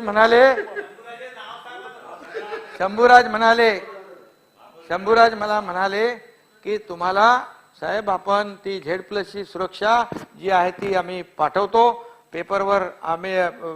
पेपरवर आता आदेशामुळे ठेवता येत नाही. बोल तुमची विना पेपर आणि विना मंजुरी मला सुरक्षा नको. आणि मी तेवढा खंबीर आहे आणि सक्षम आहे. म्हणजे सांगण्याचा उद्देश एवढा आहे, या कुठल्या थरावर लोक जाऊन काम करतात हा विचार करण्याची आवश्यकता आहे. आणि म्हणून आता खूप आहे, एक एक आहे बाहेर बरंच आहे माझ्याकडे. आणि म्हणून आज राहुल गांधींचं जे विषय आपण सगळ्यांनी घेतलेला आहे, राहुल गांधी त्यांनी अपमान केलाय, तो बिलकुल त्याला त्यांचा निषेध झाला पाहिजे, तो आपण केलेला आहे. सावरकरांच्या बाबतीमध्ये आपण कुठलेही कॉम्प्रोमाइज करू शकत नाही. तुम्ही घेतलेला निर्णय देखील योग्य आहे. तुम्हाला देखील मी परत एकदा धन्यवाद देतो, आपलं मनापासून अभिनंदन करतो. कारण शेवटी आज आपण पाहिलं की ज्या पद्धतीने अपेक्षा होती, आज आपण पाहिलं की अशा परिस्थितीमध्ये आज देशाचे प्रधानमंत्री आदरणीय मोदी साहेबांच्या बद्दल जे काही वक्तव्य केलं जातं, आज आपण तिरंगा, लोकशाही खतरे में आहे, लोकशाही धोक्यात आहे, लोकशाही संपलेली आहे, असं आपण आपल्या राज्यात, देशात आपण एकमेकाशी बोलू शकतो, संवाद साधू शकतो, भांडू शकतो, परंतु परदेशामध्ये जाऊन अशा प्रकारचं भाष्य करणं, खरं म्हणजे आपल्या देशाची बेईमानी करणं, आपल्या देशाची लोकशाही खतरे में आहे म्हणणं, खरं म्हणजे हाच देशद्रोह आहे. खरं म्हणजे हाच एक प्रकारचा देशद्रोह आहे. आज तुम्ही मला सांगा, ते म्हणतात की लोकशाही, आता भारत जोडो यात्रा काढली, लोकशाही नसती तर भारत जोडो यात्रा काढली असती, मला जेलमध्ये टाकलं असतं. लोकशाहीमध्ये भारत जोडो यात्रा काढली. तुम्ही बिंदास सगळं बोलताय, आणि हे बोलत असताना जर लोकशाही नसती तर तुम्ही हे बोलू शकला असतात का? तुम्ही म्हणता आम्ही तिरंगा काश्मीरमध्ये फडकवला. तिरंगा काश्मीरमध्ये फडकवण्याचं देखील आपल्याला संधी कुणामुळे मिळाली? कुणामुळे मिळाली? मोदी साहेबांच्या मार्गदर्शनाखाली गृहमंत्री अमित शाह साहेबांनी 370 कलम हटवल्यामुळे तुम्हाला संधी मिळाली. आणि म्हणून तुम्ही विनासायास तिथं गेलात. आणि पूर्वी मला आठवत आहे, जेव्हा त्या ठिकाणी जाण्याची देखील परिस्थिती नव्हती. मी काल मोदी साहेबांचा व्हिडिओ पाहिला, त्यांनी म्हटलं जे होईल ते होईल, पण तिरंगा यात्रा काढली त्यावेळी तर परिस्थिती नव्हती, संघर्षाचा काळ होता. त्यावेळेस मोदी साहेबांनी जाऊन तिथं तिरंगा फडकवला, तेव्हा तर संघर्षाचा काळ होता. तुम्हाला तर मोदी साहेब आणि अमित शाह साहेबांमुळे विनासायास तिथे जायला मिळालं. ही लोकशाही होती म्हणूनच, लोकशाही होती म्हणूनच. आणि म्हणून आज बाळासाहेबांचं स्वप्न होतं, मी यापूर्वी देखील वक्तव्य केलेलं आहे की मला या एक दिवस या देशाचा प्रधानमंत्री करा, मी काश्मीर मधलं 370 कलम हटवतो, राम मंदिर बांधतो. मग आज कोण करतंय? आज 370 कलम हटवलं, राम मंदिराचं काम सुरू आहे. मला वाटतं जानेवारीमध्ये त्याचं उद्घाटन होईल. एक आंतरराष्ट्रीय म्हणजे दर्जाचं ते राम मंदिर, भव्य दिव्य राम मंदिर होतंय. आणि म्हणून आज आपण जर पाहिलं तर हे जे ज्यांनी केलं, आज त्यांच्या बरोबर आम्ही गेलो. आम्ही बाळासाहेबांनी ज्यांना दूर ठेवलं होतं, बाळासाहेबांनी ज्यांना चोर म्हटलं होतं, 70 वर्ष ज्यांनी देश लुटला त्यांना जवळ करू नका म्हटलं होतं, त्यांच्या सोबत तुम्ही गेलात. पण आम्ही गेलो देशभक्त, राष्ट्रभक्त मोदीजींच्या सोबत.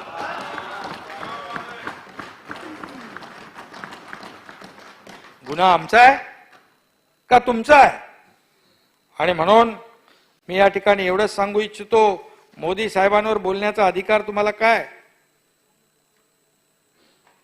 मोदी साहेब तिकडे भोरी समाजाचा, मी होतो त्यांच्या बरोबर, मी होतो, देवेंद्रजी होते. आम्ही गेलो तिकडे, त्यांनी एक मोठी संस्था उभी केली, त्या म्हणजे आंतरराष्ट्रीय दर्जाची. त्या कार्यक्रमाला गेल्यानंतर तुम्ही म्हणालात की मोदी तिकडे चपात्या लाटायला गेले. मग तुम्ही दुसऱ्या दिवशी काय त्या चपात्या लाटलेल्या खायला गेले?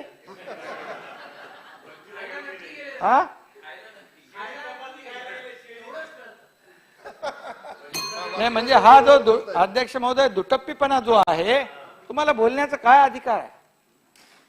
खरं म्हणजे आज आपण पाहतोय की त्यांच्यावर या एकही गेल्या 8 वर्षामध्ये भ्रष्टाचाराचा एकही डाग मोदीजींवर नाही आहे, एकही डाग नाही आहे. 12 महिने 24 तास काम करणारा हा नेता या देशाचा प्रधानमंत्री आहे. या देशाची अर्थव्यवस्था जागतिक पातळीवर एवढा उंचीवर त्यांनी नेऊन ठेवली की G20चं अध्यक्षपद आपल्याला मिळालं. आज इतर देशाची आर्थिक परिस्थिती ढासळत असताना आपल्या देशाची आर्थिक परिस्थिती 10 नंबरवरून 5 नंबरवर आणली. हा देश महासत्तेकडे वाटचाल करत असताना तुम्ही मोदीजींना चोर म्हणणं यापेक्षा दुर्दैव काय असू शकतं.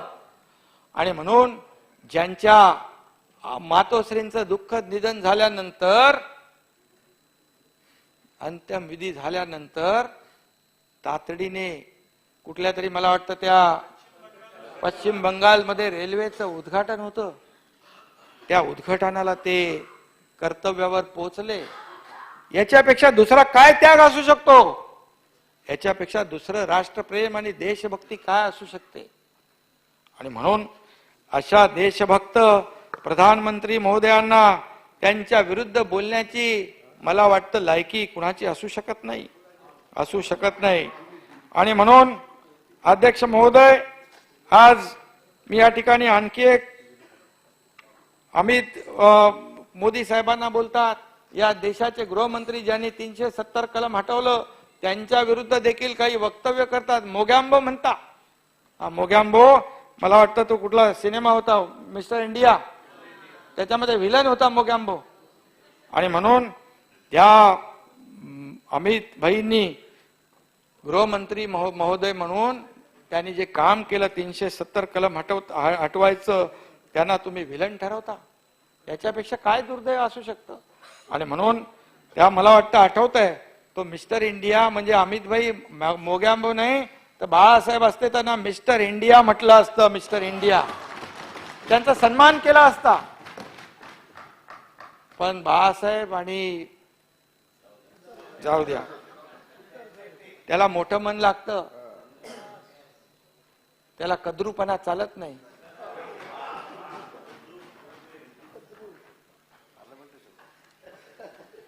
संसदीय शब्द आहे ना, तपासून पाहू.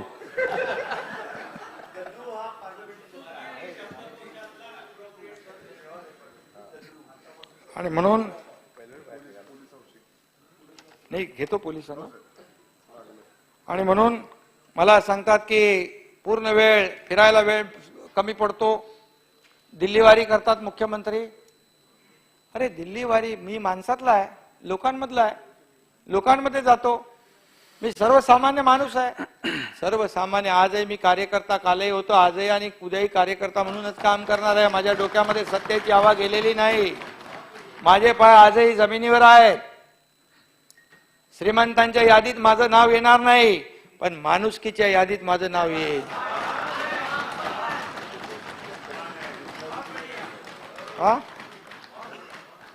आणि म्हणून तुमच्या अहंकारापोटी तुम्ही राज्याला आता म्हणाले की आता केंद्र सरकार पैसे देते, प्रधानमंत्री येत आहेत, गृहमंत्री येत आहेत. अरे तुम्हाला कोणी अडवलं होतं? या राज्याच्या हितासाठी आपल्याला दिल्लीला जावं लागतं, अधिकाऱ्यांना, मंत्र्यांना भेटावं लागतं, पंतप्रधानांना भेटावं लागतं. आम्ही जातो, त्यामुळे हजारो कोटी या राज्याच्या विकासासाठी आम्हाला मिळालेले आहेत, विकासासाठी मिळालेले आहेत. तुमच्यासारखं आम्ही कडकशिंग झालो असतो तर 1 रुपया मिळाला नसता. आणि त्याला, आणि म्हणून आज मी त्या किती पैसे मिळाले त्याच्यात मी जाऊ इच्छित नाही, परंतु ज्या आज जी काय परिस्थिती चाललेली आहे या राज्यामध्ये ती आपण पाहताय विरोधकांची. आणि म्हणून दिल्लीला जाणं हा काही गुन्हा नाहीये. आणि जात असताना या राज्याच्या हितासाठी अनेक वेळा जाऊ आम्ही. तुम्हाला काही वाटेल ते म्हणा, तुम्ही आरोप करा, आरोपाला उत्तर हा एकनाथ शिंदे कामामधून देणार. आणि म्हणून आपलं हे जे सरकार आहे, मला वाटतं आता जे सरकार आहे ते काम करणारं सरकार आहे. आणि जे निर्णय काही आता पोलीस हाऊसिंगचा एक विषय आपल्या यांनी घेतलाय, कालिदास कोळंबकर, तुमचं आपण पोलिसांना देखील कमी पैशात घरं दिली, त्याच्यासाठी एक पॉलिसी करायला लागेल. मी मगाशी म्हणाले पोलीस हाऊसिंग असेल, पुनर्विकासाचे प्रकल्प असतील, जे रखडलेले प्रकल्प आहेत, याला कायदा बदलावा लागला, तो कायदा आपण बदलवू म्हणून मगाशी मी सांगितलेलं आहे. शेवटी हे लोकांच्या हिताचा निर्णय घेणारं सरकार आहे. आणि म्हणूनच जे काही निर्णय जे थांबलेत गेले अनेक वर्षापासून, जे धाडस करत नव्हते ते धाडस आपण केलं. अनेक निर्णय पुढे नेण्याचं, अनेक प्रलंबित प्रकल्प पुढे नेण्याचे निर्णय आपण घेतलेले आहेत. आणि म्हणूनच आज मी एवढंच सांगतो, प्रधानमंत्री महोदयांनी आपल्याला केंद्र सरकारच्या माध्यमातून खूप मोठा पाठिंबा दिलेला आहे, आर्थिक ताकद दिलेली आहे. शेवटी या राज्याचा सर्वांगीण विकास हाच आपला ध्यास आहे. पायाभूत सुविधावर काम करणारं हे राज्य आपलं या देशातलं पहिल्या क्रमांकाचं राज्य असेल. पायाभूत सुविधा एवढ्या आपल्या सुरू आहेत, त्या डिटेलमध्ये मी जाऊ इच्छित नाही. आणि म्हणून आजच्या तरुणांना काम मिळालं पाहिजे, महिलांना सन्मान मिळाला पाहिजे. शेतकरी सन्मान योजना आपण केली, नमो शेतकरी सन्मान योजना केली. असंघटित कामगारांना पुढे त्यांच्या मुलांना शिक्षण, आरोग्य मिळालं पाहिजे, यासाठी आपण काम केलं पाहिजे. तरुणांना रोजगार मिळाला पाहिजे, स्वयंरोजगार मिळाला पाहिजे, हा निर्णय आपण घेतलेला आहे. आणि म्हणून हे सरकार जे आहे, हे सरकार काम करणारं सरकार आहे आणि परफॉर्म करणारं सरकार आहे. आणि म्हणूनच आज हे अर्थमंत्री महोदयांचा जो काही पंचामृत हा अर्थसंकल्प आहे, हा विधानसभेत विविध आयुधांच्या माध्यमातून झालेल्या चर्चेच्या विचार मंथनातून आलेलं हे विकासाचं पंचामृत आहे. आणि हे पंचामृत राज्यातल्या शेवटच्या माणसापर्यंत अध्यक्ष महोदय पोहोचवण्याचा पूर्ण प्रयत्न आपण करू, अशी या अधिवेशनाच्या निमित्ताने मी या ठिकाणी ग्वाही देतो. पुन्हा एकदा आपल्याला मुंबईचं प्रदूषण पण आपल्याला कमी करायचं आहे. प्रदूषण मुक्त मुंबई करायची आहे. त्याचबरोबर महाराष्ट्र भवन आपण करतोय. त्या बाबतीमध्ये त्या जो ट्रॅफिक होते तिकडे, त्याच्या बाबतीत देखील होणारी जी कोंडी आहे, याच्यावर देखील आपण मार्ग काढतोय. त्याच्यातून काय दिलासा लोकांना देता येईल तो देखील आपण देऊ. आणि त्याचबरोबर आप्पापाडा येथे ज्या 1100 झोपड्या जळाल्या, प्रकाश सुर्वे आणि मला वाटतं आपण भराडकर आहे आणि आपले लवेकर ताई आल्या होत्या, अतुलजी आले होते, मनीषा ताई आल्या होत्या, प्रकाश सुर्वे आले होते. आणि म्हणून भराडकर आणि म्हणून यांच्या बाबतीत देखील आपण त्यांना मदत करतोय.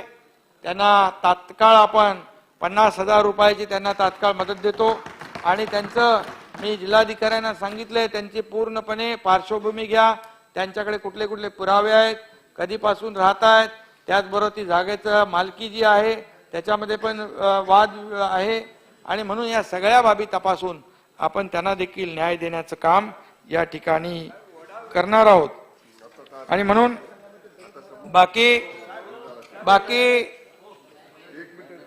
बाकी सगळ्या ज्या काही सूचना केलेल्या आहेत सदस्यांनी, या सदस्यांची या सूचना या ठिकाणी विचारात घेऊन नक्की त्याच्यावर काम केलं जाईल, निर्णय घेतला जाईल, एवढंच मी या प्रसंगी सांगू इच्छितो. आणि त्यांच्याबद्दल आता काय बोलत नाही. आणि आपलं जे काही या सरकारचं विजन जे आहे, सरकारचं धोरण आहे, या राज्यातल्या सर्वसामान्य माणसाला न्याय देणं, या राज्यातल्या सर्वसामान्य शेतकरी, कष्टकरी, कामगार, महिला, विद्यार्थी सगळ्या घटकांना न्याय देणं, रोजचं कमवणारा, रोजचं जे हातावर पोट आहे त्याला न्याय देणं, हे सगळं करत असताना या राज्याचा सर्वांगीण विकास करणं हेच आपलं ध्येय आहे. आमचा कुठलाही दुसरा पर्सनल अजेंडा नाही. एवढंच या प्रसंगी सांगतो. या राज्याला गती देऊन गतिमान करण्याचं, या मुंबईला आंतरराष्ट्रीय दर्जाचं शहर बनवण्याचं, यामध्ये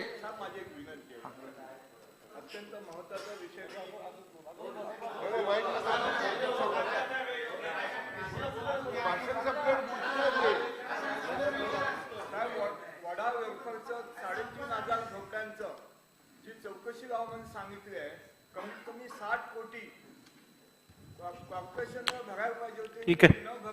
ठीक आहे. तो कालिदासजी हाही बाब आपण तपासून घेऊ. शेवटी आपल्या लोकांना ज्या माध्यमातून दिलासा देता येईल तो निर्णय आपण सरकार म्हणून घेऊ, एवढी खात्री बाळगा. अध्यक्ष महोदय, मनापासून आपल्याला धन्यवाद. आपण हे जे अधिवेशनाचं कामकाज जर पाहिलं तर मला वाटतं सगळे आजपर्यंतचे जे रेकॉर्ड आहे, जसं आपल्या सरकारने अनेक निर्णय प्रलंबित होते ते सगळे पुढे नेण्याचा विक्रम केला, तसा अध्यक्ष महोदय देखील आपण कामकाजाचा विक्रम केलेला आहे. त्याबद्दल आपल्याला मनापासून धन्यवाद, आपलं अभिनंदन. महाराष्ट्र विधानसभा नियम 293 अन्वये 3 प्रस्ताव व नियम 292 अन्वये अंतिम आठवडा प्रस्ताव या सर्व प्रस्तावांवर सभागृहाने चर्चा केली आहे. घोषणा. आपणास विदित आहेत की MIT school of government Pune या संस्थेमार्फत भारतातील संसदीय लोकशाहीच्या बळकटीकरणासाठी भारतीय छात्र संसद सारखे विविध उपक्रम राबविले जातात. सर्व समाज घटकांच्या लोकशाही प्रक्रियेत सहभाग वाढावा आणि निर्णय प्रक्रियेत सर्व समावेशी व्हावी या दृष्टीने अशा उपक्रमाचे महत्त्व आणि योगदान निश्चितच उल्लेखनीय आहे. मला आपणास कळवण्यात अतिशय आनंद होतो की याच संस्थेतर्फे दिनांक 15 ते 18 जून 2023 दरम्यान मुंबईतील जिओ वर्ल्ड सेंटर येथे पहिल्या राष्ट्रीय विधिमंडळ सदस्य विधेयक संमेलनाचे फर्स्ट नॅशनल लेजिस्लेटर्स कॉन्फरन्स आयोजन करण्यात आले आहे. देशातील राज्य विधिमंडळाचे सन्माननीय सदस्य या परिषदेस मोठ्या संख्येने उपस्थित राहणार आहेत. या संमेलनामुळे संसदीय लोकशाही बळकट होण्यास मदत होईल. हे संमेलन महाराष्ट्रात होत असल्यामुळे आपण सर्वांनी देखील या राष्ट्रीय विधिमंडळ सदस्य विधायक संमेलनात सहभागी व्हावे असे मी आपणास आवाहन करीत आहे.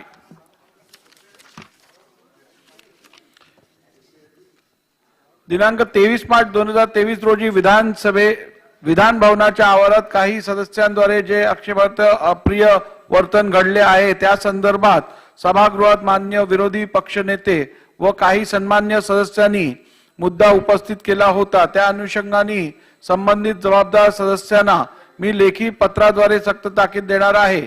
तसेच सभागृहात देश व राज्य पातळीवरील संवैधानिक पदे धारण करणाऱ्या काही मान्यवरांबद्दल सभागृहात आक्षेपार्ह वक्तव्य करणाऱ्या संबंधित सदस्यांना देखील मी आवश्यक अशाच प्रकारे लेखी सक्त ताकीद देणार आहे. मी आता माननीय विरोधी पक्षनेते व विरोधी पक्षातील सर्व सदस्यांना विनंती करतो की त्यांनी सभागृहात येऊन कामकाजात सहभाग घ्यावा व राष्ट्रगीतासाठी उपस्थित राहावे. थांबा, बसा बसा बसा बसा बसा बसा बसा बसा बसा. अहवाल किती काम केलं ते जाणून घ्यायचं आहे की नाही तुम्ही सर्वांनी.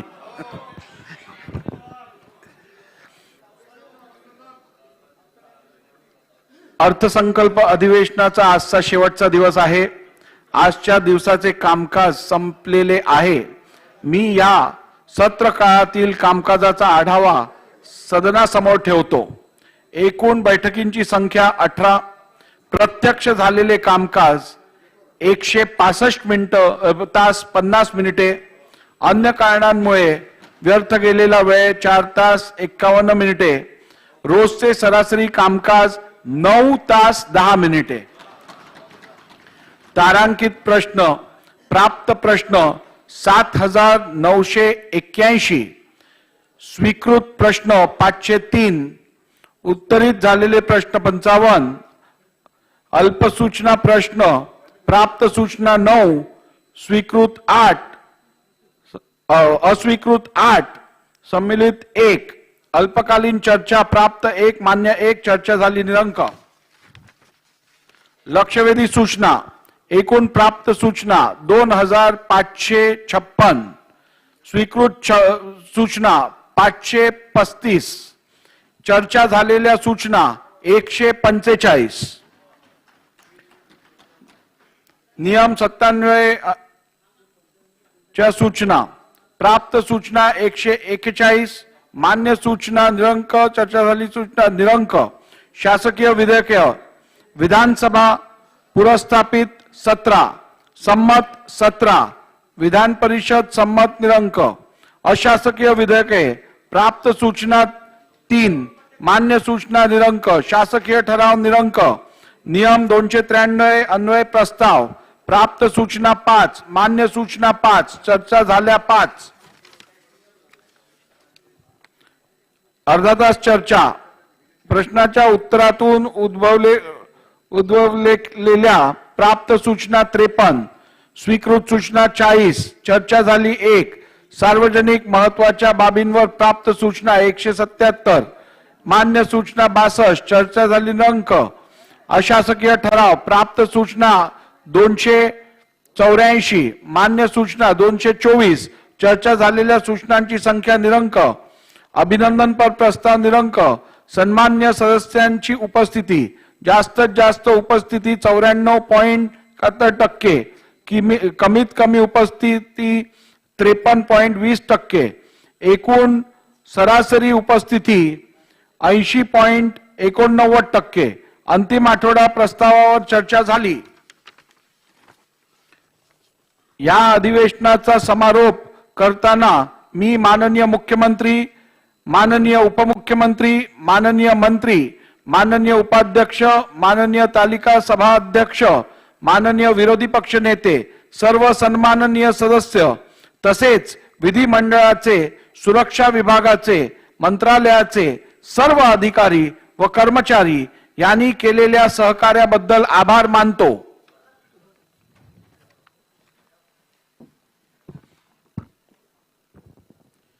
विधानसभेच्या पुढील अधिवेशनासंबंधी घोषणा.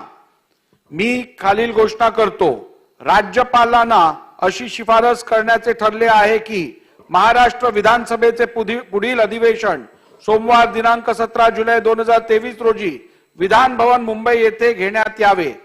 विधानसभेचे अधिवेशन संस्थगित करण्याबाबत घोषणा. सभागृहासमोरील कामकाज आता संपले आहे. राज्यपालांकडून पुढील प्रमाणे संदेश आला आहे. मी रमेश बैस, महाराष्ट्राचे राज्यपाल, भारताच्या संविधानाच्या अनुच्छेद 174 खंड 2 उपखंड क द्वारे मला प्रदान करण्यात आलेल्या अधिकाराचा वापर करून याद्वारे शनिवार दिनांक 25 मार्च 2023 रोजी होणाऱ्या सभागृहाच्या बैठकीच्या समाप्तीबरोबरच महाराष्ट्र विधानसभेचे अधिवेशन संस्थगित करत आहे. यानुसार विधानसभेचे अधिवेशन आता संस्थगित झाल्याचे मी जाहीर करतो. राष्ट्रगीत.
Have you ever wondered how stock trading apps simplify a complicated concept like share market trading that even a common man can understand it?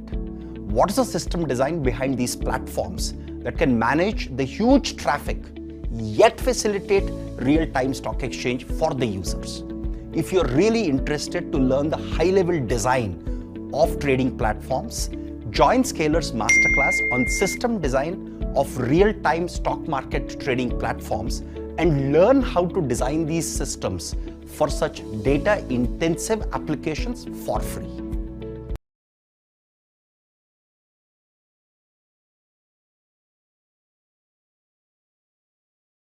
Hi kids, do you know how to multiply any two-digit number by 11? Let me tell you a simple trick to do it. You simply write down the two digits with a little bit of space in between them and then copy the sum of these two digits between the two digits. So we get 45 times 11 is 4, 5 and 9 in between the two digits. You can try this trick out with this second example, students. I hope you get it. And to learn more tricks just like these, you can join our crash course, which is starting on Monday. It's a week-long program during which you will have 3 maths and 3 science classes conducted by teachers from IIT and NIT. Apart from this, you will have your own personal mentor teacher who will be there to guide you. To enroll in this course, students, you can simply click on the link here in the description box and enroll by making a payment of rupees 29, 49 or 99, depending only on your grade. I hope to see you there, students. Bye.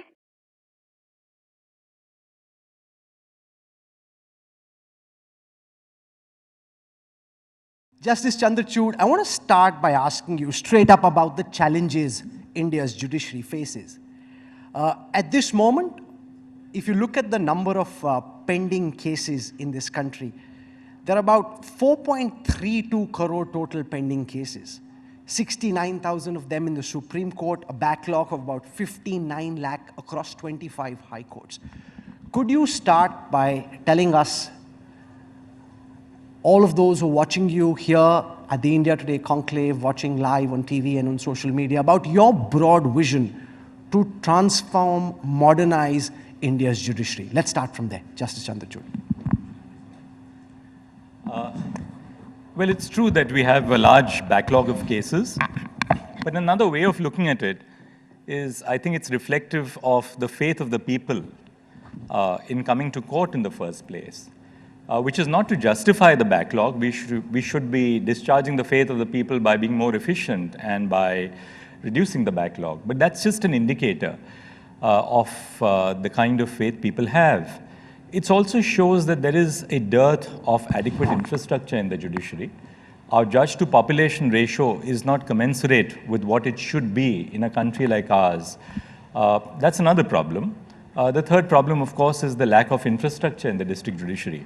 But now coming to your question about my vision, I think what we need to do is completely modernize the Indian judiciary.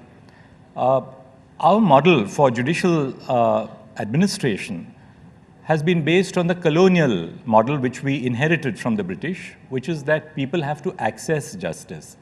It's also reflected in the design of our buildings, these grand colonial buildings, which were intended to sort of create a sense of fear and awe about the court in the minds of people. And I think that colonial model now has to give way, because justice, to my mind, is not just a sovereign function, which it is, but justice is also an essential service which we provide to our citizens. And part of my mission of dealing with where we should be in the next 50 or 75 years is to transform the Indian judiciary with the use of technology. We saw that in the COVID-19 pandemic. The COVID-19 pandemic was unanticipated, possibly unexpected as well. We couldn't have shut down the doors of courts. We had to keep our courts open, because you have to answer the need of citizens who seek bail. Their personal liberties are at stake, their lives are at stake, their careers are at stake. So we launched a whole system of video conferencing. And if you'd like me to share the data which I have with me, the kind of work which we did on the video conferencing platform in the pandemic is unprecedented in any part of the world. So my vision now is that, now that hopefully COVID is behind us, or almost behind us, as we would like to, because we all lived in a sense of optimism, we now need to look at technology beyond COVID. And we need to modernize the Indian judiciary. We've already taken a large number of initiatives towards having a more transparent, a more open judiciary. We are live streaming the proceedings in at least some of the most important Constitution Bench cases. Opening up the court's processes to citizens by live streaming them is part of my mission because it enables citizens to understand what goes on in the court. Many citizens would actually turn up feeling that so much of the work which is done in the court is so very boring.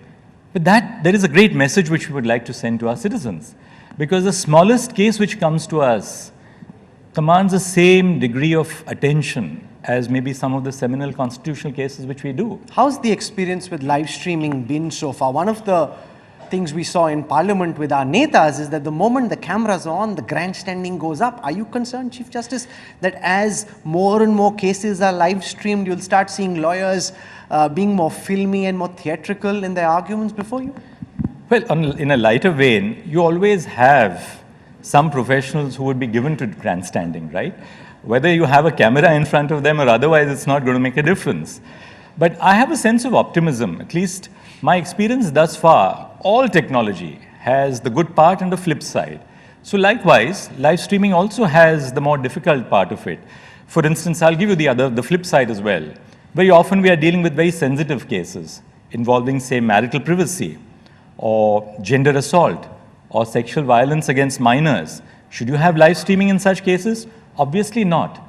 But therefore we have the ability to now enable the judge in charge to stop live streaming where you feel that the sensitivities of the case far outweigh the public interest in a transparent court proceeding. Some lawyers would grandstand, some private litigants, some litigants in person may do that. But then we must always look at the benefits as well to be gained when you make an overall assessment in a holistic perspective. You've spoken in public about your desire to Indianize the Indian judiciary. Do you want to explain what you mean by that, to make justice more available to Indian citizens in Indian languages? How do you go about Indianizing the judicial system? I think the first point where we have to start Indianizing the judiciary is in terms of the language of discourse. The language of discourse is not just English in our district courts. For instance, when evidence is given in a murder trial in Maharashtra, the witness would be speaking in Marathi. When a witness deposes in a murder trial in Uttar Pradesh, the witness deposes in Hindi. But the language of discourse in our higher courts, the high courts, and in the Supreme Court is English. Now, that may be a part of our colonial inheritance.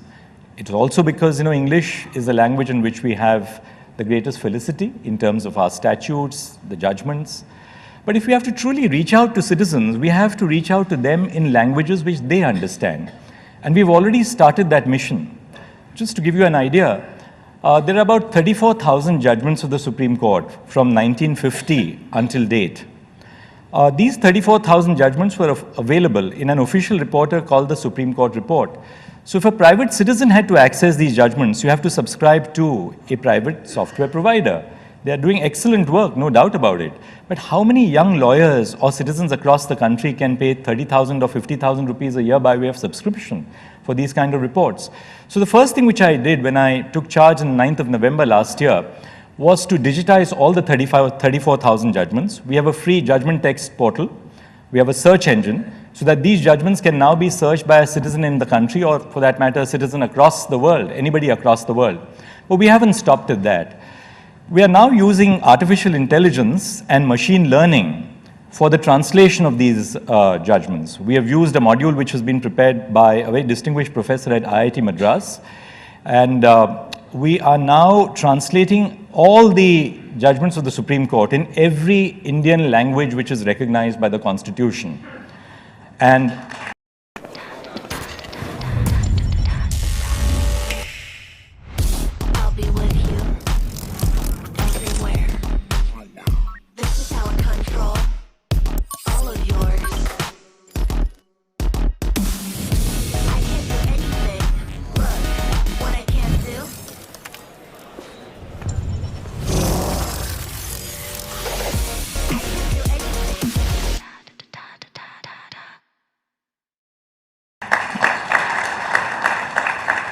by doing so, we want to reach out to citizens in the language which they follow. Just last week when we were hearing the Constitution Bench hearings, in one of the very sensitive issues which is before the court, and we have reserved judgment now, we have live transcripts of proceedings. So when the lawyer is arguing, we have simultaneously a transcript which is relayed on the screen in the form of a complete text. So then the court becomes a court of record. This also increases the sense of accountability, because citizens then know what is argued. As judges, we are accountable also, because we are then responsible for dealing with all the arguments which are made before us. The accountability is, I think, on the part of us as a judicial institution as well. One of the biggest questions, Justice Chandrachud, facing the Indian judiciary at this moment is the manner in which judges are appointed. We've seen a lot of public backlash from the government of the day, asking for changes in the collegium system, which the law minister and others in government believe is not transparent, should be more open, shouldn't be like a judges' club. Could you spell out what you think is right and wrong with the collegium system and the manner in which we appoint our judges to the high courts and the Supreme Court? Well, you know, as a Chief Justice of India, I have to take the system as it is given to us today, which is that the collegium system is the prevalent system for appointing judges. Yes, there have been demands for greater transparency, but I must tell you how we work. For instance, if we are making appointments to the Supreme Court of India, the Chief Justice and the 4 senior-most judges, I have actually 5, because my successor, Chief Justice of India, was not otherwise a part of the collegium, so mine is a collegium of 6 judges. We look at the judgments which have been delivered, say, in the last 3 years by the judges of the High Court. And the parameters which we apply for the selection of judges are well defined. First, we look at merit. We look at the professional competence of the judge. We constantly analyze judgments of the High Court judges when they come up in appeal before us. On an average, we are dealing with about 200 cases every week. So those are judgments of the High Courts which are coming up before us, so we assess those judgments. But in the collegium, we all read the same judgments at the same time. So we circulate the judgments of the High Court judges who are in the zone of consideration. Apart from merit, the second important consideration which we go by is seniority, because after all, this is a service. It's a service. Judges of the High Court are elevated to the Supreme Court. Third important point which we emphasize, that's the need for a broader sense of inclusion. Inclusion in terms of gender, inclusion in terms of the marginalized communities, persons belonging to the scheduled castes and the scheduled tribes, who must have an equal opportunity to aspire for higher judicial and constitutional offices. Apart from the need for including more gender, having a more gender-inclusive judiciary and the marginalized, we also want to bring more minorities into the court. But that is not at the cost of sacrificing merit. Each one of our colleagues who is chosen because she was a woman is as competent as any of her counterparts, the male judges. Likewise for the minorities or for the scheduled castes and scheduled tribes, they're as competent as any other judges we have chosen in the recent past. The next important factor which we consider is the need to have a broader sense of dispersal of judicial office throughout the country. It shouldn't be that judicial office in the Supreme Court is confined to only 1 or 2 or 3 high courts. So to the extent that it is possible, we try and ensure that we give adequate representation to different segments, different high courts, different states, different regions in the country when we are making appointments to the Supreme Court. We also consult judges who have rooted through that high court and who are judges of the Supreme Courts. For instance, my parent high court was the High Court of Judicature at Bombay. I was Chief Justice of the Allahabad High Court for 3 years. So when a judge from Bombay has to be appointed, I am consulted. If I have to be appointing a judge from the Allahabad High Court, of course now I'm the Chief Justice, but when I was a puisne judge, I would be consulted for making, and judges give extremely transparent and clear opinions on what they feel. In the high courts, it's even broader because the high courts are looking at lawyers who are fit for appointment, and there are 2 sources of recruitment to the high court, the district judiciary, and the whole track record of the district judiciary is maintained on paper. You have the annual confidential reports.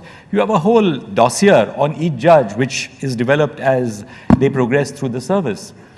When lawyers are to be appointed, the same procedure is followed, and there is an equal involvement of various stakeholders in the system.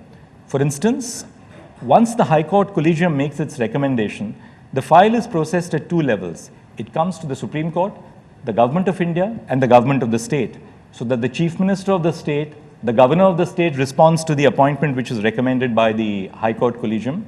At the same time, the file is processed by the Intelligence Bureau to see if there are any adverse intelligence inputs. The file is then, it goes to the Union Government in the Ministry of Law and Justice. The Department of Justice sends the file to us with its annotations. We then consult our judges, after which the file is sent back to the government, and then goes on to the Prime Minister's office and then to the President of India. The Supreme Court gave an order recently which said that going forward, election commissioners and the chief election commissioner would be appointed in a panel which includes the Prime Minister, the Chief Justice, and a leader of the opposition. So it's not just the government picking the next EC. That is a fantastic idea. Many in government said, but that's also reason why judges should be appointed by people other than just judges. How do you look at all the pressure that's coming your way, saying that the collegium system is not transparent, that this needs to be opened up in a way that judges aren't